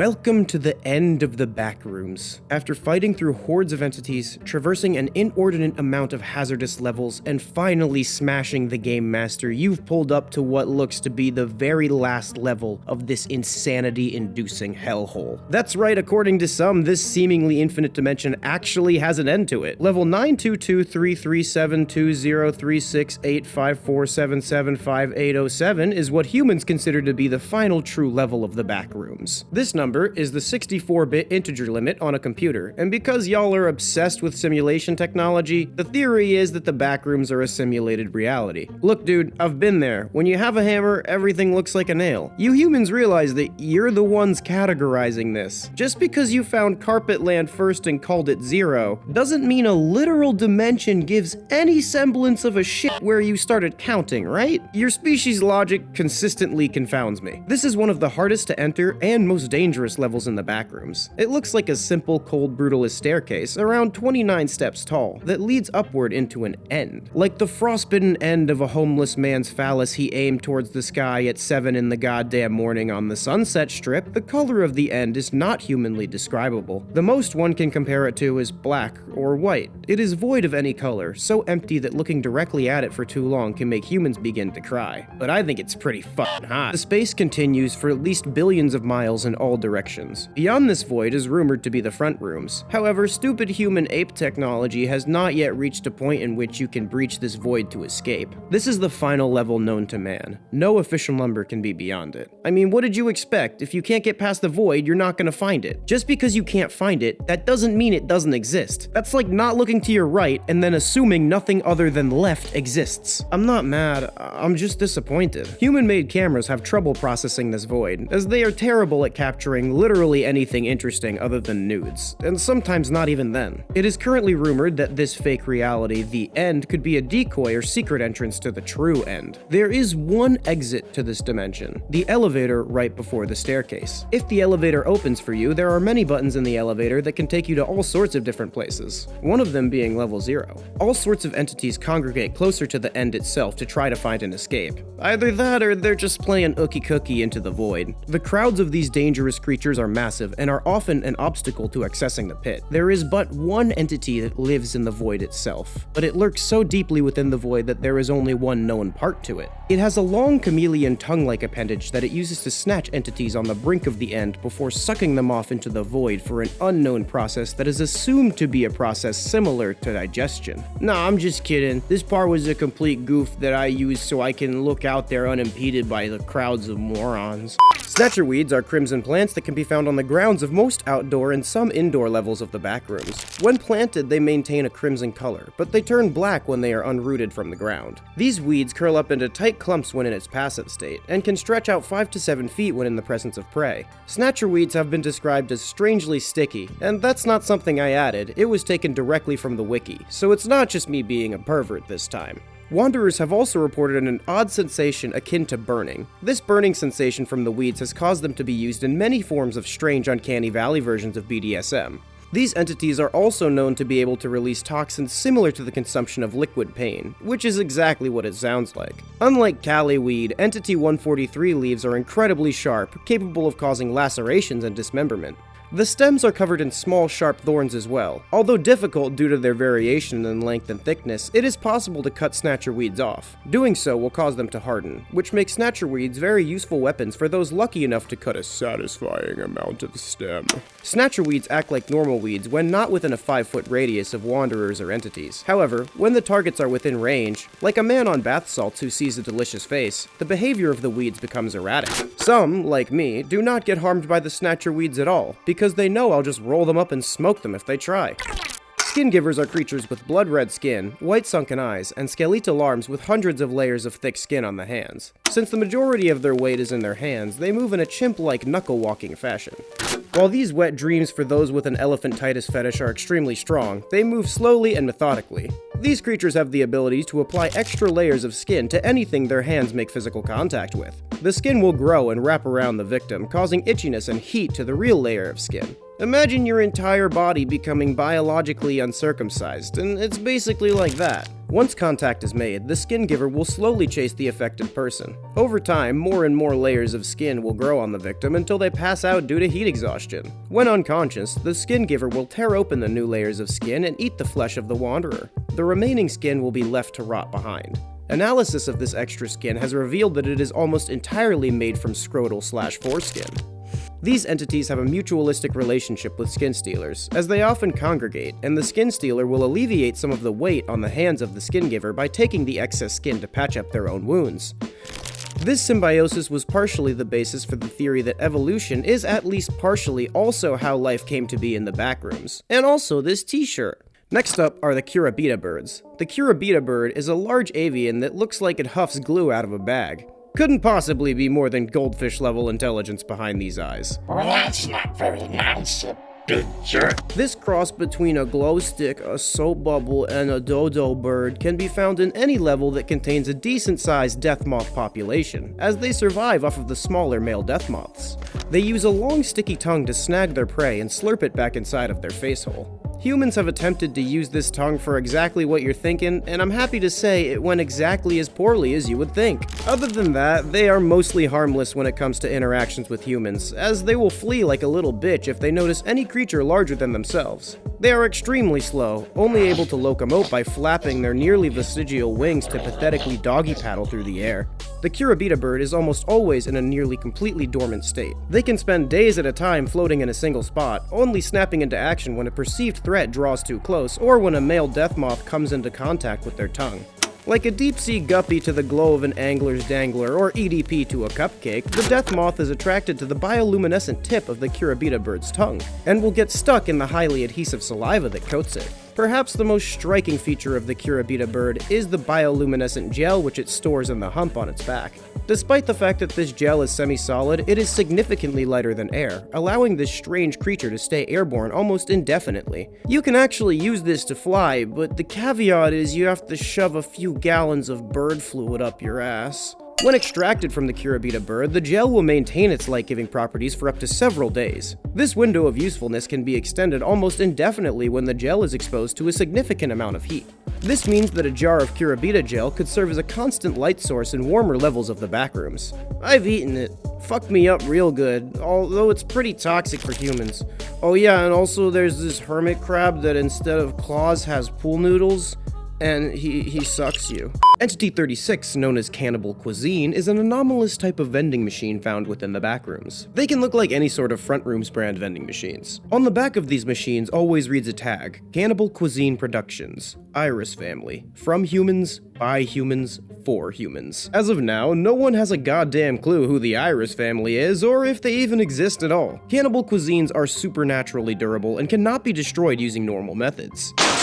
These machines don't require any payment to operate, and the internal systems seem to be a blend of biological and mechanical. For example, instead of a metal coil pushing the product off the shelf and into the slot, this system uses a skeletal human hand. And instead of a button, like a human, you would use the clit to turn it on. I regret absolutely fucking nothing. All products made from Entity 36 are made from human parts, and like a noble hunter-gatherer should, Entity 36 uses all parts of the animal. Some of my favorites from these vending machines include small blocks of flesh wrapped sloppily with a candy bar wrapper, entire heart, carbonated blood with sugar added, dick in a box, chip bag containing chips made from human bone marrow, skin strips dipped in cum, and my favorite, the fermented alcoholic piss. Every 12 hours, the products within a cannibal cuisine will all be instantaneously replenished, appearing out of thin air. Products that have not been taken will simply remain inside. While safe to consume for most multidimensional entities, products from Entity 36 spike human dopamine levels so much that humans can get instantly addicted to these products. Addicted individuals devote themselves to obtaining as much food as they can from the cannibal cuisines and are willing to risk their lives to do so. What's that saying? Crack addiction doesn't give a shit whether or not you think you're gay? Multiple wanderers that are victim to the same instance of Entity 36 may also attempt to harm one another to ensure more food for themselves. Normal side effects of high amounts of dopamine include euphoria, binge eating, addiction, poor impulse control, heightened aggressiveness. Oh shit. Besides generally inciting an extreme feeling of joy, products from cannibal cuisines may also cause a few other effects. For example, the complete and permanent removal of any prior memories pertaining to cannibal cuisines. Any further information on the entity is wiped from the victim's memory after an average of 4 hours. They will also be unable to eat other sources of food and water, including almond water. Attempting to eat non-Entity 36 food items will result in the food remaining in the stomach and not leaving via digestion unless removed by other means. They'll also have increased hunger and thirst, regardless of the amount of food the victim has consumed. Sometimes they even hear voices emanating from the cannibal cuisines, which become more and more prevalent during the machine's replenishment and the consumption of a product. These voices are often described as blood-curdling screams, soft yet discomforting sobs, and/or coming noises. Most victims recall that these voices manifest in the form of a loved one from their past life before entering the backrooms. Oxids are small, bronze-colored arthropods native to level 61, although they have been sighted on other levels. Eyewitnesses have compared them to crabs or pubic lice, albeit much larger and with sharper mandibles. Oxids scurry around various levels searching for objects made out of base metals, such as copper or iron. Much like a snake, they have 2 glands in the back of their mouths. However, instead of venom, these produce an unidentified acid with the ability to spread rust and oxidation. Once an oxid finds such an object, it will use its acidic saliva to corrode the metal for much easier consumption. If you ask an oxid what that mouth do, the answer would be dissolve. These rusted metals compose its entire diet. Oxids are naturally curious entities and will search any bags, containers, or fleshy orifices for something to eat. Tupperware is recommended as a way to keep them out of your belongings, as plastic does not oxidize. Oxids have strong mandibles to help chew up the rusted metal they live on. However, they will use these in combat if they feel threatened or just bored and sadistic. I'm warning you. I never warn you guys, so you know this is gonna be bad. This entity is cursed. And I'm warning you now because the following content is so foul it goes far beyond the not-for-human consumption nature of most of the cognito hazards I upload. With that being said, allow me to introduce the most cursed entity in the entire Backrooms. The Glock Dookie. This entity empties out a toothpaste tube, fills it with its own feces, urine, seminal fluid, and vomit, and then proceeds to aim the front of the toothpaste tube towards a victim. It will squeeze the end of the tube so as to squirt the contents of the tube out rapidly. This mixture cannot be removed once it touches a person. No known substance can wash the Glock Dookie off. This entity will display different tendencies while in large groups. They've been reported to mass Glock Dookie a victim and then knock out the wanderer with blunt force trauma, pull down their pants, and scream, "Get that ass." Soon, a swarm of entities appear and spread the wanderer's ass cheeks open, subsequently spitting into the anus of the unconscious victim. This entity is not cataloged in the wiki or the fandom, and the only place one can find an account of these entities is in a video that I will be linking in the description. It's canon now, and there's not a single fucking thing any of you can do about it. Also, this is the knot goldfish. It swims through the air. I'm gonna give you all an AZFK fun fact. I'm 100 meters from your location and approaching rapidly. Start running! Wallpaper wraiths are giant slug-like creatures that stick to walls and ceilings using a red mucus secretion. Their skin is covered in advanced chromatophores, which can replicate the patterns and colors of the walls and ceilings with great accuracy. While this seems like a powerful ability, you can use this to your advantage by leading them to stick to walls with hate symbols and then get them cancelled. These creatures hunt by sneaking up on their prey and extending a tendril-like tongue. They will wrap this tongue around the victim, like any skilled murderer, starting with the mouth to silence any screaming. After encasing the prey completely, they will either retract the tongue and eat the victim whole, making every mollusk vorophile's dream come true, or drag the prey back into the nest to leave it for its young. Injuring a wallpaper wraith will cause them to spit a paralyzing black liquid that will freeze any entity or wanderer in place, making them incredibly easy to consume. The tongue of these creatures is easily capable of snapping a human neck. Wallpaper wraith's ears are extremely sensitive, and if the entity hears a loud noise, it'll just straight up have a heart attack and die. Boo!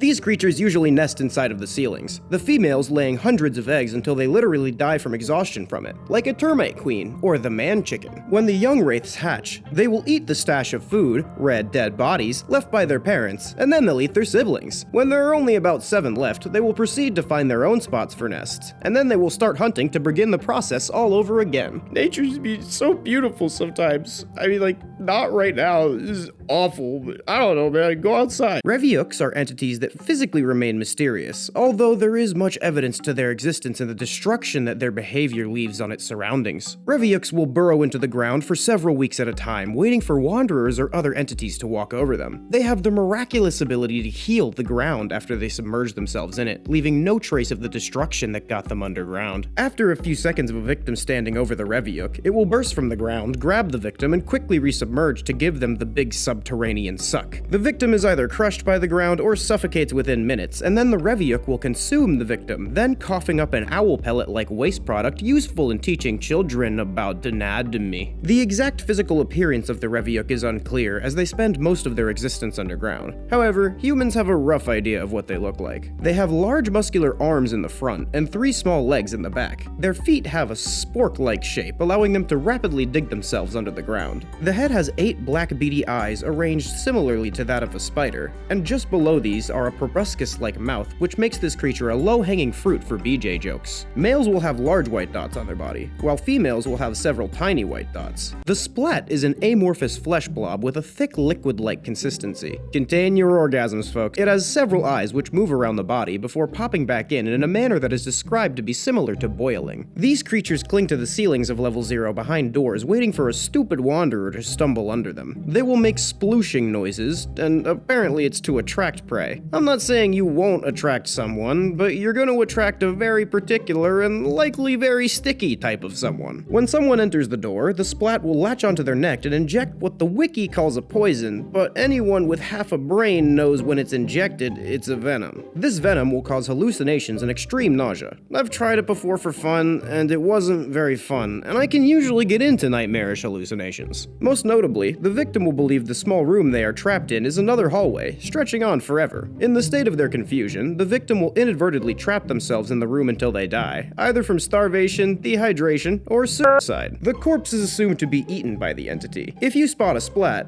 walk past it slowly. Act natural, but not too natural. And don't run, as like the common movie T-Rex, their vision is based on movement, and they seem to be attracted to fast-moving objects. You're scared, coward. You got man enough to f with me. You can't last 2 minutes in my world, bitch. Look at you scared now, you hoe. Scared of the real man. I'll f till you love me. I had to get high. I had to back then. I had to get high. I'm not sure if this is the weirdest Backrooms entity I've ever seen, but it's definitely up there. Entity 161, more commonly known as Leon, is a toddler-sized leech with a pair of long noodle-like boneless arms that end in little points instead of hands. At the very front of his body, he has a ring-shaped mouth filled with 3 large sharp teeth. No matter what climate one finds this entity in, his skin is somehow constantly wet and slippery, leaving a visible trail of mystery fluid as he slithers around. No valuable scientific data was gathered by forcing a series of humans to drink varying amounts of it. This entity is always adorned in a white collar, a multicolored necktie, and white tuxedo cuffs placed slightly above the points of his arms. Do not insult his tie. He'll take it very personally. He's also always seen with an exaggeratedly tall and skinny light brown top hat. With him, Leon carries a black leather briefcase which he uses to store items he's collected. Despite looking like a standard briefcase, it's able to store objects significantly larger than both it and Leon himself. This entity has been known to function as a wandering salesman of sorts, and is fully capable of human speech. However, his teeth are so large that he can't seem to close his mouth over them, causing him to have a permanent lateral lisp. What the hell did you put me on the show for? I wish one of your guys had children so I could kick them in their f***ing head or stomp on their testicles so you could feel my pain, because that's the pain I have, waking up every day. If a wanderer encounters him, he will usually make an attempt to peddle a small variety of items to whomever he stumbled upon in exchange for the person's blood. Offering Leon another bodily fluid results in him contacting the authorities. These items can range greatly in value, consisting of anything from random junk to highly sought-after objects such as royal rations, life insurance, or mescaline. Leon is generally friendly with wanderers, if not also kinda slick. If a wanderer happens to encounter this entity or vice versa, he'll make an immediate attempt to strike up conversation and temporarily join the wanderer on their travels or duties. He'll accompany the wanderer until he's either successfully sold them an item, been shooed off, or simply decided to go somewhere else all on his own. During the times in which Leon is conversing with a wanderer, he'll often make attempts to shift the conversation to the topic of his wares in hopes of making a sale. Leon's not really my friend, he just wants my business. Should the wanderer agree to his products, he'll open up the briefcase and advertise a selection of 4 to 5 items that usually range in quality and usefulness. While Leon claims to not be a drug dealer, He does sell drugs. The standard prices of items seem to be completely random, but it is possible to haggle with Leon in order to make a desired item cheaper. At the moment, no pattern on what items Leon deems as valuable has been discovered. I found the man's once, and he was selling a new iPhone for the same price as a rotten apple core. No semblance of value at all. It's important to keep in mind not to touch an item unless you're absolutely sure you want to buy it. For whatever reason, Leon considers any item that has been touched bought, and will subsequently claim his payment whether you're willing or not. Sounds like Leon needs to take those online courses that they make every college freshman take. Instead of accepting any form of currency or trade for his items, this entity only accepts payment in the buyer's blood. Whenever one decides to purchase an item, Leon's hat will briefly shudder before the top flips open and spurts a purple gas cloud in the face of the buyer like some sort of Alice in Wonderland Nightman version of a Dr. Seuss book. This gas will completely knock out most wanderers approximately 15 to 20 seconds after inhalation. When the buyer is unconscious, Leon will then proceed to plunge his 3 teeth into one of the shoulders of the buyer and consume the amount of blood he's owed, using a blood-sucking method similar to that of an actual leech. It's believed the gas his hat spits out is supposed to function as an anesthesia, so the buyer doesn't have to feel their blood being sucked out. It's an instant knockout for humans, but for higher level species, it's kinda like getting hit with the dentist gas. When finished with the payment process, Leon will leave the area and the buyer will wake up about 10 minutes later with a Y-shaped scar on one of their shoulders, a mild soreness in the arm with the scar, and the purchased item sitting on the ground nearby. This entity is a pussy, pacifist, and will flee at high speeds if the situation gets violent. If cornered, he'll usually resort to hitting the aggressor with a puff of his knockout gas before frantically scrambling away. The only other times Leon gasses something without an agreed sale comes if one tries to steal something from him, as he'll very often manage to knock out any attempted thieves with his gas before they can get away. Afterwards, he'll take both the payment for the item and the item itself back. Despite his generally pacifistic nature, Entity 161 has unintentionally killed some wanderers in the past by taking too much blood all at once. He doesn't seem to be aware of the fact that creatures actually need blood to survive, having stated they can always just grow more. I mean, he's not wrong. However, he does seem to favor specific blood types over others. He'll very often bring up blood types as an icebreaker conversation, and seems to generally lower his prices for types that he favors. Currently, it is believed that his favorite blood type is B positive, while his least favorite is O positive. See, I don't even normally use blood for biological functions, but I allocate resources to make it just so I can get more X from the Backrooms slug dealer. Well, that, and I just throw humans to him for stuff and he doesn't seem to mind. Tape 1. Unidentified disease. Biohazard warning. Several cases of an unidentified infection have been reported in several parish residents. Do not drink the water. The tumor yielded a strange and frightening discovery. They were filled with aggressive worm-like organisms. The sick are no longer human. It appears the organisms are being birthed from the virus.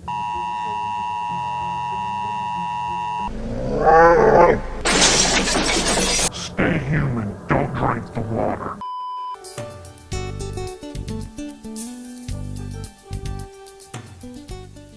August 8th, 1988, an unidentified viral disease begins infecting people in the Tangi waterways. The first evidence of this outbreak is reported by one Dr. Julia Williams. She claims that a virus, hereby nicknamed the Tangi Virus, has begun infecting people who swam in the Tikfa River. Several patients were admitted with symptoms consisting of rashy skin, itchy throat, irritated eyes, nausea, and diarrhea. Patient 1, infant, asymptomatic. Patient 2, deceased, complications due to meningitis. Patient 3, child, stable. Patient 4, pregnant adult, stable but lost child. Soon after the discovery of this disease, Dr. Williams learns that tumors are growing inside these patients. Not only that, but they seem to be gestating worm-like creatures inside of them. That's pretty neat. The virus initially reproduces in a lytic cycle, but undergoes metamorphosis in time, becoming a swarm of parasitic worm-like creatures. The virus state is likely the immature form, making the worms the next stage in the disease's development. The worms, once hatched, make their way to the brain and nervous systems.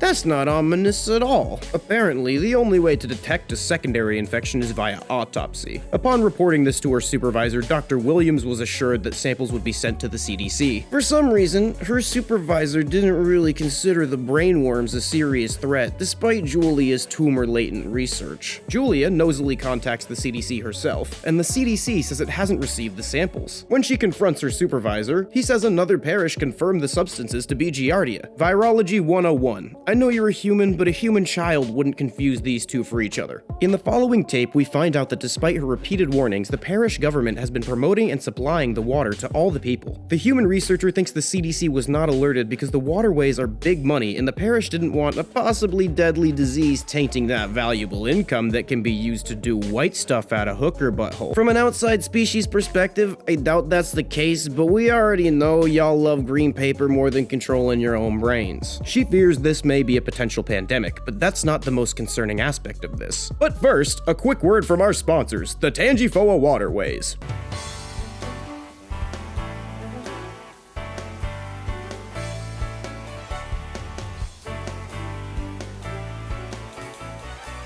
Wasn't that just breathtaking? Anyways, patient 4 brutally killed her husband with her bare hands and then kidnapped patient 1 after murdering both of the child's parents. Patient 3 also violently attacked his parents to the point of hospitalization, and all were last spotted in the waterways near Kate's Crossing. Several people have been reported to have gone missing on the river, and our human researcher is convinced that it's connected. In the next report, we find that the summer went exactly as expected. More sick that recovered quickly, so no one gives a shit. The parish is building a landfill near the river. Rumor is they're covering something up. So my idea is if we just fill the river with trash, everyone will blame that for why they're sick instead of the virus. Some say it's a spaceship. I have no idea why they're saying that. It seems kinda out of nowhere. She says she's gonna threaten to go to the press and was terminated from her job immediately. When she returned to her office, she found a tape on her desk with a note that said, "Lab 8, come at night." The following was recovered from a missing persons case.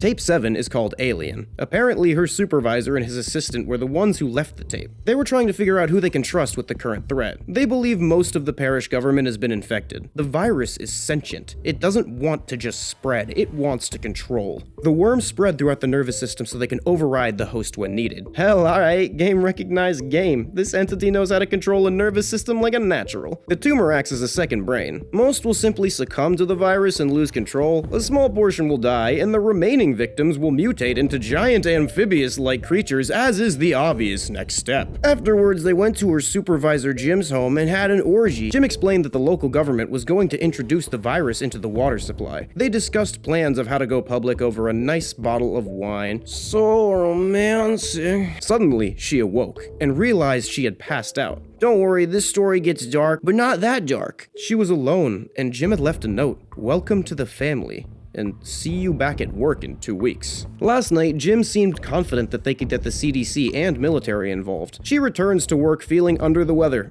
Foreshadowing. But her and Jim have a big meeting today, so the show must go on. Jim wasn't at work today, but he left the bottle of wine they shared 2 weeks ago with instructions to analyze it. So she did, finding samples of the virus. She's infected with the Tangi Virus. Called it. What a twist! She immediately left, and as she drove away, the staff of the entire building watched her from the parking lot, smiling deviously. Jump to February 5th, 1990. She's working in a veterinarian's office, poisoning her body with anti-parasitic drugs and chemotherapy meant for dogs. I've been there, homie. Fun fact, dog Xanax is just regular Xanax, but smaller. Do with that information what you will. She's 40 pounds underweight, bald, and her mouth is covered in sores, but she's kept the disease from overtaking her, buying her time until she can find a cure. By late April, she can feel the worms scratching at her skull, the drugs becoming less effective. Her fingers are spasming, her eyes are twitching. She is dying. May 5th, 1990. She's been having strange dreams, thinking about Ireland, France, moving to the States for med school. June 15th, 1990. I miss my mom and my dad. There's so much I wanted to do. I wanted to meet someone, grow old, have kids. Now I'll never do anything. August 27th, 1990. I can hear them now. They want me to consider them my children. I consider them a plague. September 21st, 1990. I lost my job at the vet's office. My memory isn't what it used to be. I'm mailing these tapes to the FPTV cable station. The council, too. Maybe they can use what I learned to save us. October 5th, 1990. I'm ending things tonight. If anyone watching this wants to know my last words, there. Boil anything you drink. It kills the virus. After the old FPTV building was torn down, hundreds of VHS tapes needed to be digitized and cataloged. Most of it seemed mundane, but on 12/03/90, a mysterious message appeared in the channel's nightly ad sections. It appeared only once. Don't trust your government. They have sold you out. You have been warned. Why would anyone trust the government? What do you think, I'm an idiot? 3 days later, an ill-timed boil advisory appeared during a pre-recorded newscast, and it's hysterical. By working with the property owners and other concerned groups throughout the parish, we have made great strides in cleaning the river such as this. The Netabony River is a big concern of ours. By having the landfill nearby, it does create a possible image of polluting that river, but I can assure you, we at the landfill are making every effort that we possibly can to see that the landfill does not pollute any river, any stream, any body of water throughout this parish. And I am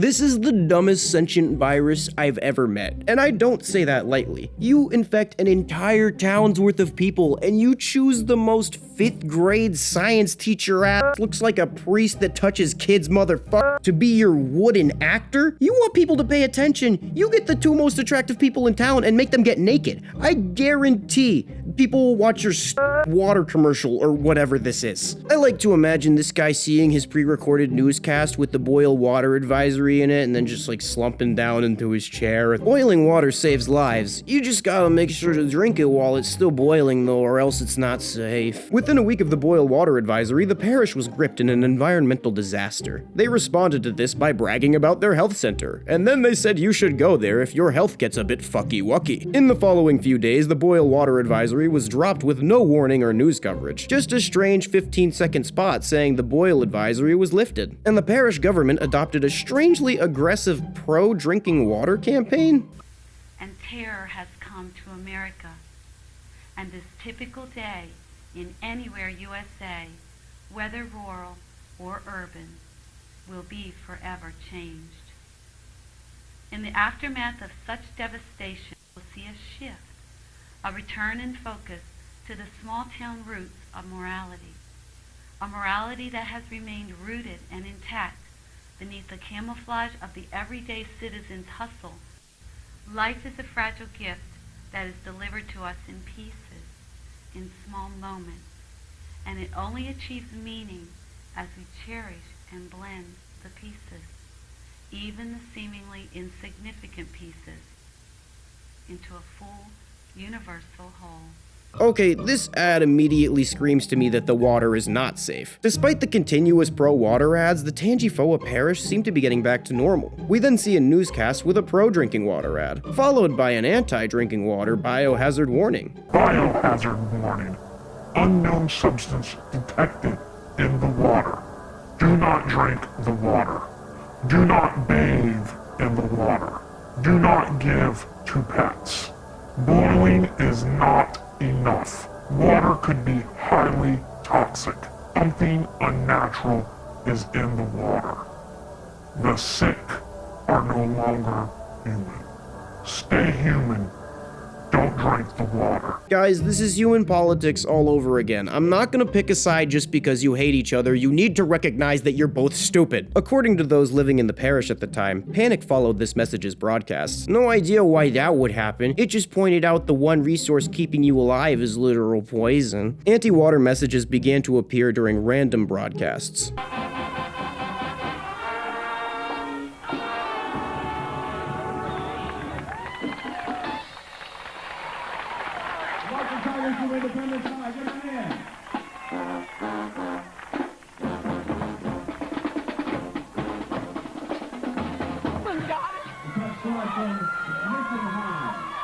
Within days of the warning, parish officials began working around the clock at the landfill. What they were doing was never disclosed to the public. Following this, the following message was played 24/7 for a week.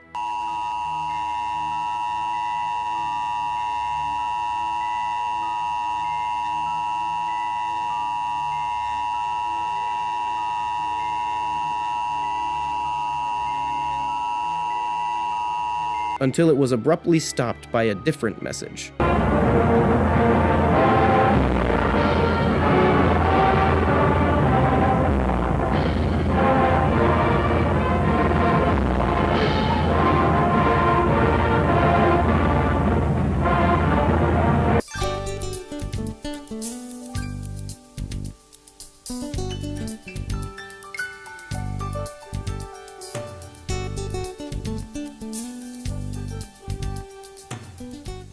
Nothing was ever said about the odd event ever again, except right now, which is when we're talking about it. Wait, how does this video know that no one ever talked about it again? How do you, keep check that? Most consider it a joke. A few think it was something more sinister.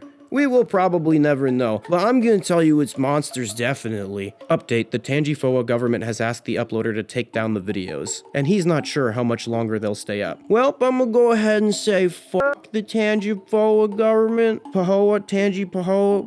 and keep my videos up. Not really, I'm sure you're wonderful people, and if you have an issue, we can talk this out rather than just going through YouTube. In the late 90s, an unnamed storm settled over southeast Louisiana. Flash floods occurred without warning. Most of the population was trapped when the Tangi River overflowed. The area was devastated, with the town of Kate's Crossing being hit the hardest. The fire department was sent to evacuate citizens. Despite their best efforts, the bodies of over 200 people were never found. Most blame the rising rivers, but some say it was something else. The men and women serving that day still don't speak of the Great Flood. This tape is the only first-hand account of that event, and I'm just gonna play it in its entirety. Gary, come in. What's your ETA? 5 minutes, give or take. Copy that. Holler back when you get on scene. Roger that. Over and out. Molly, come in. Go ahead. I'm at the old church and there's nobody here. You at the old Baptist? Looking right at it and it's empty. Somebody must have beat you to it. Look, we got an elderly couple southbound. Can you do it? 10-4, I'm on it.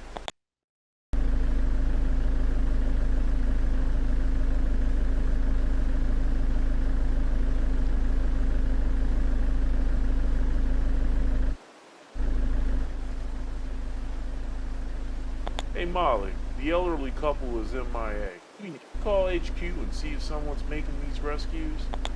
10-4, I'll put the word out.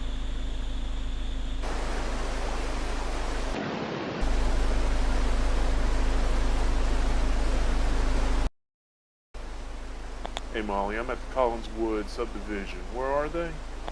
All the way in the back. 10-4.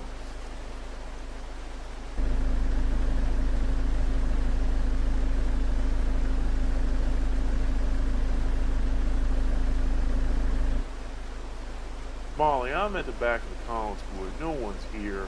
There's no way someone else evacuated 30 people. Have you heard anything from HQ? That's a negative. Try again.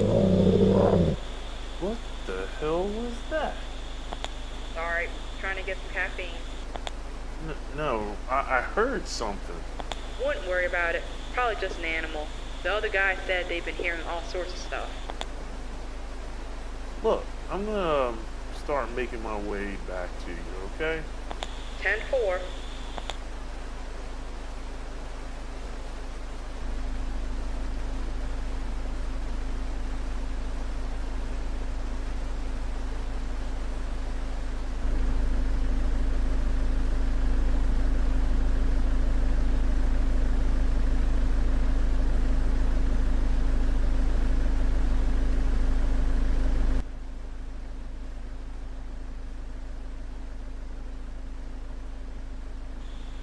Gary, come in. How close are you to North Street? About a block away. We have a Jane Doe in need of medical. She has lacerations on her right arm. Says she was attacked by a monster in the middle of evacuation. Oh, what? I don't know. Probably wasn't snake or gator. Hold on. Gary, I'm gonna have to let you go. Some kind of emergency in the front office. Nothing like a flood to bring out the best in people.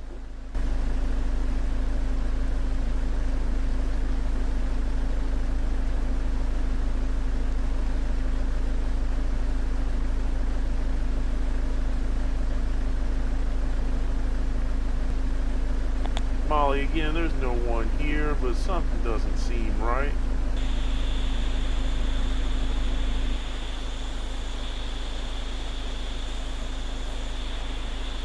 Molly, you there?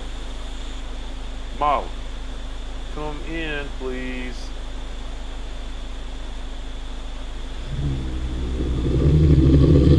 Jesus Christ, that sounds close.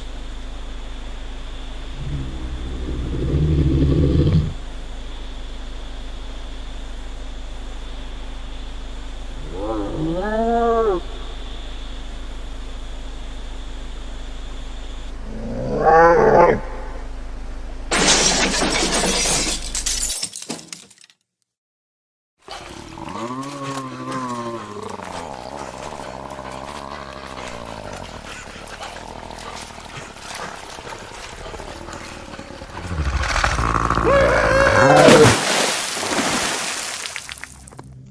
Gary Davis was never found. During the cleanup, rumors of monsters in the water circulated throughout the community. However, the parish quickly squashed those rumors. People to this day go missing in the Tangi River. We invite you to come visit the best kept secret in Louisiana, Tangi Parish.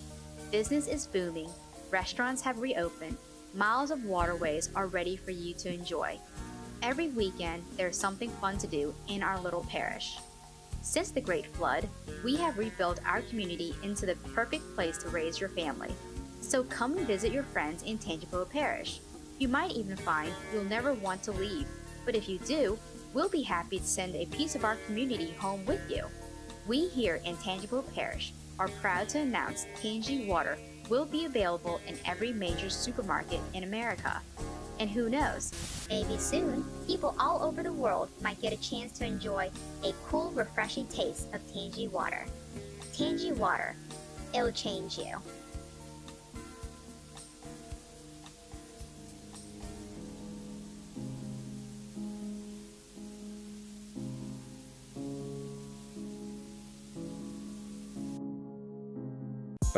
Shit. Looks like we gotta save this species' dumbass again, huh? But I do know we're near New Orleans, so let's go drink in the street? If you enjoyed this video, please go check out the original project. It's super underrated and I wanted to give this awesome thing a shout out and hopefully give more attention to it, because this great work honestly deserves many more eyes on it. The Mystery Flesh Pit. I know that sounds dirty. I promise it's not. It's a living cave believed to be the internal organs of a leviathan creature extending more than 19,000 feet into the earth. So gargantuan that a plethora of otherworldly creatures make up a complex eat-or-be-eaten ecosystem inside of its bowels. The only thing more colossal are the memories that you and your loved ones will make on your vacation to the Mystery Flesh Pit National Park, a Lovecraftian vista that's safe and fun for the whole family.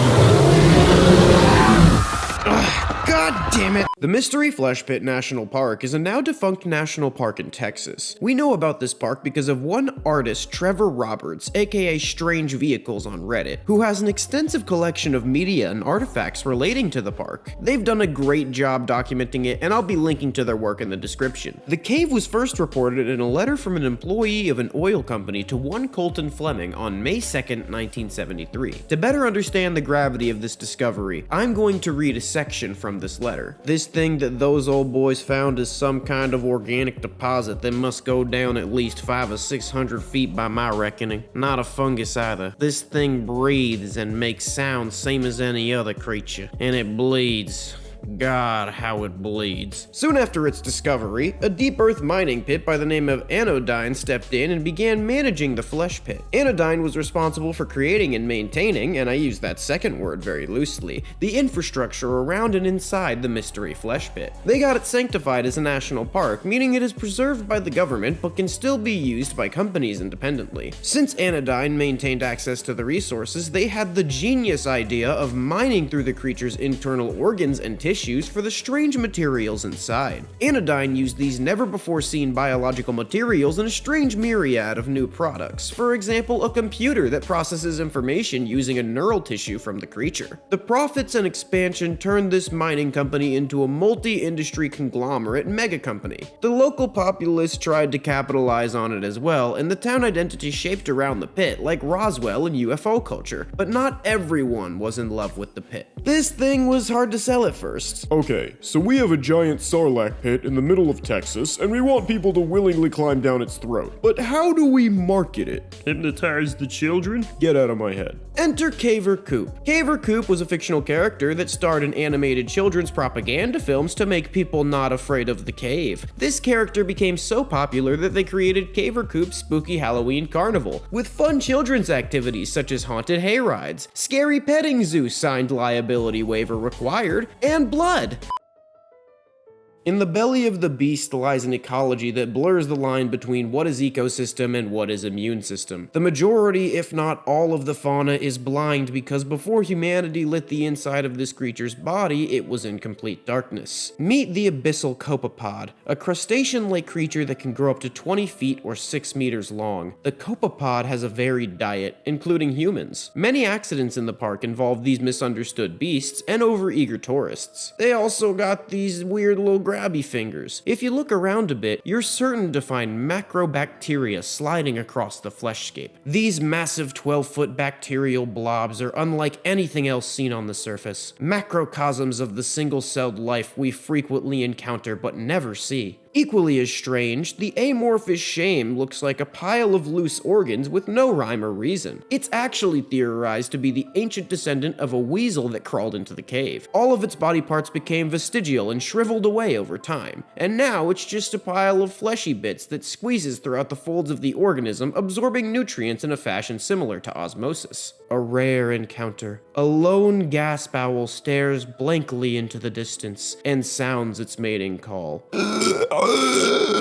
These are just the tip of the iceberg, as there are many more elusive oddities such as the shrieking cloistropod, stinging triocanth, gastric bristleworm, and the Venus shamble. Keep an eye out for them. I mean, as long as you've signed your waivers, I don't really care, but you're probably gonna want to anyway. Now that you've signed your liability waivers, it's time to have some fun. But before we get going, here are some state-mandated safety tips that we've developed from good old-fashioned trial and error. Remember to stay a safe distance away from creatures in the pit. If it changes its behavior because of you, looks at you, raises its antennae, secretes scent enzymes, or begins making territorial clicks while trying to locate you, you are too close. Allow all organisms to continue unhindered, and you may just be afforded the opportunity to safely observe these amazing creatures in their natural habitat. It's always important to be aware of your surroundings to avoid hazards. Remember, you're in the internal systems of a living organism, and this environment is actively hostile towards human life. This calcified multicolored formation is known as the circus clown chimus, a beautiful yet dark reminder of why you should always stay on the trail. A group of performing clowns fell into the upper maw of the entry orifice, and a dilation of an epiglottal fold allowed them to slide into a then unreinforced area of the pit. Rescue personnel were able to locate them in a digestive sac, but they had already been heavily digested. Many of them were still alive, but they fused together as their giblets melted and now existed as one large, runny, writhing mass. An experimental antacid was applied to the gruey, screaming mound, but it was too late. The compound flash calcified the mass to the hauntingly stunning formation you see in front of you. While this is brutal, it's still not the worst case scenario of what can happen in the pit. I mean, could you imagine what could have happened if these performers didn't sign waivers? On rare occasions, creatures from the megafauna's body will venture out onto the surface and drag animals back down into the pit. In the uncommon instance that they aren't immediately consumed, they can undergo strange phenomena known as anatomical amalgamation that we are proud to say happens nowhere else on the planet. This process results in a compound organism, which is a hybrid of different surface animals. This process is not fully understood, but we do know that it often results in partial fusion of major body elements and sometimes the relocation of internal organs to the outside of the body. Should you encounter one, please don't feed it or engage in any other activities that could prolong its suffering. In the unlikely event that you find a compound organism containing one or more human beings, please contact the park staff, and you'll be entered in a raffle to receive a complimentary Flesh Pit t-shirt or hat.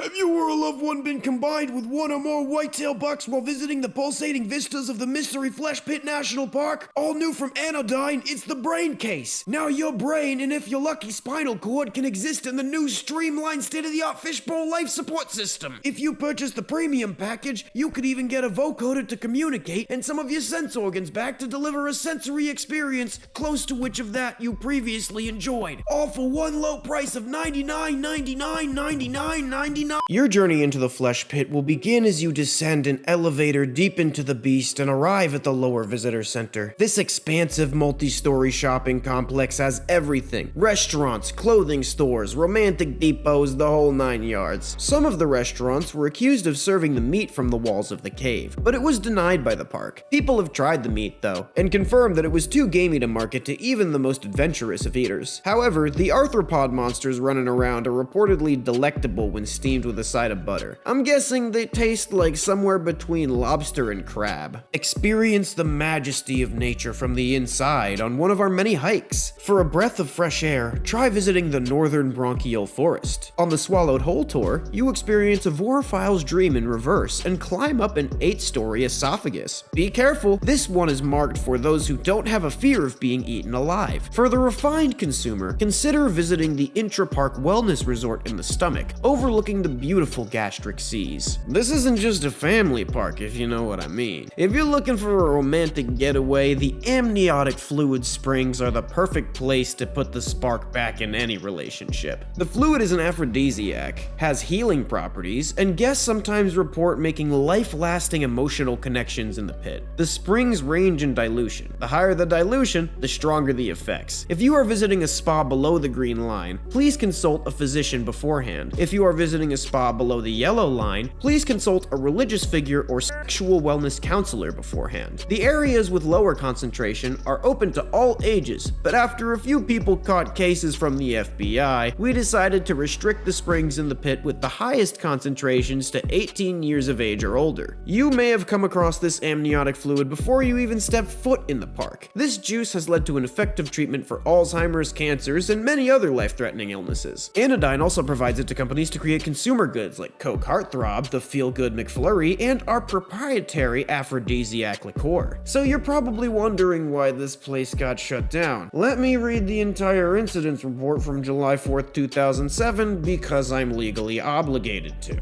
Incident timeline. Start of relevant timeline. 10:29 a.m. July 4th. Unseasonably high rains forced park administration to cancel a July 4th concert and fireworks display scheduled to take place on the surface park grounds. Many visitors who had already purchased tickets to the event become upset, and a decision is made to extend the park hours until midnight for those who had purchased event tickets. 8 p.m. Normal closing time for National Park. A typical shift change of reduced night staff in the control room takes place. 9:16 p.m. Harvesting crews working in the western extremities of the organism set a new extraction record to meet a quota for bonuses in time for the holiday weekend. 9:30 p.m. Control room operators initiate a routine system self-test and discover a relay fault error resulting from increased electrical demand from mining equipment and tourist infrastructure. A control room operator logs the fault and notifies an on-duty engineer. 9:41 p.m. July 4th. Water drainage from surface rain into entry orifice begins to collect in the sand gullet. Drainage pumps are automatically activated by a sensor system but fail to initialize due to relay fault. An emergency backup pump running on a separate emergency circuit is automatically activated. 9:42 p.m. A critical alarm in the control room alerts operators that the emergency water pump has seized and is inoperative. Under lubrication of the pump's implier bushings resulted in corrosion due to the moist interior of the flesh pit environment. 9:48 p.m. Technicians arrive at the primary pump station to discover the sand gullet almost completely submerged. Water begins to pour over the dorsal respiratory ridge and into the bronchial bulbules. Control room operators divert power to hydraulic stint ramps to brace for expected choke response. 9:51 p.m. Technicians repair a relay fault as the control staff resets the park electrical grid. The grid is offline for 45 seconds. The automatic PA system does not notify guests as the system is scheduled to automatically shut down at the normal 8 p.m. closing time. The temporary lapse of lighting causes many guests to become panicked and return to the main gantry lift at the lower visitor center. 9:52 p.m. A choking action from the organism begins 31 seconds into the electrical reset. The main dorsal trunk violently flexes. Lack of power to the hydraulic arming rams causes irreparable damage to several sections of internal infrastructure. 9:53 p.m. As the electrical system finishes the reboot cycle, the dynamic hydraulic actuators supporting the lower visitor center overcorrect for stability, not accounting for the shift in the wall lining of the neck seal cavity in which the visitor center facility is anchored. 2 of the 6 structural supports are torn from their foundations, which causes the facility to list 20 degrees off vertical. The base joint of the vertical entry gantry is bent beyond its design limit angle. 9:54 p.m. The master alarm is tripped automatically. Surface facilities are notified as response teams are given the order to mobilize. 9:56 p.m. Park rangers are dispatched to rescue groups of visitors trapped in partially collapsed tunnels and trails. 10:03 p.m. Continued movement confinement of the organism combined with rainwater causes one of the upper entry gantry supports to slip. An outbound elevator conducts an emergency stop, stranding over 24 visitors. 10:05 p.m. Tremors registered as far away as the DFW Metroplex. 10:06 p.m. Soil liquefaction destabilizes surface facilities in and around the organism. Dilation anchors begin retracting to keep the entry orifice open. 10:12. A master failsafe is activated by the automatic park management system. 20,000 liters of acinitin compound are injected into the superorganism via a distributed network of relay stations located throughout its known internal anatomy. 10:12 p.m. Tremors and convulsions intensify as the entry-gantry connection to the lower visitor center detaches completely. The lower visitor center begins to collapse downward into the nexial cavity. 10:12 p.m. Peristatic muscle action of the nexial cavity begins to exert substantial pressure on the outer structure of the lower visitor center facility. 10:15 p.m. The prime labioid junction just west of septum falls geobiological feature flexes into an open position, releasing a torrent of lastrogastric chyma into the dorsal trunk. It is likely that this was a reaction to the acinitin injection. 10:16 p.m. Peristatic spasms force the caustic chyma slurry through the nexial cavity and up the lower and upper moisture crops towards the surface orifice. 10:16 p.m. Many guests attempting to flee the stalled elevator near the entry orifice attempt climbing out the upper moisture crop but are ultimately unsuccessful due to the torrential rains causing the surface to become very slippery. Many end up falling back into the maw. 10:17 p.m. The chyma slurry erupts from the surface orifice in a geyser several hundred meters in height. Large pieces of undigested organic matter crush several vehicles and damage windows. 10:19 p.m. Following the several minute long ejecta event, a deep and incredibly loud roar erupts from the entry orifice as ground tremors intensify further. Large extremities begin surfacing through bedrock and soil approximately 30 to 120 kilometers from the entry orifice. 10:25 p.m. The acrid smell of the gastric ejecta can be detected as far as Odessa, Texas. 10:26 p.m. 2 park service vehicles and a tour vehicle containing park service employees and several guests attempt to ascend through the entry orifice tube. 10:27 p.m. Peristatic action crushes one or more of the tour vehicles and sucks the other 2 vehicles back into the nexial cavity and down into a digestive organ. These vehicles are presumed destroyed. 10:58 p.m. The Pentagon is given authorization from the White House to use nuclear force if necessary to prevent the organism from entering a non-dormant state. 11:02 p.m. The on-site operations director within the lower visitor center control room initiates a final fail-safe measure in the form of redacted contingency measure. 11:02 Master log event records successful spin-up of the redacted contingency measure. 11:05 p.m. Lower visitor center structural integrity is critically compromised, resulting in total collapse. 11:05 p.m. Data connection with lower visitor center is severed. 11:13 p.m. Spasms and motor action of the superorganism begin to noticeably subside. Response teams begin to descend into the surface orifice to attempt rescue operations. 11:19 p.m. Response team encounters visitor group which had attempted to escape from stalled elevator. Most are dead. The remainder are mortally wounded and partially digested due to gastric ejecta. 11:42 p.m. Radio contact established with ranger vehicle trapped in Oyster's Shame. Due to ventricle closure, no feasible rescue strategy can be developed before complete mastication occurs. 11:56 p.m. Response team confirms that redacted contingency measure and associated facility are still intact and operating. 11:58 p.m. Texas Governor Rick Perry formally declares a state of emergency for Gumption County. 12:22 a.m. July 5th. Response teams route data/power umbilical to new base camp in redacted contingency measure facility. 12:35 a.m.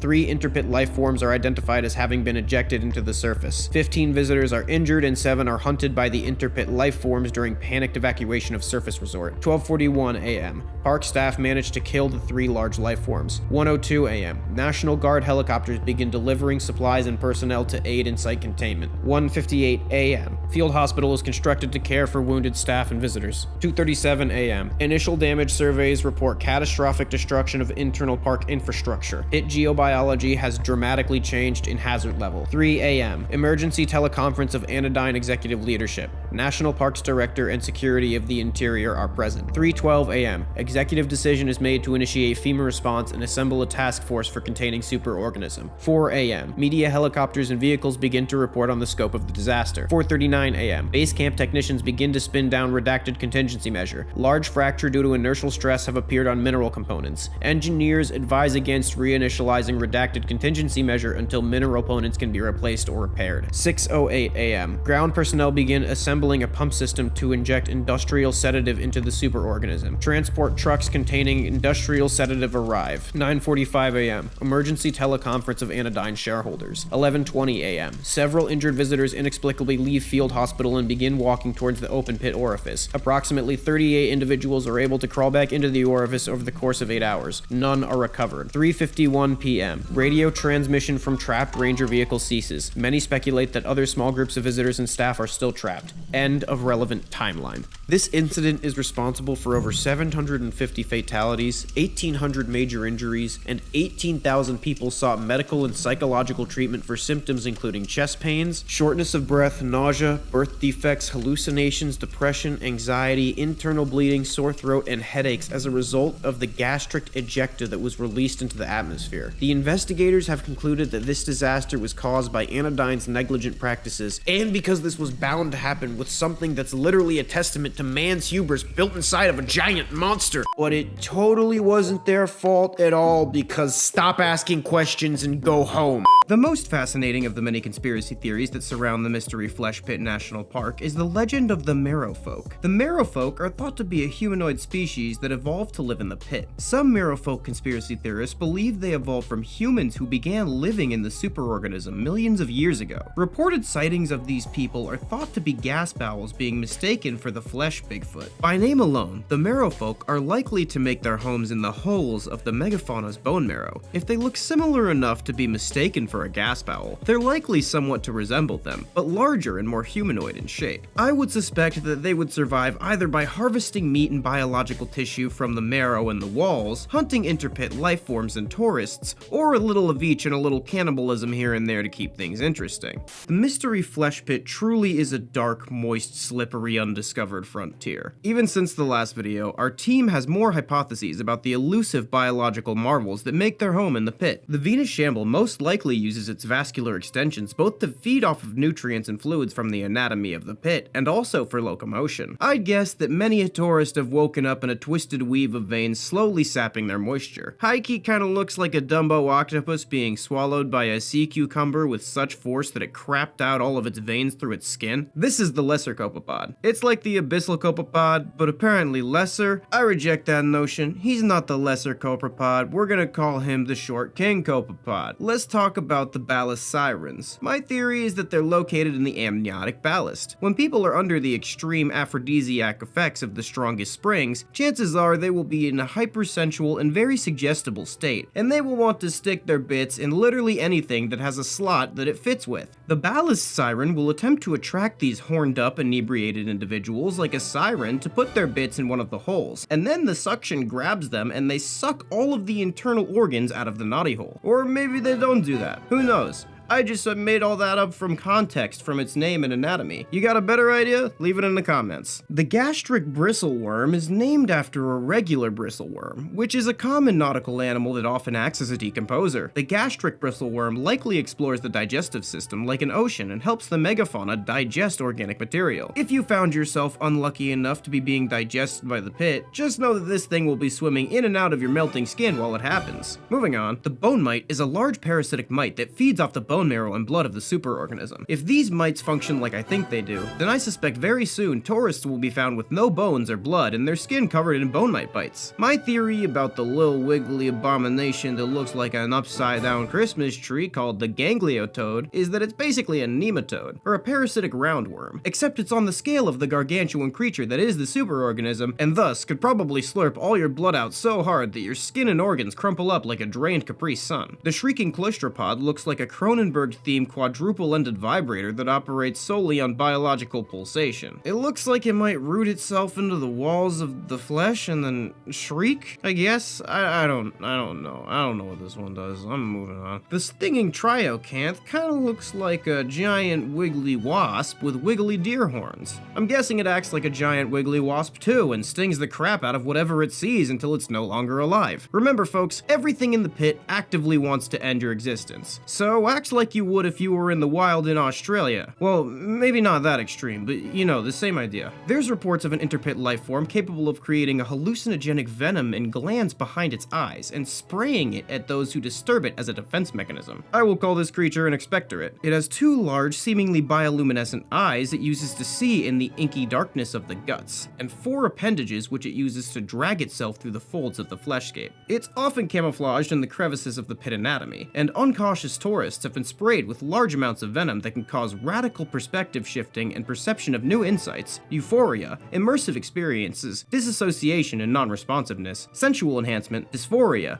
fear, terror, or panic. Testing of this venom reveals it to be a chemical very similar to 5-MeO-DMT, a powerful psychedelic produced in the venom glands of the Bufo alvaris toad that lives across the southern United States. For this reason, I have deduced that the expectorate is a Bufo alvaris that made its home out of the pit, and then evolved like the amorphous shame. Nah, I made this guy up completely. He's not a part of the MFP, but I had you though, right? The Gift Garden is yet another example of how the mystery flesh pit is capable of feats that boggle the entire scientific community. Deep in the superorganism is an organ composed of large bronchioles containing tens of thousands of what were soon deemed gift sacs. These sacs receive nutrients from arteries, but this nutrient-rich slurry also contained construction materials such as plastic, metals, wood, and silicate. The gift gardens would use these materials to grow objects that were familiar to a guest. Examples include childhood toys, photos of loved ones, and old appliances. Closer inspection of these items revealed them to be not perfect copies, but instead occasionally functional but often convincing recreations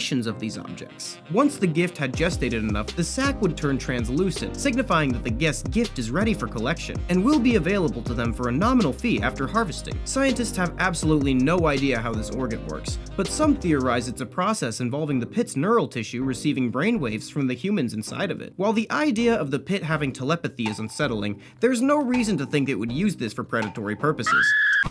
Park is closed, get the fuck out.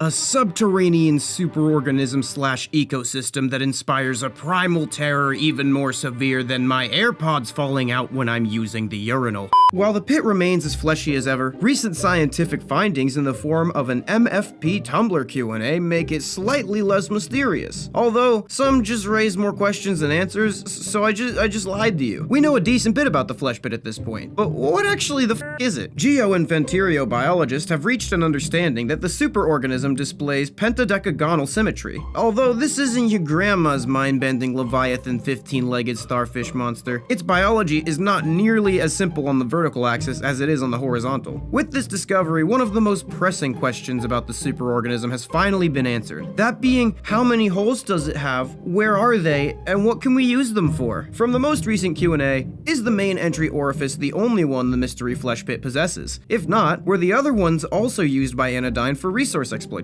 This isn't the first time I've stumbled across orifice exploitation on the internet and was pleasantly surprised. Anyway, in addition to the main entry orifice, an additional 14 orifices were eventually discovered, bringing the total number to 15. These other 14 orifices are arranged in a loose circle around what is assumed to be the true center of the organism, and they were plugged up by the Bureau of Land Management because they made up an excuse or something to cover the fact that they're into that shit. You have a weird fetish, dude, just own it. It's not a big deal. There were plans for Anodyne to make another one of these holes gape to unnatural proportions to create a second gate for the park, but the 2007 tragedy happened before that could take place. I had so many clips that I want to, but cannot use to portray the phrase gaping hole. We know a lot about the anatomy of this creature, but what about its most important organ? Unfortunately, we don't yet know what its cock looks like, so I'll just have to explain you the brain. Just like you, the superorganism does not have a traditional brain. Rather, the Permian superorganism contains what geobiologists term a distributed heuristic hierarchical nervous system. From the text, this central ring connects 5 enormous miles-wide concentrated brain regions which are theorized to comprise a central nervous system used by the superorganism to simultaneously think as well as manage the many hundreds of miles of the mystery flesh pit's anatomy. The management system is further divided into hundreds of superganglia, managed by each pentalobe, broadly categorized into alpha, beta, and gamma variants. Alpha ganglia manage thousands of local nerve clusters responsible for executive functions such as motor control, control, digestive management, lymph production, vascular management, as well as dozens of other functions. Gamma ganglia are almost the reverse counterpart to the alpha ganglia. Gamma ganglia manage the many thousands of nerves and sensory receptors throughout the mystery flesh pit, translating this enormous amount of info into usable data for the central pentalobal nervous system. Unique are the many beta ganglia clusters, which seem to fill in a sort of local memory function which has no direct analog in mainstream biology. These beta ganglia clusters exhibit phenomenal storage capacity for stimuli response memory and were often harvested for their biotechnological applications before the 2007 tragedy. In addition to this weird collection of pseudo-brains, on an expedition researchers discovered an organ at a far-off extremity that was analogous to an eye. It was around 1.2 kilometers or 0.7 miles in diameter, with a retinal region much larger than a football field and a highly evolved lens. These organs are retracted into an internal carapace to protect from the rock that it is surrounded by. I'm putting a bounty on this massive eye, 1 million flesh coins to whoever can bring it to me still preserved and transplantable. I'm working on an art project. Told ya, Mystery Flesh Pit is the best hunting and fishing spot on Earth. Great date spot too. So good that if it weren't for the spermicidal effects of the amniotic springs, the guy who writes my awful jokes would be taking care of a kid right now.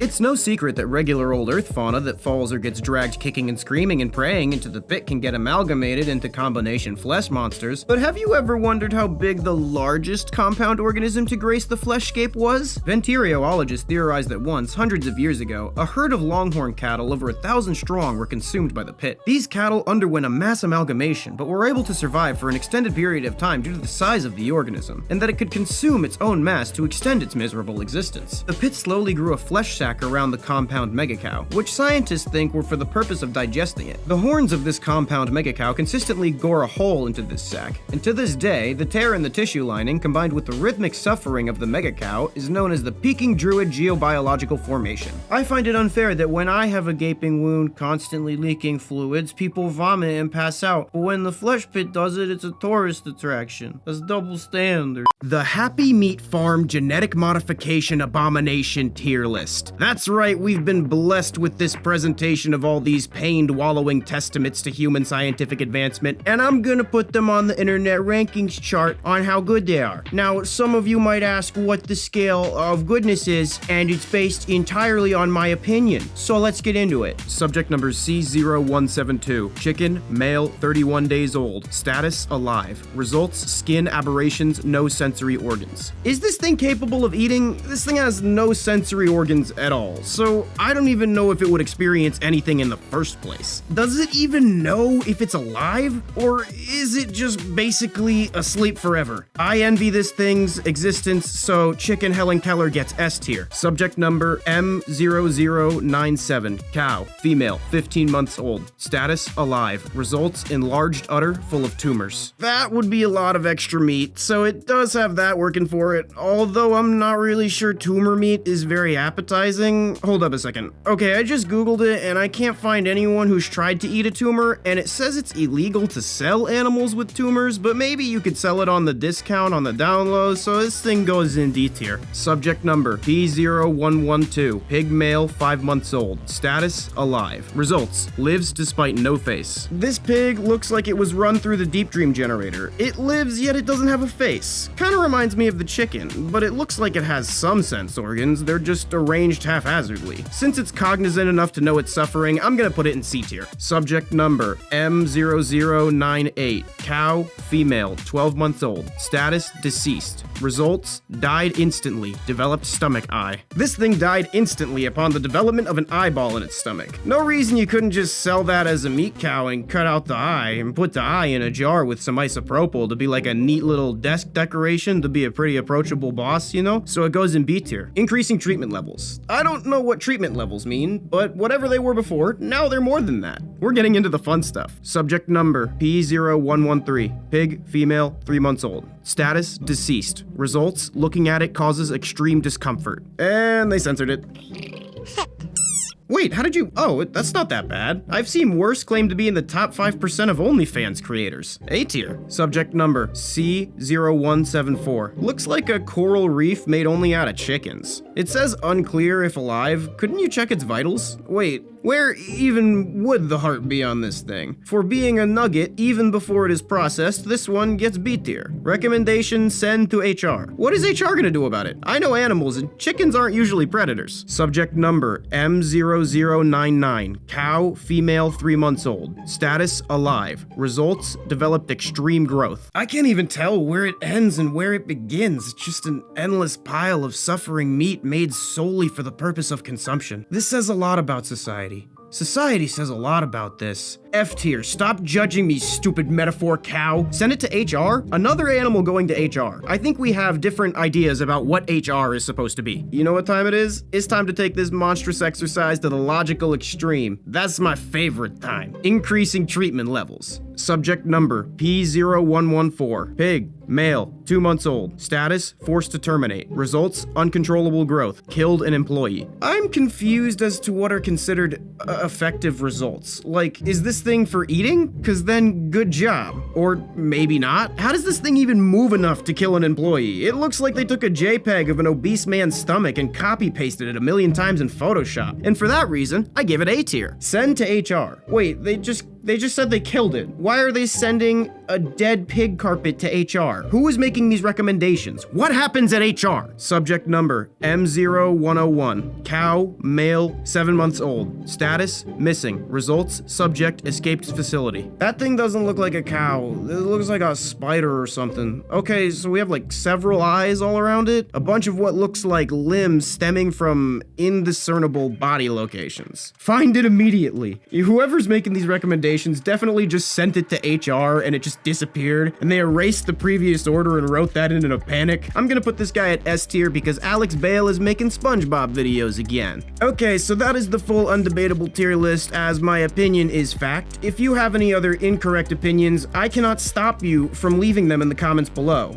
I mean, I could, but I won't. YouTube might, though, depending on what you say. The Happy Meat Farms Genetic Abomination Human Trials tier list. That's right, we've been blessed with this presentation of these pained, wallowing, quote-unquote volunteers, and I'm gonna put them on the internet rankings chart on how good they are. Now, some might ask what the scale of goodness is, and it's based entirely on my opinion. So let's get into it. Subject number, H0018. Human male, 51 years old. Classification, volunteers. Results, deformed face. No significant growth. Straight out the gate, it's giving me major Frankenstein vibes. But if you're honest, you've been desperate enough to sleep with worse if no one would find out. C tier. Honestly, I can't even judge you. Subject number, H0019. Human male, 38 years old. Classification, volunteer. Results, contorted skin. No significant growth. That's more than contorted skin right there. That's like contorted everything. You know, a lot of people say that genetically modifying humans is wrong because of atrocities like this. And to that I say, I once knew a genetically modified super genius. They advanced so quickly as a child that they were already in med school as a baby, and they were in kindergarten as a sperm. Not to mention achieving all of this while their dad was in jail. B tier, I forget what we were talking about. I need to call my friend. Subject number, H0020. Human female, 35 years old. Classification, insubordinate employee. Results, completely liquefied. No significant growth. Oh, so they're just mutating anyone they don't like to the point of liquefaction? Uber Eats guy comes late and f***s up your order? Boom, they're liquid. Partner cheats on you with another person? Boom, rando's liquid. They come back to you apologetically and also 8 months pregnant with his baby, needing someone to care for both her and the baby? Boom, they're both liquid. F tier. I don't want to talk about it. Results are ineffective. Increasing treatment levels. Subject number, H0021. Human male, 44 years old. Classification, volunteer. Results, lumpy.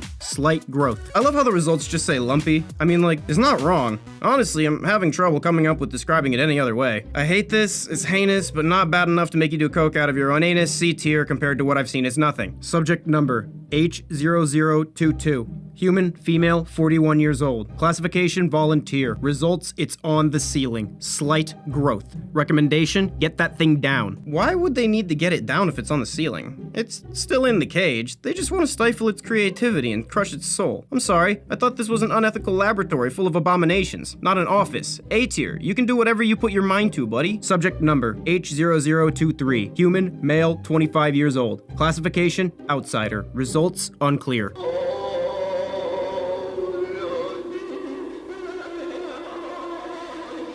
This one literally just speaks for itself. B tier. Results are still ineffective, increasing treatment levels. Subject number H0024. Human, male, 54 years old. Classification, non-compliant journalist. Results unable to move. Significant growth. As a compliant non-journalist, I would like to say this is all slanderous fiction. I am a hack, I'm a liar, I'm a fraud. Don't look at anything I make with artistic integrity because it is not there. Happy Meat Farms is an upstanding company that would never liquefy nor horribly mutate anyone for a small squabble such as human rights violations that didn't actually happen. F tier. Should have kept his mouth shut. Send to HR. I mean, like, okay, at least this time they're actual humans. I get it. I don't really get it, but I get it more. Subject number H0025. Human, male, 32 years old. Classification, insubordinate employee. Results, devoid of any human qualities. Significant growth. Ooh, it's pretty horrifying. It's, pretty horrifying. It says devoid of human traits, but this thing is pretty ugly, and ugly is definitely a human trait. Recommendation, send to HR. Yeah, you know, I'd be pretty traumatized too if that were me. D tier, do not let it touch me. Subject number H0027. Human, female, 47 years old. Classification, hosts. Result, extremely intelligent, extremely dangerous. Recommendation, we need better containers. Wait a minute. If the last one was H0025, and this one is H0027, where is H0026? Oh yeah, that's right. Also, you lied to me. I thought I was gonna see a mutated, super intelligent metahuman, and all you have is an empty room and broken glass. You are a charlatan, this factory tour sucks, and I want my money back. You need better containers? No Sherlock. You also need better scientists and management. S tier. Can't blame me for wanting to leave this boring place. We should link in chat. I'm kind of peeved at your former employer, and I bet you are too. Mother will be bleed. Okay, so this is the full undebatable tier list, as my opinion is fact. If you have any other incorrect opinions, I cannot stop you from leaving them in the comments below my terrible cringy video. I mean, I can, but I won't. Probably. YouTube might though, depending on what you say. The Happy Meat Farms, a meat factory that's been genetically mutating animals and humans to the point of monstrosity for reasons that they won't tell me about willingly. Keyword, willingly. After numerous attempts of complex hacking strategies that it would be useless for a superior being such as myself to explain to your tiny human raisin brain, I finally cracked one of the most mysterious parts of the Happy Meat Farm. No, it's not HR, but I'm working on that. It's the research and development documents, and oh boy, is this some juicy stuff. Let's do a bit of light reading, shall we? Before we get into it, I have two other Happy Meat Farm videos that you should probably watch if you'd like to avoid being horrifically mutated, but hey, that's your prerogative, right? Welcome to the Happy Meat Farm's Research and Development Department portal. We're so glad to have you on this highly coveted team. The R&D department is a team of trusted, extremely talented scientists discovering ways to push us closer to the New World Order. The primary objective of the HMF R&D department is to provide the largest amount of living biomass to HR. Project Chimera was started as a way to use science to increase the potential of animal growth through advanced genome modification. Foreign DNA is provided by Mother and inserted into the test subjects, yielding a variety of outcomes. After years of testing, we have managed to refine this process and greatly increase the biomass of the subjects, and we've even moved on to human trials. The subjects who survived the process display different physical abnormalities and contortions. In some cases, the subjects displayed aggressive behavior or increased intelligence. Thanks to our state-of-the-art containment rooms, we've had almost no subjects escape their captivity. Rest assured, all of the escaped subjects will be dealt with accordingly. Project Chimera is ongoing and yielding positive results for HR. Mother will be pleased. Over the years, Happy Meat Farms was linked to cases of different disease outbreaks across the world. While none of these links were publicly proven or prosecuted, it nonetheless gave us the idea for Project Vulnerability. The R&D department created different meat products that could give consumers various different diseases. Rarely, these products were slipped into the market and consumers were heavily monitored. The goal of the project was to see how creating vulnerabilities in different members of the populace could prove to be useful in creating the New World Order. The project found varying degrees of success. Subject, Arnold Burris, age 63. Subject consumed Happy Meat Farm's chicken breast and developed type 1 diabetes. Yielded no useful results. I don't think that's that's no useful results. I mean, if the goal was to give him a disease, you definitely did it. Don't be so hard on yourself, buddy. I think you did a great job ruining that innocent man's health. Subject Hugo Lawson, age 37. Subject consumed Happy Meat Farm's thin-cut ham and developed chronic kidney disease. Subject died 9 months later and yielded no useful results. I guess I don't understand science at all, and I'm just stupid. So, I don't know what useful results are. I don't even know why I'm trying to encourage you anymore. Subject Cecil Mayhew, age 56. Subject consumed Happy Meat Farm's ground beef and developed pancreatic cancer. Indirectly yielded 2 promising hosts. This is interesting. The word host has come up before. It came up with that lady that escaped containment. So they're hosts, but what are they hosting? How many are being hosted? And why wasn't I invited? Just for excluding me from the flesh party, I'm gonna read all of your flesh chimera incident reports. Subject number C0079, female chicken, age 14 days. Subject developed small orifices that could spit an acidic substance that allowed it to escape containment and injure 1 employee. Subject was caught and terminated before it escaped HMF grounds. 2 low-level employees witnessed the subject and were given mandatory therapy. No risk posed to HMF. People say spitters are quitters, but it takes some serious guts to try and escape Happy Meat Farms as a 14-day-old baby chicken. Subject number M0101.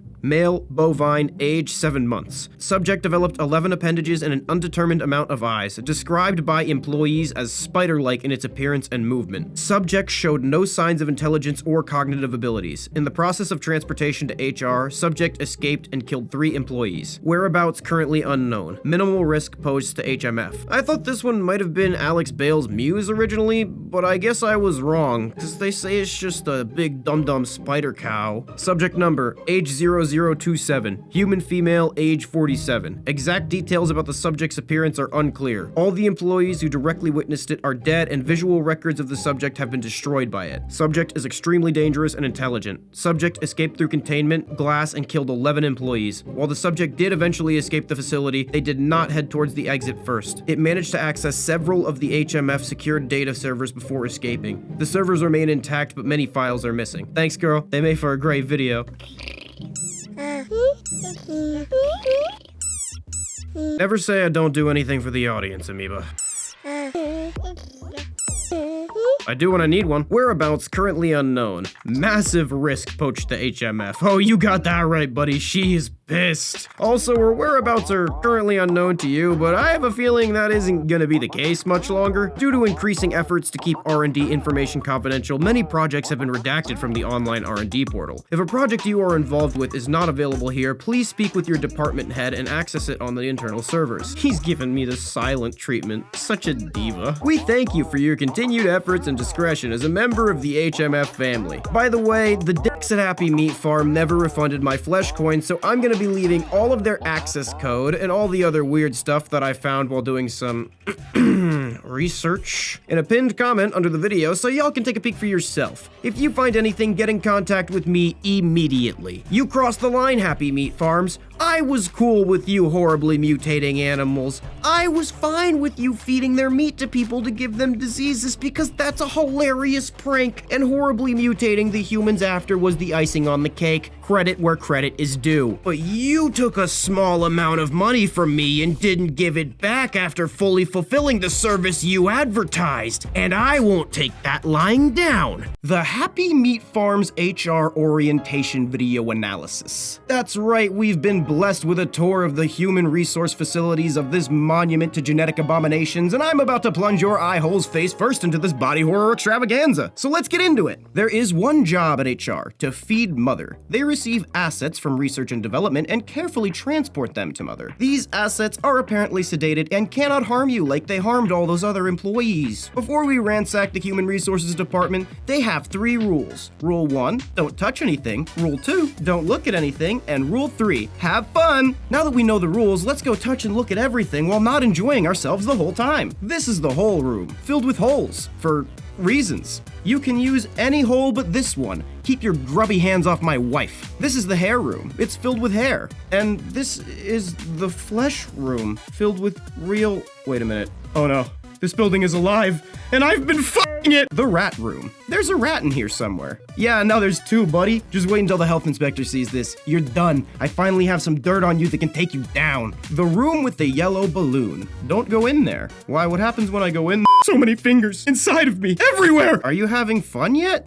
The bathrooms? What is this, a crossover episode? Okay, but seriously, this is kind of problematic for multiple reasons. One, just the state of the toilets, but two, you went in there and took a photo of another employee's feces. I don't know if that's a crime, per se, but it's definitely sussy as hell, per se. See, usually I'd ask HR these kind of questions, but this company seems to work a bit differently. This is the butterfly room. It says not to let them out, so I'm gonna let them out. This is the drawing room. It's fun. I know a human who loves drawing. Well, not so much love as much I make them draw for their show while holding a gun to their balls. This is the horse room, and apparently he is fine. I don't believe that, nor do I care enough to investigate. The pink room. Cool. When we slow it down, we see that it says, how did they get the detail right? Looks like a girl's childhood bedroom. Weird. This is the cow room. Feel free to take a snack. You know, that's a class act. I think I will. Thank you. Just for that, I'm gonna throw all my evidence away in the big old trash can. This is the birthday room. Happy birthday! The next area is just a bit damaged as an escaped asset ran through here like an irradiated bull in a genetic china shop. This area has lots of puppies to befriend though. Feel free to pet them, except for this one. This one's in timeout for what he did to that guy's bones. They have a ton of mother's DNA on file too. You thinking what I'm thinking? No, well, yes, but no. I'm taking this. Now we're at the IT department. It's where Jared works. We don't talk to Jared because of he's a killer robot and also what happened with the fast food sandwich restaurant and all those kids. Apparently they can't show us that, or them, but that's okay because we've arrived. Are you ready to feed mother?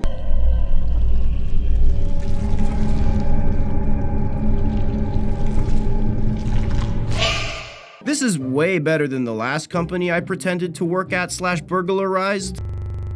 It's not me. It's not me? I don't know who the hell you are, lady. The ego on some people. Cornerfolk. What are Cornerfolk? If you saw small, milky humanoids interdimensionally traveling in the corners of your home, would you grab the camera to calmly make a narrated educational video about them? Why are so many interdimensional gateways at some guy named Riley's house? What is the corner world? And why do the Cornerfolk put short people in jail? Stay tuned to find out. Right now. The Cornerfolk were first reported by a man named Riley Tillin. We know about Riley's documentation because of one Alex Kansas, the same human who documented the monument Mythos. I will be linking to their work in the description. Alex's first video about the Cornerfolk is a compilation of 4 videos uploaded by Riley, 3 of which in 2011 and 1 of which in 2013. The first of the 4 videos opens with Riley matter-of-factly explaining how there are multiple different dimensions and they all intersect with our own. These intersections are called corners. Most entities from one dimension are locked within their own dimension, and cannot perceive entities living in other dimensions even when at a corner. Can't imagine how it feels to be that limited in experience. Anyways, beings worth a damn like the Cornerfolk are able to pass through the corners and travel between dimensions. I think the name Cornerfolk is a bit derivative. That would be like if I called you cell phone ape. Because of this ability, Cornerfolk are considered a trans-dimensional species. Can I say, so happy to see trans-dimensional species representation in the media. Apparently, the corners of Riley's home just happened to line up with some key corners for dimensional transit. Because of this, the creamy Cornerfolk like to curl up in the corners of Riley's house while he's not around and exhibit micro-movements similar to that of dreaming animals. We can see in the following clip what it looks like when Cornerfolk travel through Riley's house because I stole his iPhone and got this footage in addition to his nudes.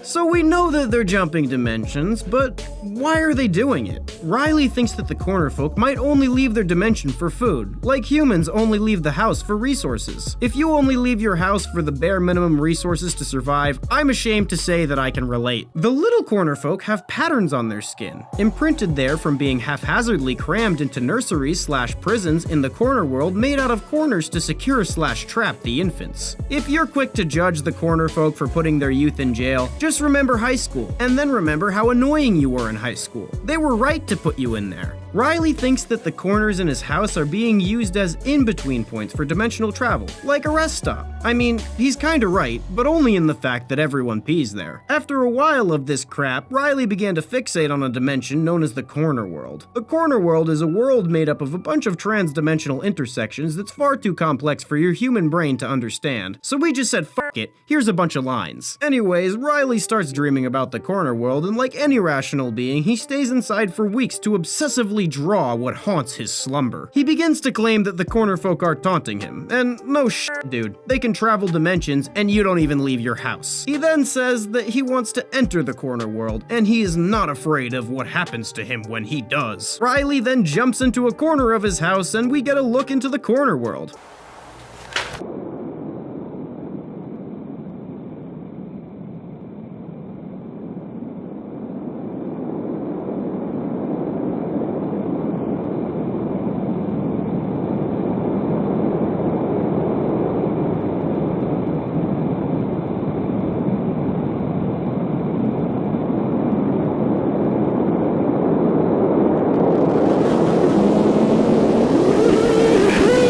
Imagine being so dumb, you try to film a dimension made of dimensions with a third-dimensional camera. After a mental health and wellness check was called in because someone saw that video, authorities discovered Riley asleep in a corner, his internal organs folded across various axes. He somehow survived his intestines being turned into origami, and he made origami his whole recovery despite never having been taught it. So what does this mean? Well, for one, Riley's a nutjob who talks like he put acid tabs in his cereal regardless of whether or not the corner folk are real. It also means we have to figure out what the corner folk want and what the hell they are in the first place. Corner folk. Corner baby? Corner girl? Corner pedophile? Are these trans-dimensional creatures murdering infants and then cramming them into the front windows of admittedly fuel-efficient vehicles? How can a human being possibly enter the corner world and come out unfolded? Who is the corner girl, and can she be saved? And what do corner folk taste like? Find out this time on In the Corner. If you haven't seen my first video on the corner folk, you should definitely go watch it. It explains one man's experience documenting them as well as other trans-dimensional phenomena taking place in the corners of his home. If you don't watch it, you'll probably be really confused, and I will trap you inside of the corner world. The corner folk were first reported by a man named Riley Tillon, who documented them using his home as a sort of rest stop for interdimensional travel, and then tried to enter the corner world, which is a dimension made of other dimensions intersecting. And then all of his organs turned into anatomy origami, and he was never the same.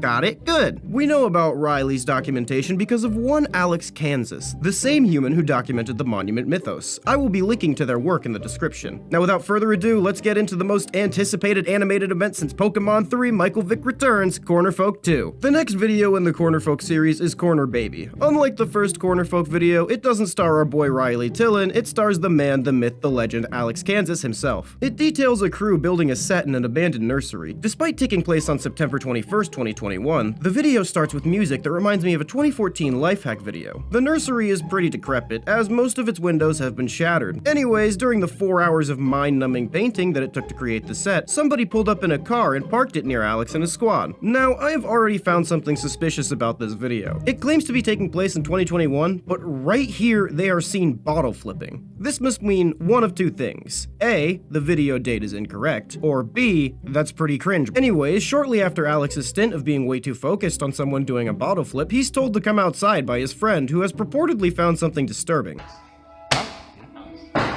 What? What is it? No. You don't want to. Why? What is it? Do you want to come through here? Why? Is there someone outside?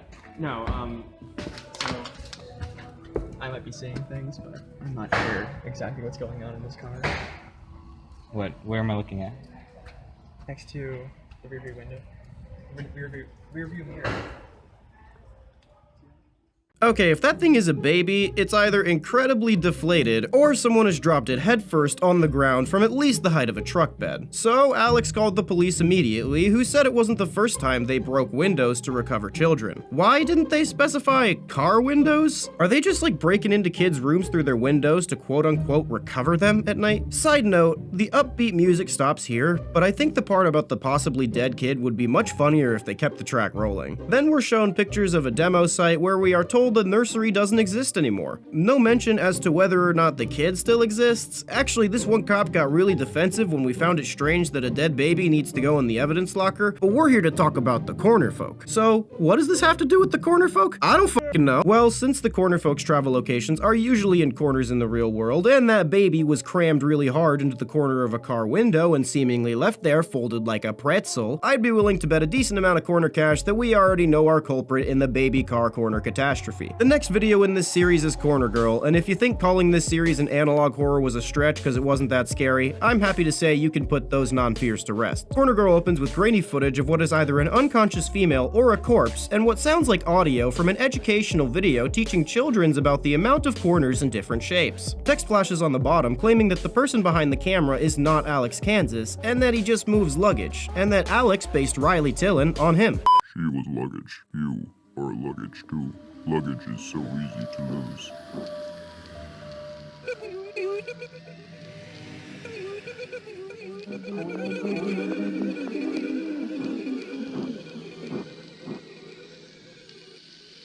Sincerely, Alex's inspiration.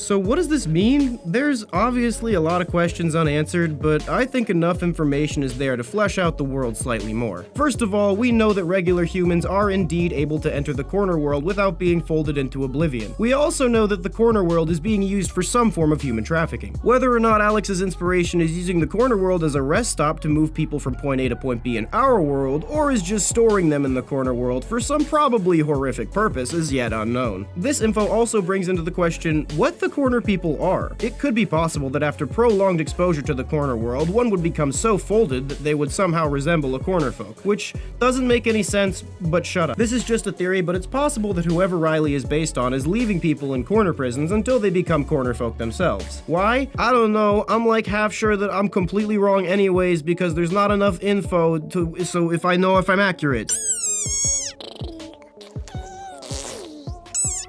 Humans will believe anything you tell them. Their brain is as smooth as a Ken doll's crotch. The Monument Mythos. Why was there a lady locked immobile in the Lincoln Monument for 4 to 8 years depending on re-election? Is this some weird fetish shit? What the hell is wrong with this tree? Where did this giant nuclear crab come from? And what would happen if James Dean were actually real? Stay tuned to find out right now. The Monument Mythos was first discovered on a channel called Alex Kansas. It documents how your government communicates and engages with Lovecraftian phenomena and beings to manipulate the reality humans exist in every day. These beings are often contained within important United States monuments. It does a great job documenting this phenomena in a beautiful analog horror fashion, giving me a raging nostalgia fear-erection. And I'll be linking to their work in the description. Without further ado, let's take a look at this delightfully nightmarish distortion of US history. Let's talk about special trees. Special trees are both in Egypt and America, and no one will tell me where they come from. They can't be cut down in a traditional sense, so people will harm them to attempt to stop their growth by making the trees focus on healing themselves. You keep working, buddy. I believe in you. People will also build towers around these trees to limit their growth. For example, the Washington Monument was constructed to contain a special tree. They seem to display some semblance of intelligence, although this is not consistent amongst the trees. For example, the tree in the Washington Monument uses music to lure victims inside the tower, where it raises them up to the top of the tower and drops them to their death. Over 20 individuals have gone missing during visiting the Washington Monument, and by gone missing, we both know that I mean they turned into a bright red stain. Not only this, there is some limited evidence that these trees are capable of teleportation and manifesting in towering human forms. Sometimes lightning will spring from these trees, turning what it strikes into a material known as Giza glass, an incredibly durable material with otherworldly properties that can be fashioned into a razor-sharp blade. Any limb severed from a living being is still still fully under the control of that being when severed with Giza glass. Unfortunately, all products containing Giza glass had to be pulled from shelves when some pervert ruined it for everyone when he cut out his eyes, hands, and tongue and left them in several movie theater bathrooms. Giza glass can also turn people's decapitated heads into crowns when they are decapitated, which are basically just like floating living heads. Also, President Rockefeller, who was totally a president and not an oil tycoon, just shut up and go with this, so he cut off a lot of felons' heads and sold them to Germany as slave labor that they used to create an airship that killed a lot of Americans. What the hell are we talking about again? President Rockefeller saw one of these trees and he was like,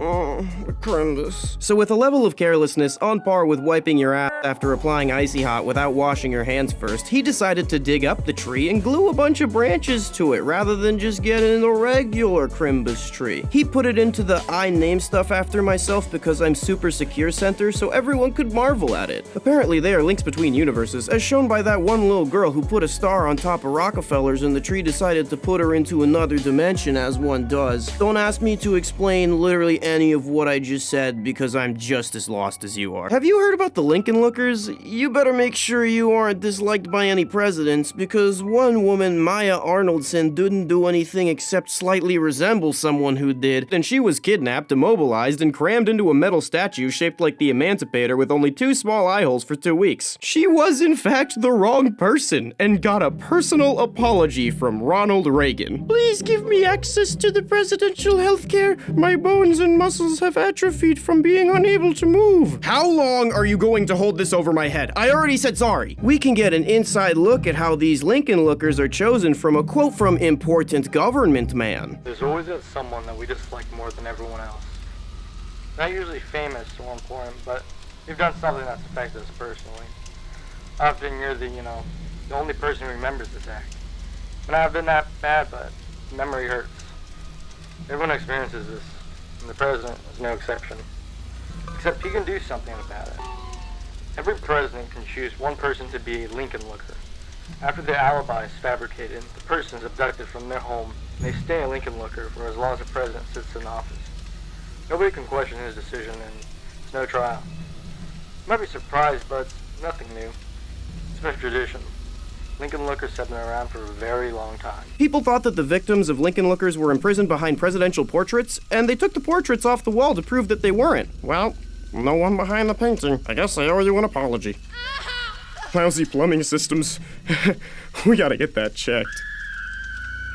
Ever visit the Kennedy Memorial Cocaine Lounge? I bet it's not behind the portraits, though. I think either the Lincoln Lookers or some other eldritch abomination is in the monument, because one time some blind girl heard scratching noises coming from inside of it. Wait, or was she deaf? Whatever, same thing, doesn't matter. I've had a lot of hate going around, likely deservedly, because I'm an asshole. But to those folks, I'm putting up a pawn for office in 2024, so if being crammed in a statue and fed through a tube for 4 to 8 years depending on the governing and campaigning strategies of the crackhead I found outside Wendy's doesn't sound like a vibe, it's time to have a nice steaming cup of shut the fuck up. In this world, these symbols of national pride that were created to represent our nation's histories as upstanding achievements are hollow.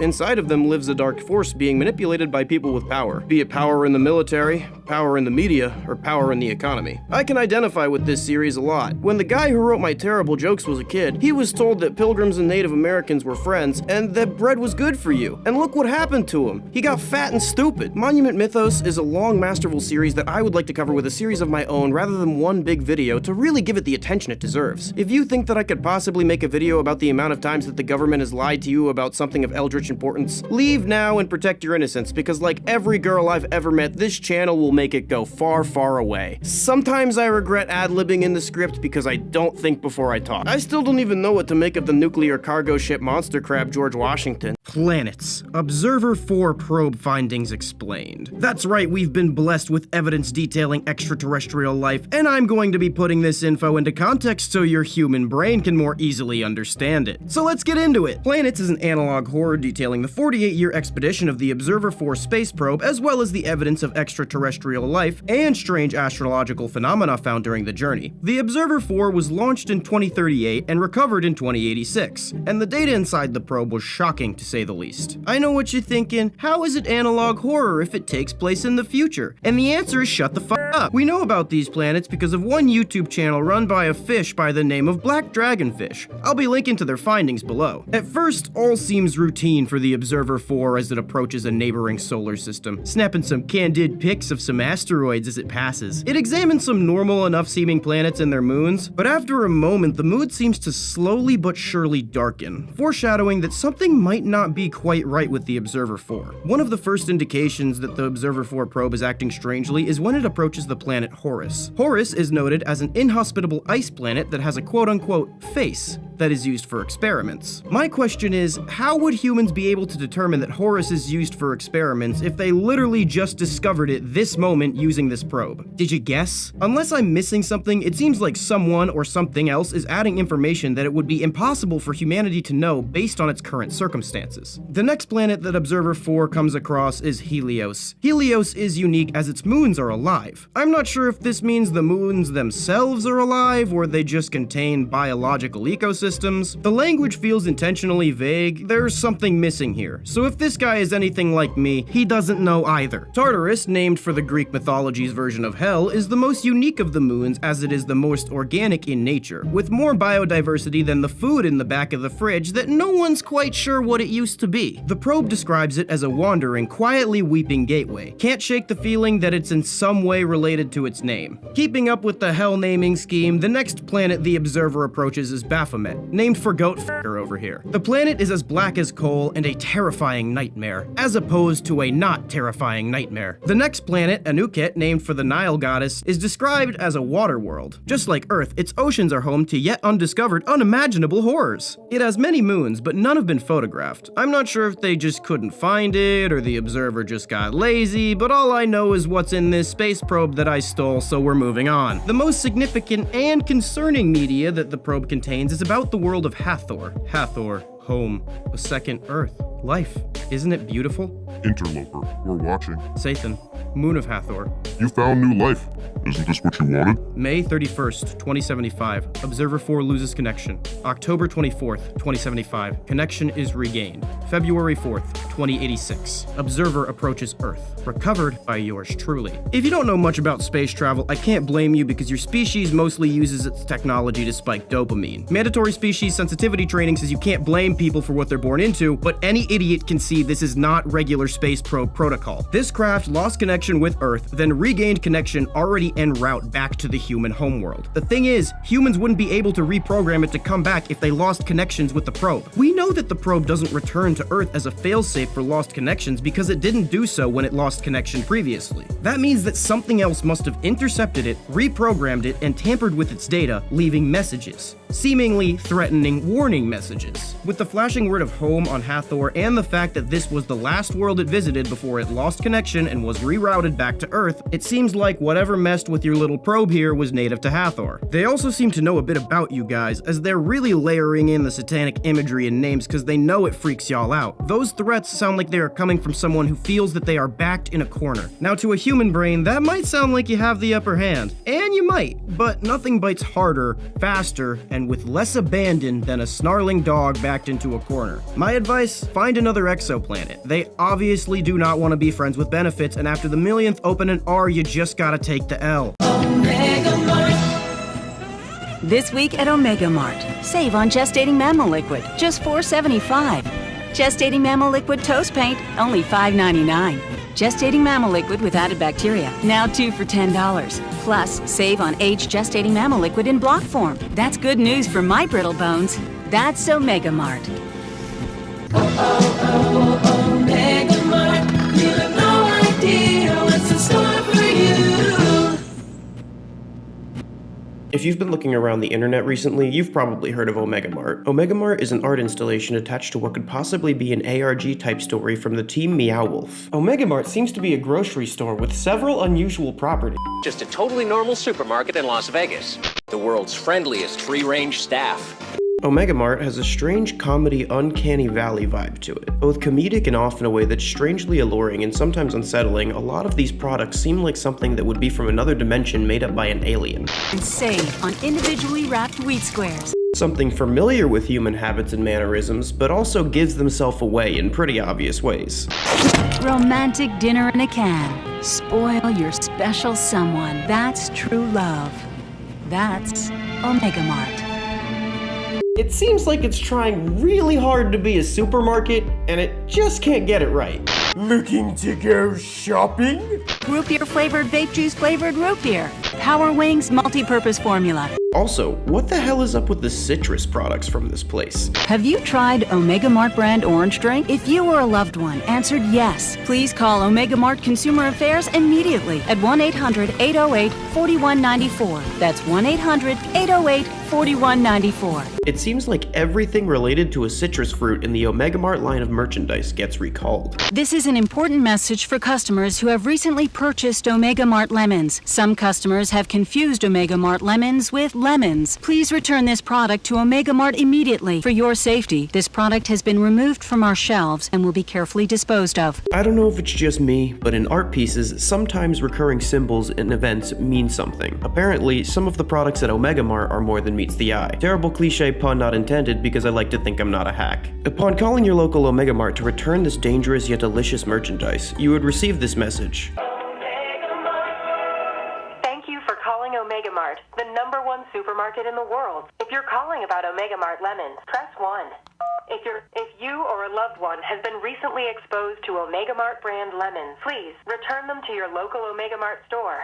Or dispose of them safely in a lead container, buried a minimum of 5 feet below the ground and 3 miles from any known water source. Use of earplugs is strongly advised. Omega Mart thanks you for your continued trust. All of this media raises a lot of questions, especially because Omega Mart is a real place. Apparently, this is just the latest iteration in an experiential art piece with installments spanning back to 2009. The original experience was much more of a joke, apparently having a much lower production value with props that fooled very little people. It required quite a bit more suspension of disbelief. In the second version, the team behind Omega Mart marketed it as a real grocery store. They even took out attack ads against themselves in the local newspaper. The grand opening had artists dressed like employees, fake protesters planted outside by the team, and it seemed like the town was buying it. Some people even came by and applied for jobs. They said it was an art piece and that they weren't hiring, but some people left their resumes anyway. If I worked there, I would hire them just to mess with them to add to the performance part of the Omega Mart experience. The third version is the market associated with the commercials we've just seen today. It's located in Area 15 in Las Vegas. Apparently the place is a sprawling grocery store with secret entrances and tunnels everywhere. I'm guessing whatever's inside could give us some answers relating to the strange ad, but if their marketing is any good, you'll see way more questions than answers, so you'll want to come back. Omega Mart, if this is the case, no one can blame you. And if this isn't the case, you should be doing this. Omega Mart commercials are still being uploaded weekly on the Meow Wolf page, so this series is very much still alive. I don't think it can be solved yet. I think we're gonna see some more cool, unexpected stuff from Meow Wolf and Omega Mart that would make any theories that I would make up just look stupid. Some of you might be wondering, is Omega Mart all just a weird marketing campaign for the sake of memorable product placement to get your smooth customer brain to buy more crap? And to that accusation I say, now for a brief word from our sponsor. Attention shoppers, on sale at Amoeba Mart, half off 4 rectal use only hand sanitizers. Plus, save on non-alcoholic baby food. Show off your flair with ready-to-carve boneless street pumpkins. Feeling lucky? Try your luck with Schrodinger's eggs. They both are and aren't half price until you open them. Hurry, at these prices, they both will and won't last until you check. Unfortunately, I am not able to travel to Area 15 in Vegas because I'm just a voice actor being held hostage by an eyeball creature. That's okay though, because the eyeball creature told me that Omega Mart has a website where you can take home just a little bit of that Omega Mart magic for yourself in your own home. With products like tattoo chicken, vegan goat pus lemonade, and who told you this was butter air freshener spray. Remember, Mr. Omega says shopping every day increases brain smile. For some reason, one of the most dangerous and powerful creatures in the entire Lovecraft mythos goes unmentioned in almost every piece of media I see about him. This abomination is so powerful that even though it died almost 100 years ago, uttering its name can still destroy the career of any online creator. This creature is, of course, H.P. Lovecraft's cat.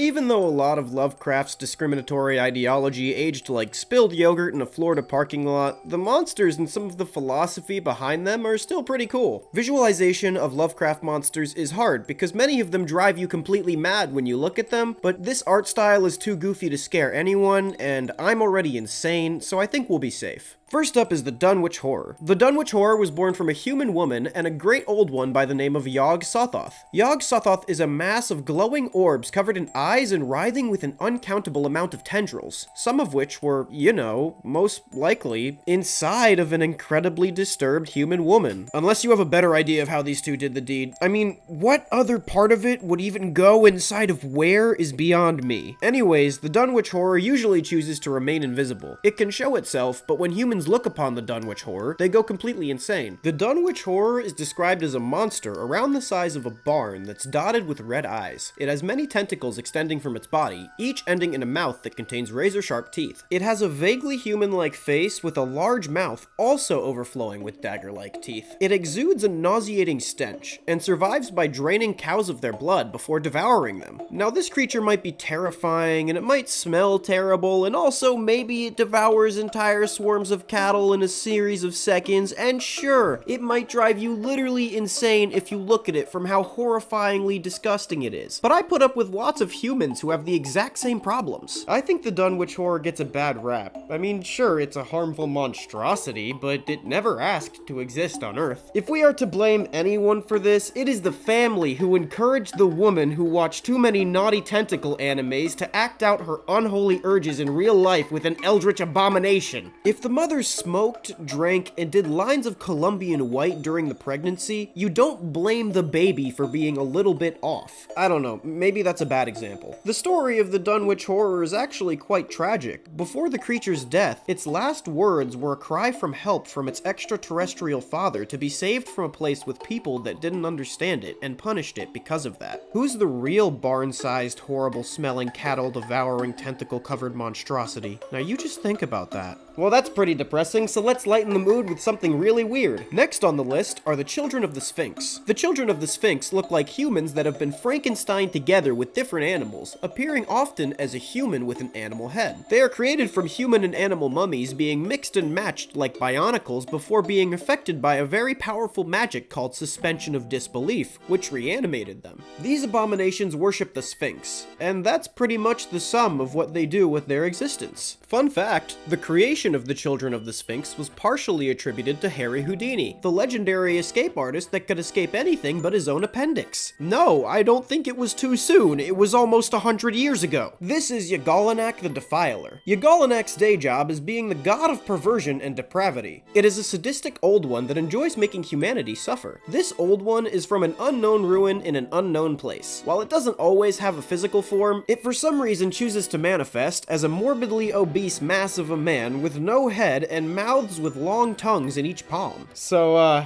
you know. What that mouth do? I'm cringing too, but come on, you can't not make that joke. When summoned, he either offers a job to the summoner to be one of his evil priests, or just consumes them as food. Yagalanak often looks for people who read perverse and forbidden literature to become his servants. So if this monstrosity kept up with the times and got into other media as it developed, I'll see you degenerates in his army. Next up is the great race of Yilth. This alien species is capable of projecting their consciousness across space and time, and they can even swap minds with members of their own species and steal the bodies of other species. If humanity had this ability, I guarantee all people would be doing would be playing musical chairs with each other's bodies to do disturbing things with each other's bits, and nothing would get done. This isn't a problem for the Yilth though, because they reproduce with seeds that grow into another Yilth when in contact with water. Their original forms are unknown, and at some point they swapped bodies with this species that was on prehistoric Earth, and created a huge civilization governed under what is described as fascistic socialism on the planet. They were eventually forced to project their minds into an insectoid species to avoid being wiped out by the next monstrosity on our list, the flying polyps. The polyps are very mysterious, because the records kept by the Yilth only told us how icky and scary they are, but for some reason they didn't describe their physiology very well. They are described as polyps, which are like a kinda sea anemone, so I guess they're like a flying flying, evil, tendrily, fleshy, mouthy, eyebally sea anemone? I could say how they look quite phallic, but that's kind of a low-hanging fruit. While they can fly, they don't show any wings or any other body parts that would typically allow a creature to get in the air, and they leave many five-toed radial footprints wherever they go. Next up is Lukathu. Lukathu is a planet-sized sphere made entirely from organs. It's quite moist, and covered in these weird warty pulstals. Apparently, every one of these tiny pulstals is a gestation chamber that's developing a baby old one. I know old one just means being of a great power from an ancient source in this mythos, but the words baby old one just makes me imagine a really wrinkly old man baby. Most often when one thinks of a fertility god, they think of Aphrodite, but Lovecraft's idea of symbolizing fertility is a giant insectoid-esque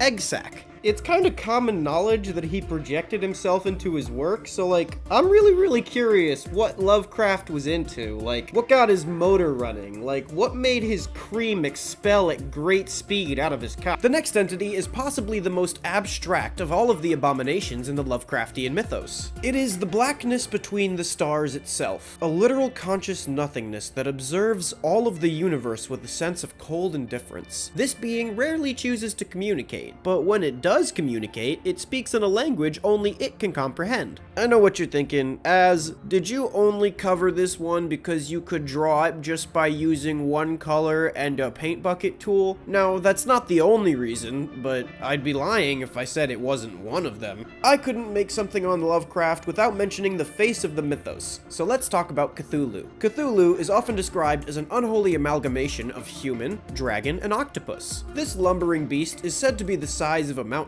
Cthulhu is currently in a deep sleep at the bottom of the Pacific Ocean, and he dreams of the day that he will awake to subjugate all of humanity. That's some big goals, Squiddy. You can't fault this guy. He's just a boy with a dream, damn it. He has an incredibly devoted and extensive cult of followers that devote their lives to bringing about his awakening. He's even run for office in multiple satirical political campaigns. Needless to say, he is someone who I aspire to be like one day and take great inspiration from. Lovecraft encouraged people to collaborate and add to his mythos, so while some of these creatures may have been created by Lovecraft himself, a good amount of them were from other authors who contributed. In that spirit, I would like to add my own creature to the mythos. In the spirit of Lovecraft, I'm gonna make it unpronounceable, and if you want, you can decide on spelling on your own, because I don't care. This is...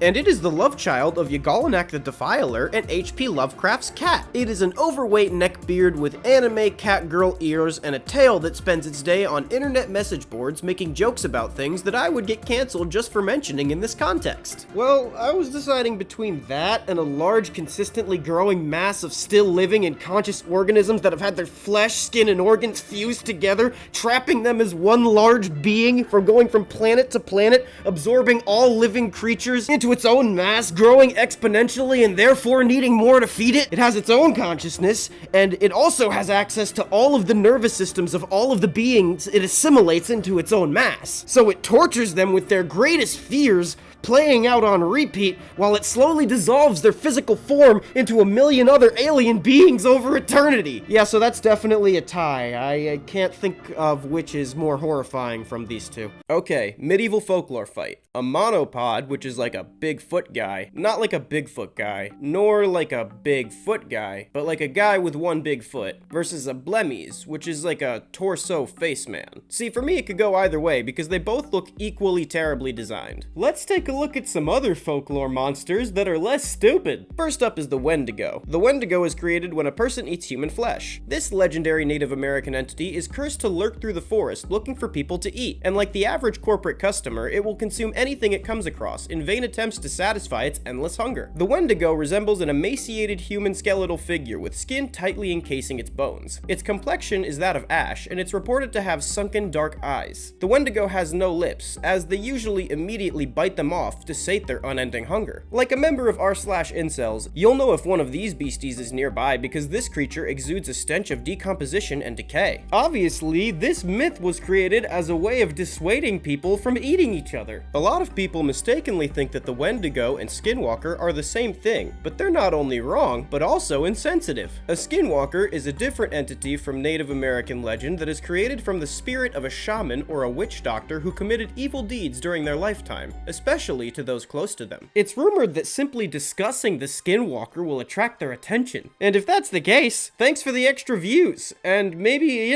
drop me a like for shouting you out. The Skinwalker often appears as a mangled and distorted form of an animal, or sometimes a human. It's capable of replicating animal calls and human voices, but it has a very limited vocabulary. Skinwalkers have to learn how to inhabit the skin of another convincingly. The more experienced the Skinwalker, the better the disguise. 1 second.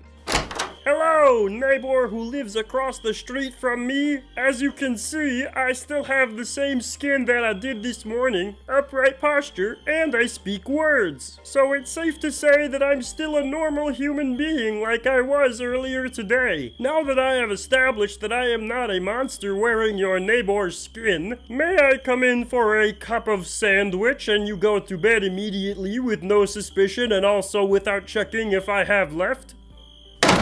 What do you mean I'm wearing your neighbor's skin? That's ridiculous. That's not even my neighbor. Next up is the Kune-Kune, an urban legend from Japan. The Kune-Kune is basically one of those wacky waveable inflatable arm flailing tube men at those car dealerships, except this one causes extreme and debilitating mental illness. The Kune-Kune is a humanoid figure that waves in the wind like it's made out of paper. The Kune-Kune is reported to only be seen from afar. People usually report seeing this entity from a distance in rice fields, open plains, or sometimes the ocean. It waves around like it's being pushed by the wind, even if there is no wind, and it bends in ways that no ordinary human limbs could replicate. It is either stark white or jet black, depending on where you see it. Reports of the Kune-Kune usually go as follows. A person sees a figure off in the distance and someone takes a closer look. The person who takes a closer look becomes pale and begins to develop signs of serious mental illness. The first report of the Kune-Kune came in 2003, and people have been sharing their stories about this entity ever since. Some people suspect that the Kune-Kune was a scarecrow that was misidentified on a windy day. While this would explain the movement of the figure, it would not explain the mental illness that follows. I mean, I look at scarecrows pretty closely all the time, and I'd say I'm pretty well adjusted. Actually, maybe we should stop looking at scarecrows so closely. Next up is the Knuckle of V. The Knuckle of V is an evil sea spirit native to Scotland. The Knuckle of V is a horse with a humanoid torso and head sticking out of the back of the horse where a person would usually be riding. The horse and the human are fused as one singular being. The being has no skin, and the outside of the body is covered in raw exposed muscle fiber, and you can see black blood coursing through its veins. The humanoid head has an animal-like mouth, and sometimes rolls or hangs like the neck is snapped and the head may fall off. The arms of the humanoid section of the torso are so long that they almost drag along the ground. The horse has one giant red eye and flippers on its feet. Basically, the Knuckle of V is the platypus of the Scottish folklore scene. This folklore was then stolen by the SCP Foundation to write SCP-3456, the Orcadian Horseman.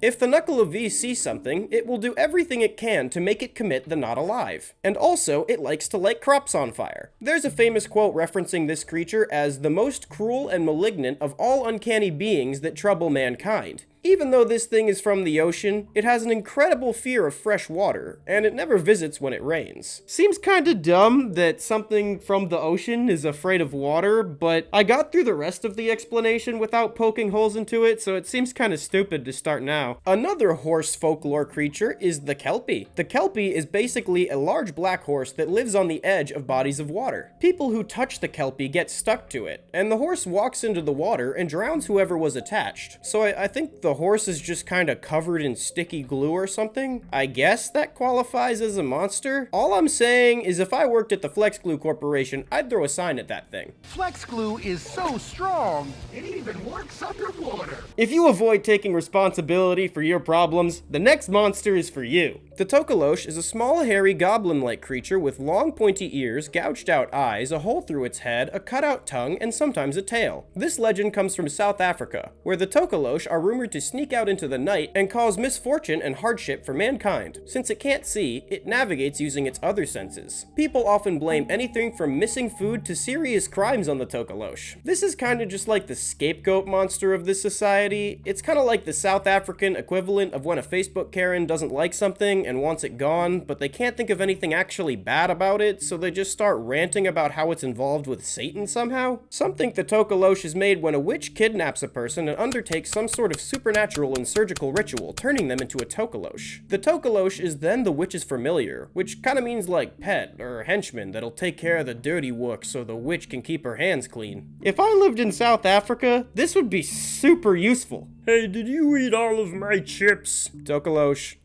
Again? It smells suspicious back here. Are you guys smoking a beer? Tokolosh. Oh, that makes sense. Yeah. Hey, there's like a bunch of severed arms sewn together in the shape of a big spider in your dumpster. Now, I'm not making any accusations, but... Tokolosh. Oh, sorry to bother you, sir. It must have been hard for you to witness this. I hope that goblin stops messing with you soon. Last up is the vegetable lamb. The vegetable lamb is a lamb that's attached to a plant where its umbilical cord would be. Not a remake of The Silence of the Lambs where Hannibal Lecter is paralyzed and has to be fed through a tube. The lamb is thought to grow out of the ground like a plant, and could be grown using melon-like seeds found in the area. It can graze any area it can reach, but its travel is limited by the length of the vine. It's said that the lamb has blood like a regular lamb, but for some reason the meat was similar to that of a crab, which makes me really curious. We need to stage an expedition to find this glorious mystical creature so we can eat it. Anyways, one second. Hello, it is I, your neighbor's cat. Stop! First of all, cats don't talk. Second, my neighbor doesn't have a cat. That's a possum. And third, you ruined my recording session twice. Come back to my place again, and I'll kick you in the crotch so hard one of your vertebrae pops out your mouth like a Pez dispenser. You awake, dazed and confused, lost in the middle of the wilderness in the pitch black of night. That's the last time I eat a handful of pills I find on the floor of the bus, you say to yourself. Suddenly, you see a set of bright red eyes piercing through the darkness, and you hear its terrifying call. Stop! You are about to be attacked by a Mothman! You wanna know why? Because you were unprepared. The simple fact is, most cryptid attacks are easily avoidable. You might be asking yourself, what even is cryptid? Cryptids are basically any animal that's existence has been speculated on, but not confirmed by the scientific community. For example, Bigfoot, the Loch Ness Monster, Jeffree Star, or the Kraken. The first and possibly my favorite cryptid we're gonna cover is the Mongolian deathworm. The Mongolian deathworm is approximately 1 meter or 2 to 3 feet long. All phallic jokes aside, this worm has been nicknamed the intestine worm because it looks like Dr. Frankenstein removed an NFL lineman's intestines and then gave it new life as a giant predatory roundworm. The worm has been said to prey on humans, and it has multiple forms of attack it can use. The worm is apparently coated in a toxin that can cause instant death in any human being that touches it. It can also spit a yellow acidic secretion capable of dissolving flesh. It's rumored that the bright yellow bile attracts more worms to the victim, either because of the bright yellow color or because of pheromones in the spittle. This wormy boy was popularized in Western culture by the American paleontologist Roy Chapman Andrews in 1926. The only evidence that supports this cryptid's existence is anecdotal, so many people believe that it doesn't exist. Some cryptozoologists have a theory about this worm that I personally prescribe to. I don't believe the Mongolian deathworm is a worm, per se, but I do believe a creature like that could exist. I think the source of this cryptid could be a large undiscovered species of burrowing legless lizard native to the Gobi Desert. No, I don't mean snake, it's a real animal and there are more differences between snakes and lizards than just legs. While a hot, dry ecosystem would dry out a worm quickly, reptiles are much more suited to desert environments. There are also multiple recorded instances of animals shooting acidic compounds as both predatory strategies and a defense tactic. There's also animals who have incredibly toxic skin. The Gobi Desert is the fastest growing desert on the planet, so there's no no shortage of sand for this large wiggly predator to hide in. The next animal on the list is the thunderbird. One version of it is like a giant condor, but this is the boring version. The more interesting depiction of the thunderbird is a giant sky creature with smooth leathery skin and a head similar to an alligator. This description almost matches the morphology of the extinct pterodactyl, meaning that this could be a dinosaurian cryptid, such as the Loch Ness Monster. Personally, I think dinosaurian cryptids are the cryptids least likely to exist. Not only did they somehow survive a grand extinction event, but they also maintained enough of a population of literal giant monsters to survive until the modern day, and kept this literal pack of monsters undetected, doing it all with the brain size of a peanut. Not only that, but this one's flying through the sky. Do you know how big this thing's turds would be? If that thing was dropping logs out of the sky, we would know. The thunderbird is reported to swoop down and steal children from their yard. Again, the evidence seems to be mostly anecdotal, and eyewitness testimony is not always reliable. Probably the most famous story about the thunderbird is from the Tombstone Epitaph newspaper. April 26, 1890, this newspaper published an article where they said gunslingers shot a thunderbird out of the sky. Some claim to have seen a real picture of the beast with a few gunslingers posing next to it. However, this picture is believed to be a hoax. Some claim that this very picture was published in the newspaper along with the story, but the newspaper responsible for the article was not capable of publishing images at that point in time. Also, there are copies of this article on file in libraries, and it shows no image. Later around the 1920s, one of the ranchers involved in the Thunderbird story spoke out and said that the newspaper sensationalized the story. Apparently, how it really went down was him and the others were chasing the creature and the horses became spooked by it, and the creature got away. They never actually shot it down. Like all timeless classics, the moral of this story is just as applicable today as it was back then. That being, everything you hear on the news is at best exaggerated to scare you, and at worst, a complete lie. When you hear the phrase goat sucker, what unholy idea arises in your little degenerate brains? Whatever it is, get that thought out of your head, you disgust me. It's the Spanish to English translation for chupacabra. This cryptid gained notoriety in Texas, Central South America, and Puerto Rico when the bodies of livestock began to pile up, all mysteriously drained of blood. The rumor is that the chupacabra gives other animals such a big zuck that they don't have any blood left. There are two popular depictions of the chupacabra, one in which it's half dog, half kangaroo with leathery skin, and one where it's a bipedal hairless gremlin thing with glowing red eyes and sharp fangs. Some theorize it may be a bizarre species of undiscovered hairless canine, but some scientists have another theory. Many think these are simply dogs and coyotes that are infected with a disease called mange, which causes hair loss and damage to the skin, giving it a strange, monstrous texture. While this version could explain the canine depiction chupacabra, it doesn't explain much about Gollum over here, so that leaves us with two possibilities. Either there's a hairless man-baby creature running around chugging livestock bodily fluid, or a rancher found a psychoactive cactus and saw a spider monkey from 30 feet away and then decided to call Monster Quest. Personally, I am happy with both of these scenarios. Next up is the Yeti. The Yeti is basically Bigfoot painted white. The Yeti is said to inhabit the highest peaks of the Himalayas. Scientists attribute Yeti sightings to different species of bears, or a species of monkey that's native to the area. The big thing about the Yeti that doesn't quite work for me is the sheer size of this lad. The Yeti is rumored to be able to grow up to 10 feet, or just over 3 meters tall, and weigh up to 400 pounds, or 181 kilograms. Now, I understand large apex predators can exist in tough environments, but the ecosystem in the highest peaks of the Himalayas is low oxygen due to elevation, meaning that Yeti would need to expend more energy and need more food than another massive creature that lived at a lower elevation. Add to that the energy that it would need to expend maintaining its body heat in such a frigid area, and I'm not sure there would be enough food for a creature of that caliber. If this creature existed at its rumored size, it most likely wouldn't stay up at the top, and at the very least would need to venture down to more observable areas in search of food, which in all likelihood would lead to its discovery. Another primate cryptid that's more likely to exist than the Yeti, in my opinion, is the skunk ape. The skunk ape is what happens when a mommy orangutan and a daddy Florida man love each other very much, so much that they commit a crime against nature. The skunk ape is a large bipedal primate famous for its powerful stench rumored to live in the Everglades. It just so happens that I am currently close enough to the proposed native environment of this cryptid to go investigating, so I went to a place that calls itself the Skunk Ape Research Headquarters. Upon arriving, I noticed the multiple statues of the skunk ape, all for some reason missing hair around its chest raisins. Interesting. After I checked out some of the reptiles they had chilling there, like a baby alligator and a gigantic snake that could easily swallow a small child, I directed my gaze towards a cast of what is claimed to be a skunk ape footprint.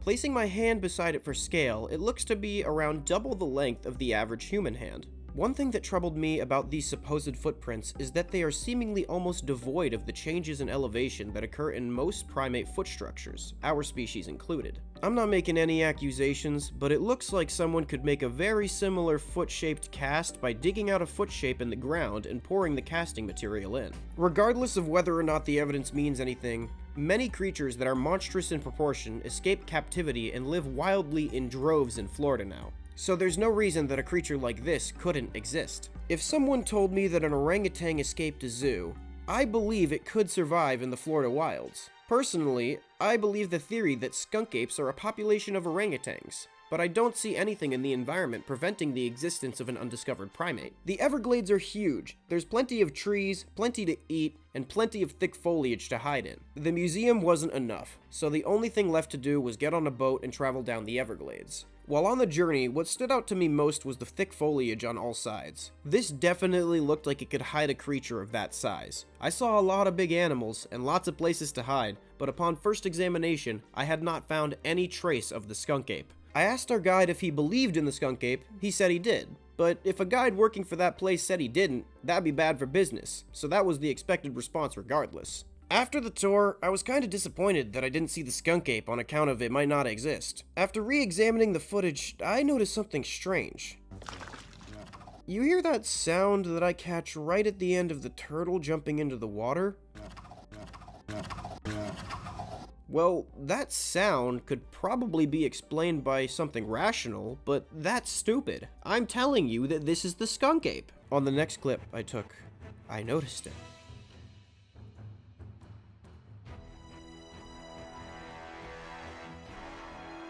I had found the mother lode, and then I went down in history as the best cryptozoologist in history, and was still humble enough to suggest that maybe the real skunk ape was the friends we made along the way, the end.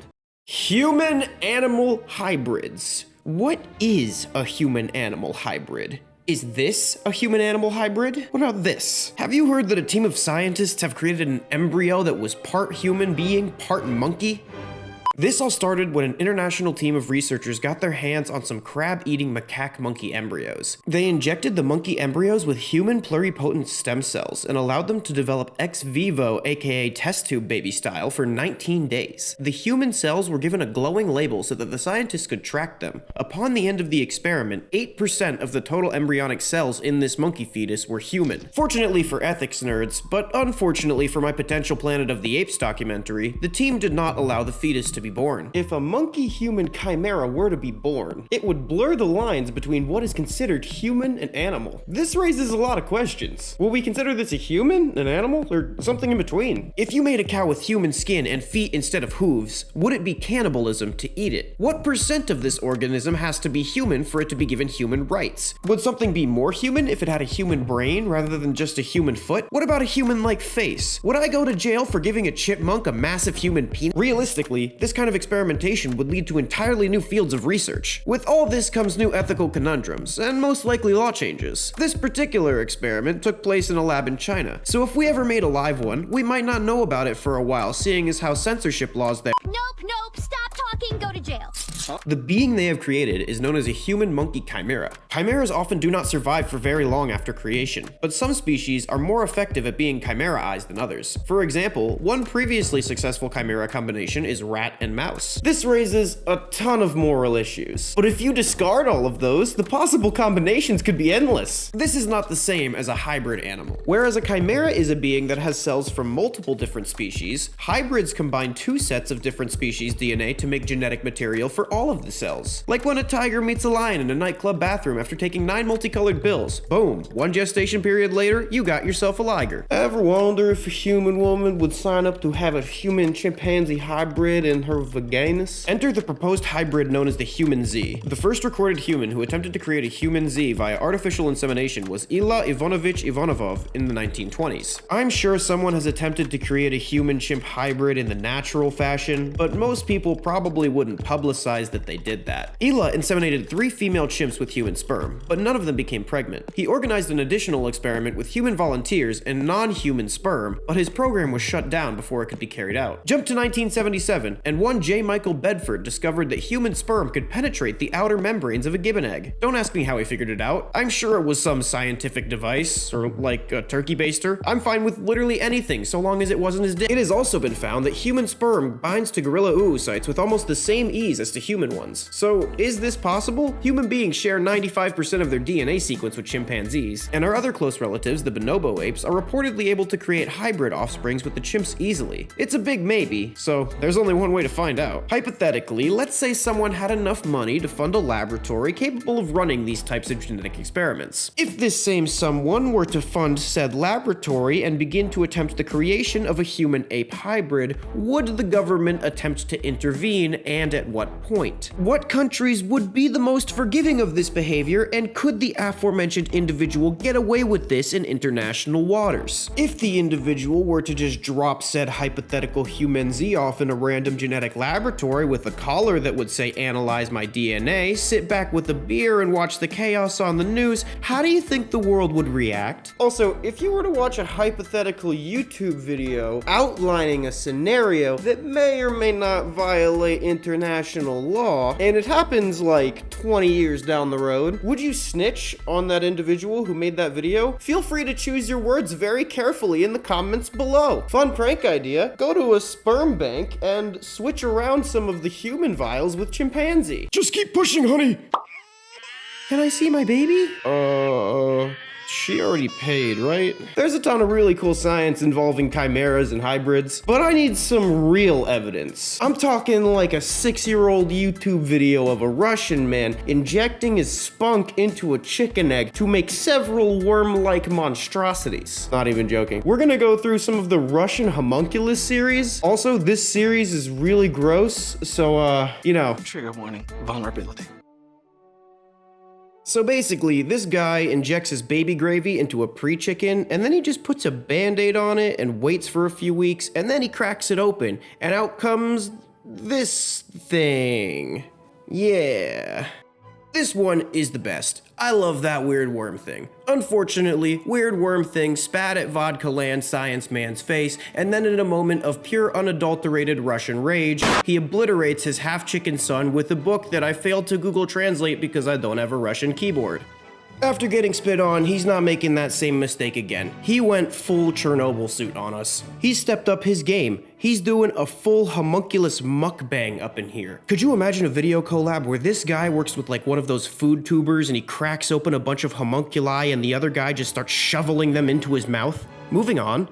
I love how he has his trusty pre-designated homunculus smashing book at the ready in this one. He will not be caught off guard again. Not again. Okay, he left this one alive, and now he's keeping it kind of like an interesting beta fish. Honestly, pretty cool pet, 9 out of 10.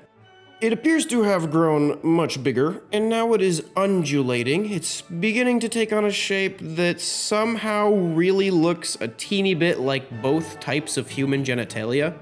That one has an eyeball. I'm not saying anyone owes anyone royalties. I just know we don't want to have to get the law involved. I don't know if those creatures you're making have skeletons, but if they do, your closet's full of them. Things are getting a bit more advanced now. We have the baby of Amoeba and Patrick Starr hanging out with his best friend, a living fleshlight. Name a more iconic duo. I'll wait. And it appears that one of two things have begun to happen. Either the fleshlight is attempting to vor the eye starfish, or they have combined into one being. I will update you as the story develops. They do appear to be fusing as one being. Yeah, I don't think one is eating the other. I mean, all of these body parts are just terrifying and wrong to me, so it's anyone's guess. Wow, this is quite a dramatic change. It kinda looks like the Dumbo octopus, just a little bit. Oh, he's gonna probe it with the poking stick. Homunculus, no enjoy the poking stick.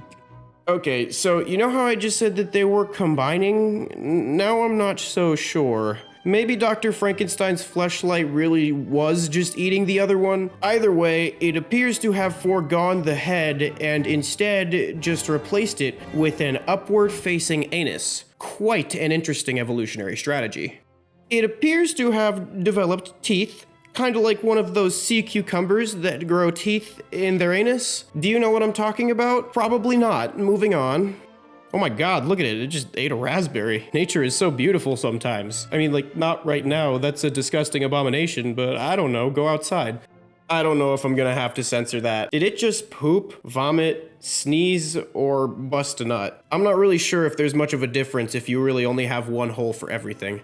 Oh my god, is that a fish? Oh, it's dead. It's dead. I was expecting the homunculus to try to, like, eat it or something. I mean, like, other than everything that someone may object to morally or ethically here, at the very least, that's incredibly anticlimactic. Is this real? No, of course not. I mean, like, I believed it when I was a kid, don't get me wrong, but there comes a time in every person's life where they have to inject their spunk into a chicken egg and learn things for themselves. It's still an incredibly impressive art project. I have no idea how he managed to make those worm monsters look so realistic. So, homunculus guy, bravo. This is amazing. Hey, fun fact, did you know you could buy a dead bat on Amazon? Thanks, Jeff Bezos.